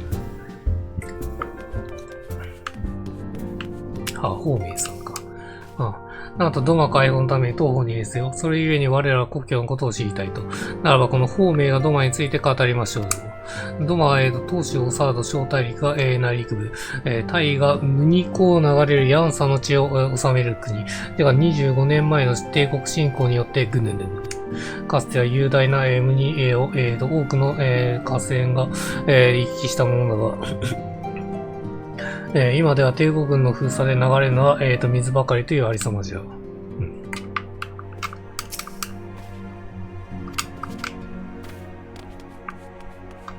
イギリス。お久しぶりです、カーズさん。クヨは一体どうしたのですか？暁の皆さんが東方遠征を、それでドマについての情報を聞いているのですね。わかりました。かいつまんでお伝えしましょう。ドマは帝国の侵略を受けたの25年前。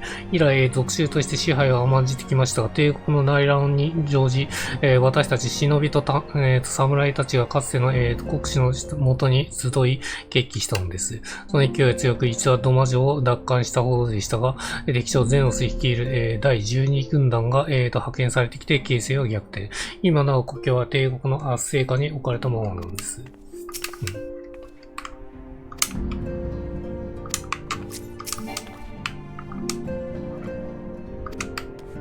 もう一人は宝山。これは何か要件でも。そうか、遊戯様の後を追い、ドマに向かうと。初めての東方となれば戸惑うこともあるだろう。自分で良ければ話をさせてくれ。我ら、長江家の祖国、ドマは帝国の支配下にある。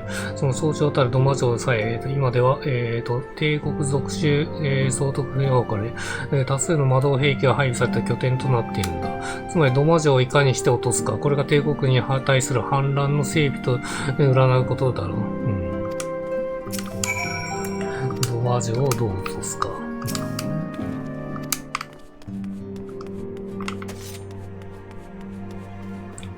ドマ城に敵対象がいるってことですね。ゼノスは行き来してるって感じかな。両方収めてるってこと。これどこにいるんだ？外ですね。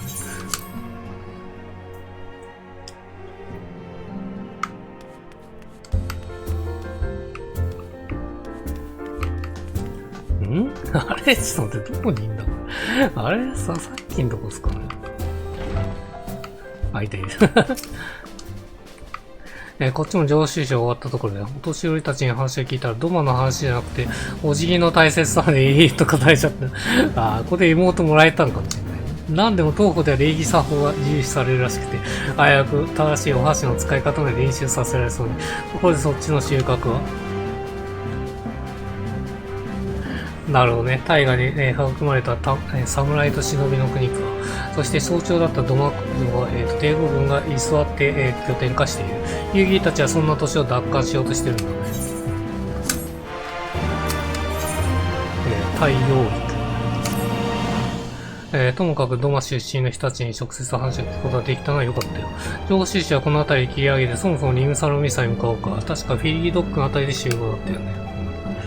OK です。じゃあリムサロミサに帰りましょ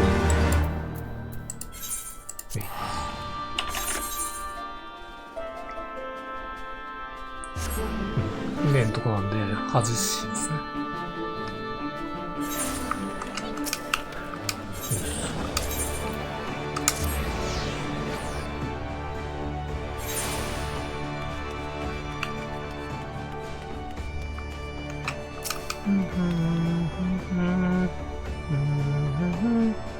このタタルが暁初の東方遠征に成功を導きますこのタタルがつってます皆さん、こういう時のタタルって頼りになるわねすげえ、まさにタタルは暁の決意の生命線だすごいっすね。かなり役に立ってますね。カーズお疲れ様。レブナンストールでの情報収集終わったようだね。仕入れた情報については戦場で聞かせてくれないか。経由地である9月まででも相当な長旅になるからじっくり話すことはできるだろう。実行準備を整ったようだ。そちらに百鬼夜行の、カンパニーに声をかければ、船まで案内してくれるそうだが、早速乗船するとしよう。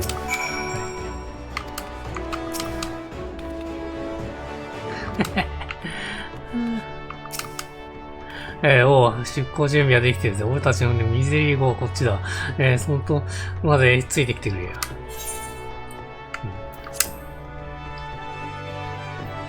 ミゼリー号。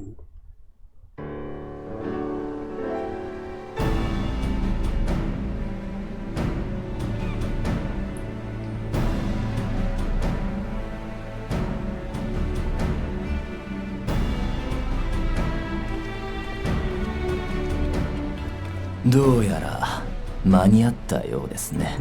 ウリエンジ。あら、ウリエンジン。見送りに来てくれるなんて思わなかったわ。遥か東方に向かい大航海に出立する皆様に一つの詩を送らんとやってまいりました。詩を送るためにわざわざ来たんかよ。砂の家から。日いずる地にて生まれし赤き輝き烈火となりて、日沈む地にて生まれし青き輝きを食らわ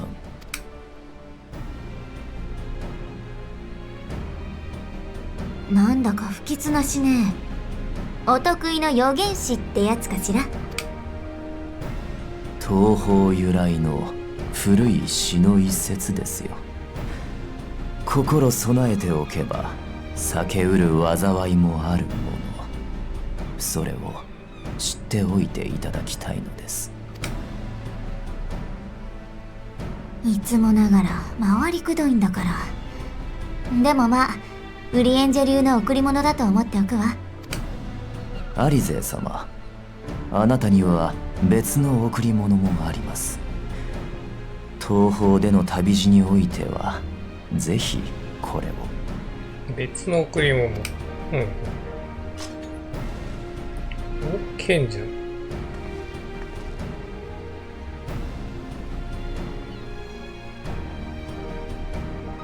綺麗な再建。これを私に。再建の赤窓をしようってことですね。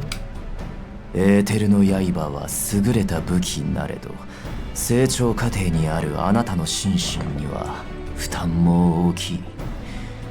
特別にしつらえた品ですのでご信用にはなりましょう。あれですね、グレンのタイミングで侍と確か赤魔導士が実装されたんですよね。魔法をかけて私のエーテル波長に合わせているのね。すごく手に馴染むわ。ありがとう。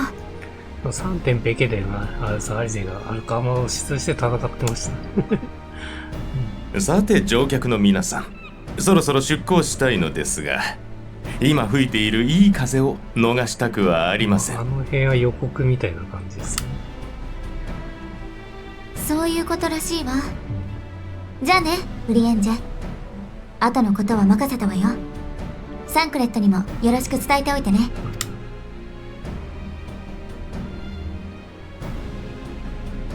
絶対人数多い方が楽だと思うんですけどね。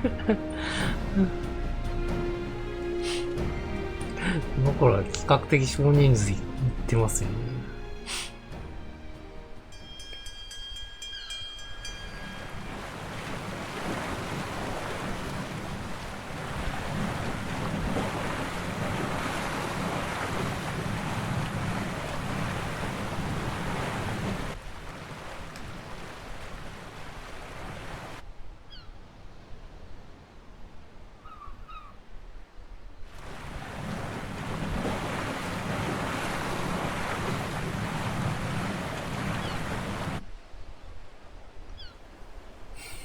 見送ってる。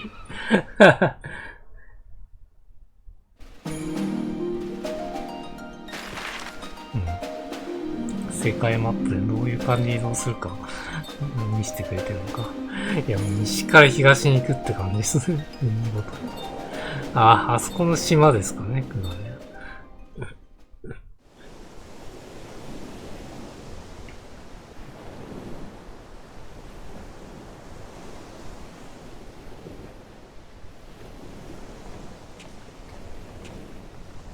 風も波も上々です。我らが愛すべきミゼリー号の起源もね。東方までは長旅になりますから、あまり気を張らずに船室で休んでいてください。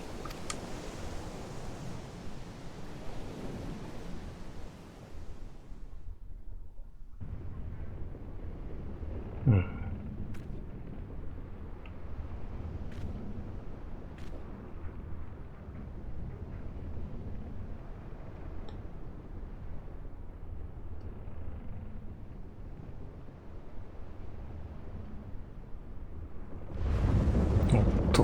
揺れてますね。この揺れは大抵船旅うまくいかないですよね、FF。お頭、なんだか妙なことが。風もないで潮の流れも止まっているってのに、船が引っ張られていやがるんです。船が引っ張られている。引っ張られる？ええ。それで例のやつが出たんじゃないかって船乗りどもが騒いでいやがるんで。例のやつ。バカな。ともかく甲板に上がります。英雄殿、あなたも来てくれますか？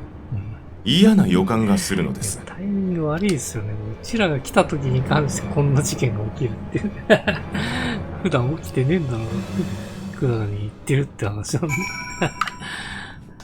リムサロミーサに移動するがあるんですけど。移動できちゃうんだ。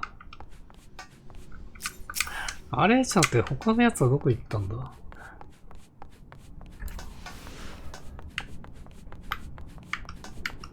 いないっすね。もうそこしか行けねえのかじゃあ。この時点で引き返すこともできますよってことですよね。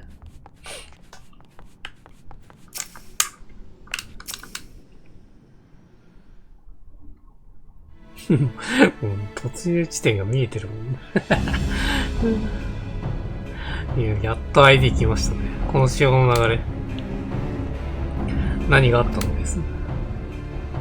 船が流されています。ほとんど風もなく、潮の流れも止まっているというのに何かに引き寄せられるように船が動いているんです。この船って、制輪機関を積んでるんだよね。誰かが動力を勝手に動かしているというせいなんだね。原因不明の不調で、制輪機関を停止中。むしろ動力を使って本来の航路に戻りたいところですが、今のところ修理すらままならない状況です。お頭、これは本当に例のやつだ。例のやつ。失礼、先ほどから話に出てる例のやつって一体何なのです。いやいや、くだらない迷信ですよ。ゼーボルフ族の名乗りに伝わる伝承で死んだ女の魂が男たちを誘って船を縄張りに引き寄せ、ナンパさせるんだと。幽霊絡みですよ。バカだ。消えた。本当にバカね。これが自然現象でも相談、線密でもないから、何らかの生物ないし、純ずる存在の介入ということでしょ。アリゼは怖くなくて、アルヒノは怖いんですかね。死人の魂はともかくして、司令術や、未了術に長けた精霊族の生き残りか、精神操作系の魔法を得意とする用意ってところが妥当じゃない。なるほどね。だったら解決策が一つ。このまま引き寄せられるのを任せて、たどり着いた先で黒幕をぶっ倒す。それでおしまいよ。いやー、すごいっすね。全然怖くねえんだ。リセも怖くねえ。ある日のだけっすね。怖がってんの。論理的な推測かつ的確な戦術に思います。付け加えなら黒幕から鳴り物になれ、船を乗っ取られないよう、ミゼリー号を守るものが必要という点でしょうか。なるほどね。そうですね。ならば、船の防衛は船員たちに任せて、私と皆さんで黒幕の捜索と排除と行うのはいかがでしょう。あ、来るんですね。カルバラも。決まりね、何もかは知らないけど、私たちの旅路を、邪魔したツケを払わしてやりましょう。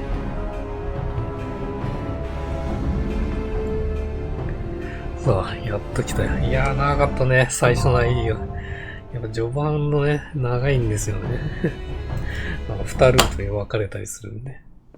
というわけで、ちょっとトイレに行ってきます。すみません。ちょっと会話だけしとくか。暗くなってきたので、ちょっと電気もつけたい。よし。動揺なんてしてない。私は冷静だよ。うん、昔から怪談話の類に弱いのよね。今でも治ってないんだって笑っちゃうわ。うん、いや、理性も全くわからないですね。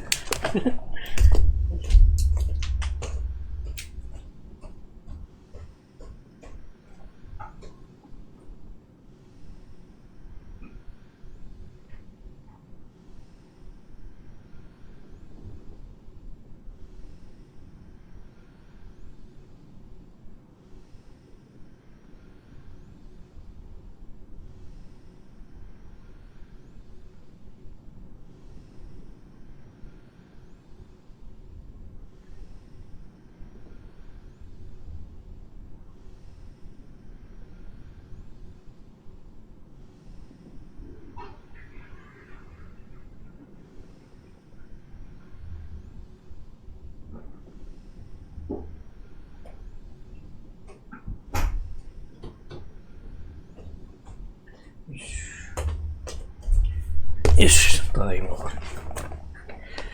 英雄伝説のエリーってキャラはですね、まあ、遠藤さんなんですけど、同じ遠藤さんなんですけど、あっちはすげえ怖がるんですよね。だけど、こっちの遠藤さんは全く怖くないっていう感じですね。全然キャラが違いますね。というわけで行きましょう。他のプレイヤー突入。精錬会行きますよ。いや、すごねえか。時間帯が悪いっすね。前回もこの辺の時間帯で、そうですね、ちょっと待たされましたね。もう前回と同じ時間帯だわ。ちょっと夜やるかちょっと悩みどころっすね。いや、日曜から休んでもいいかなっていう感じですね。PVP とかもやんないといけねえからな。フロントライン。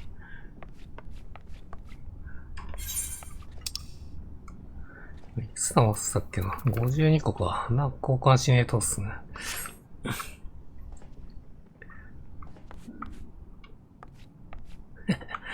いや、もうタンクで申請してるのに集まらないっていうね。へこむわ。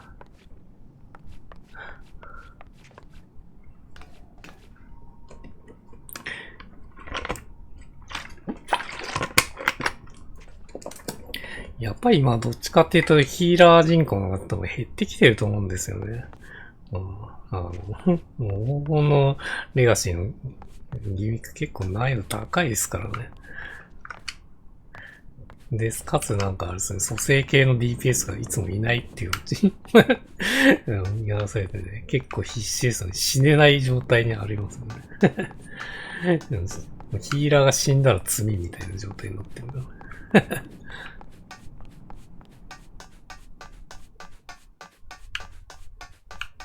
いや、かっこいいっすね、ここ。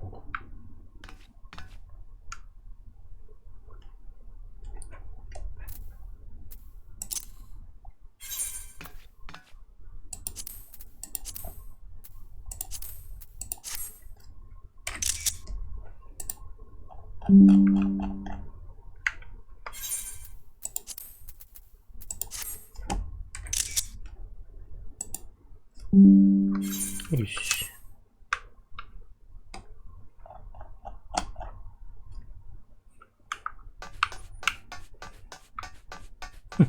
いや、こんなとこまで登れるんですね。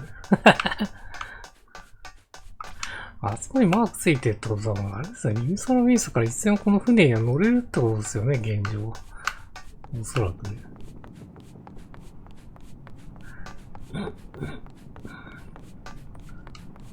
場所でも把握しとくか。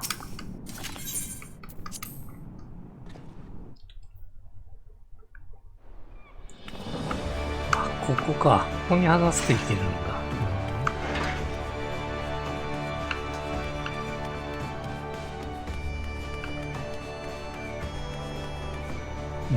オーシャンヘイシンぐらいです。これはなんかあったような気がする。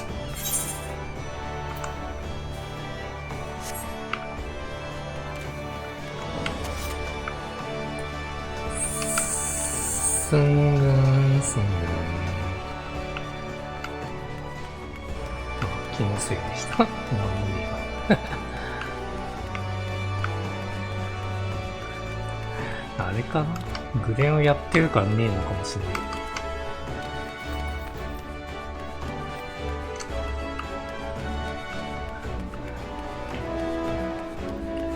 ブーンブーンおっせえな。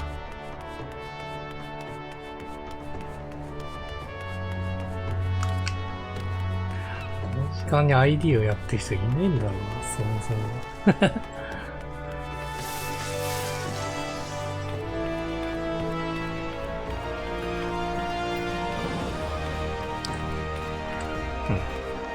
今回はクがね、たどり着いた時点で、次回にしますね。4時間経っちゃったので。次回クがねから、まあ、ドマ編が始まってるっていうのがですね。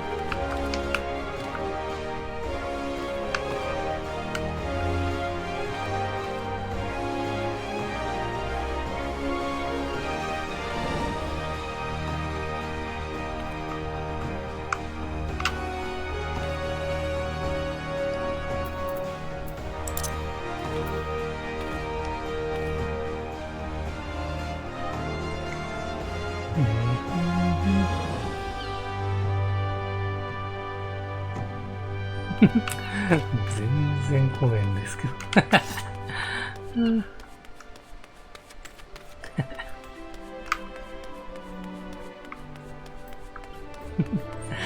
や、もうタンクでこんな待たされなきゃいけない。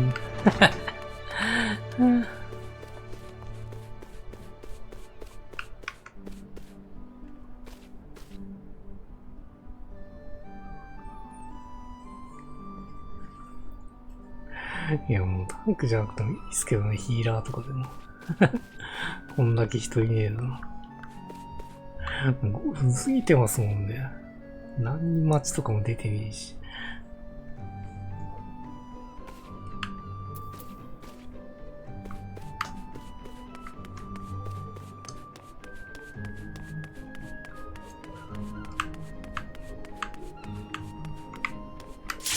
あ、来た。来ました。OK。頑張りましょう。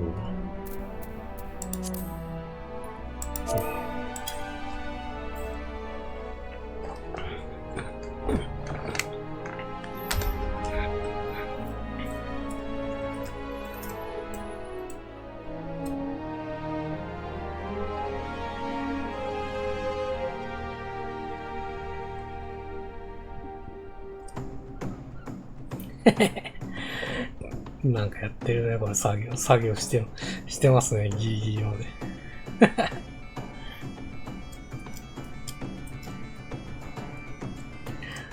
BPS は相当待たされますからね、基本的に。まあ、そうなるよね。はい。OK です。よ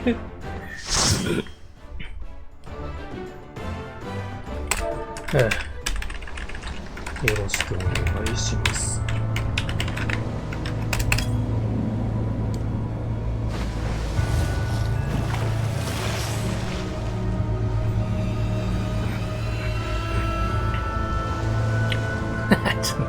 すげえひよこがいるんですか。でけえ。いや、ひよこがいたわ。でかすぎだろ。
やべえ、そういう衝撃に注意しろ。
ルガと。でかいね。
よし、オッケー。2ボス。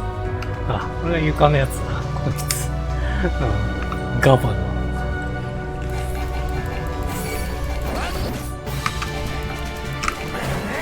ゾンビみたいなのがあってやつですね。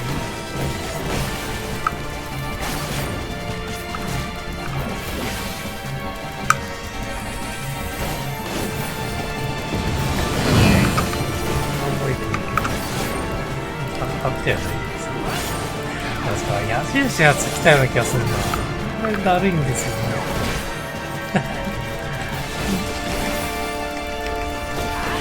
ここで生まれる矢印です。こんなもん。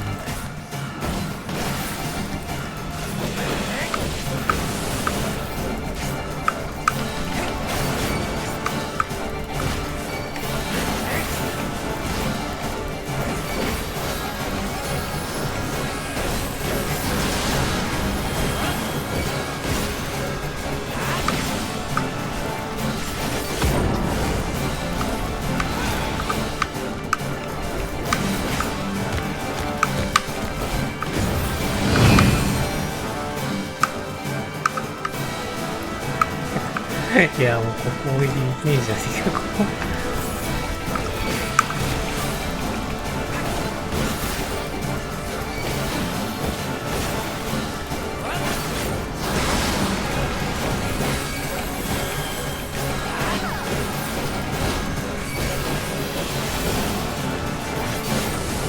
地形。あ、地形そう地形。すごい頑張ってんな。はい、はい。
はいね。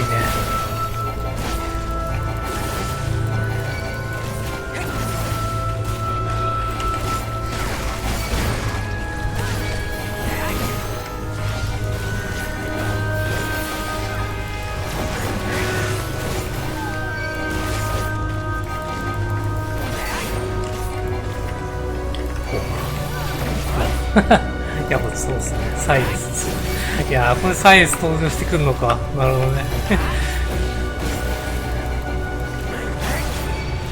ちょっと光った感じで出てくるとサイレスですね。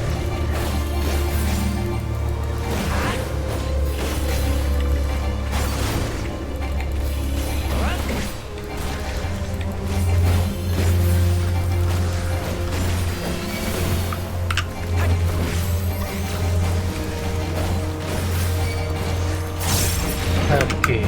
ボス。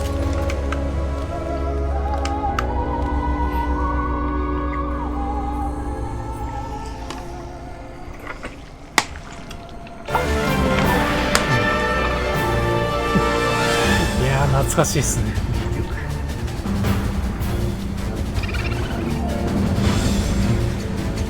マジで見える。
兵士クルクルのやつやってこないよ。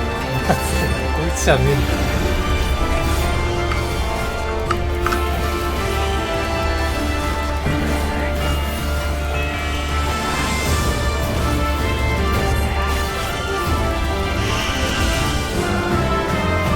いやー、入っちゃってる、入っちゃってる。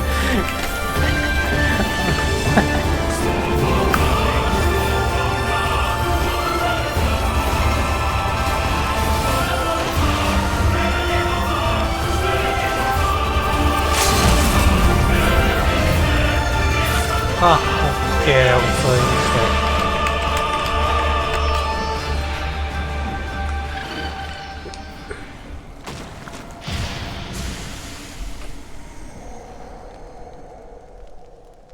うん、晴れてクリアか。うん、でっ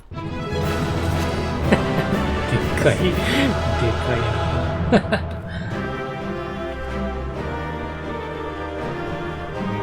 お、カルバラも来てる。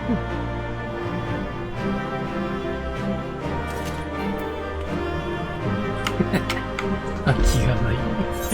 あ、ちょっと、いるんです。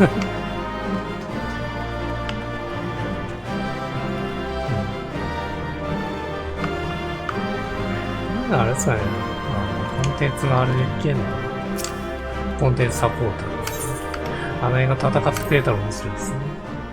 そういう感じになってんのかもしんないですね。見てみるか。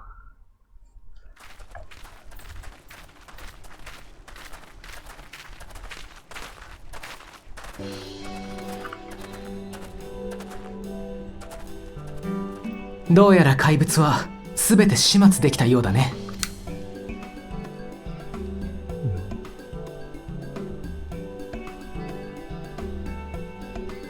手下から連絡がありました。ミゼリー号の方も修理が終わったとのこと。これで航海を再開できそうです。やれやれ、海の怪談話なんてもうごめんだよ。早々にこの島から離れるとしよう。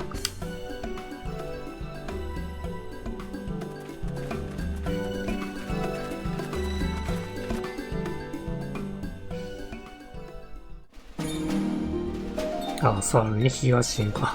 全然東ですね。いや、めちゃくちゃ遠いですね。あの上はどこだですかね。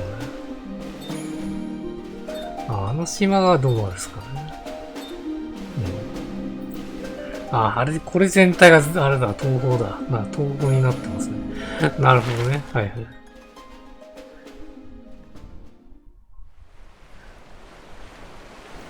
いやー、来たね。はるか東方のオサード小大陸。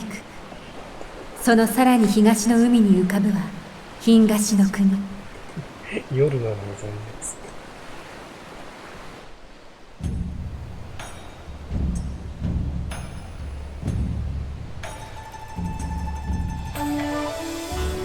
長く鎖国を続けるこの国の中でただ一つ凸国に開かれた港クガネ。いやー、いいとこっすよね。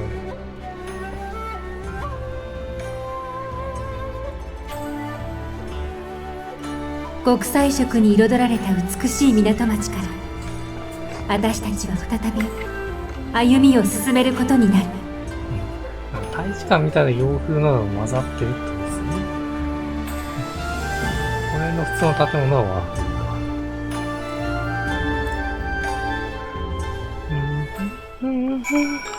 か。じゃあいつも通り報告までやりましょうか。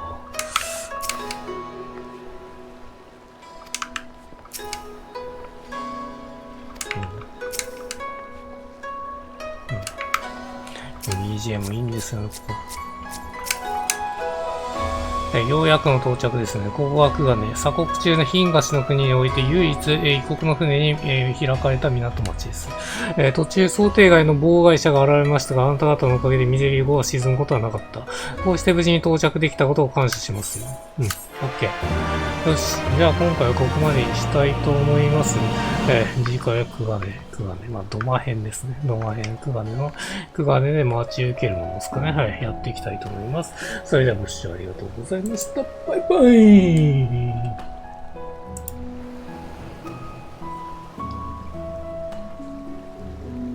ご視聴ありがとうございました。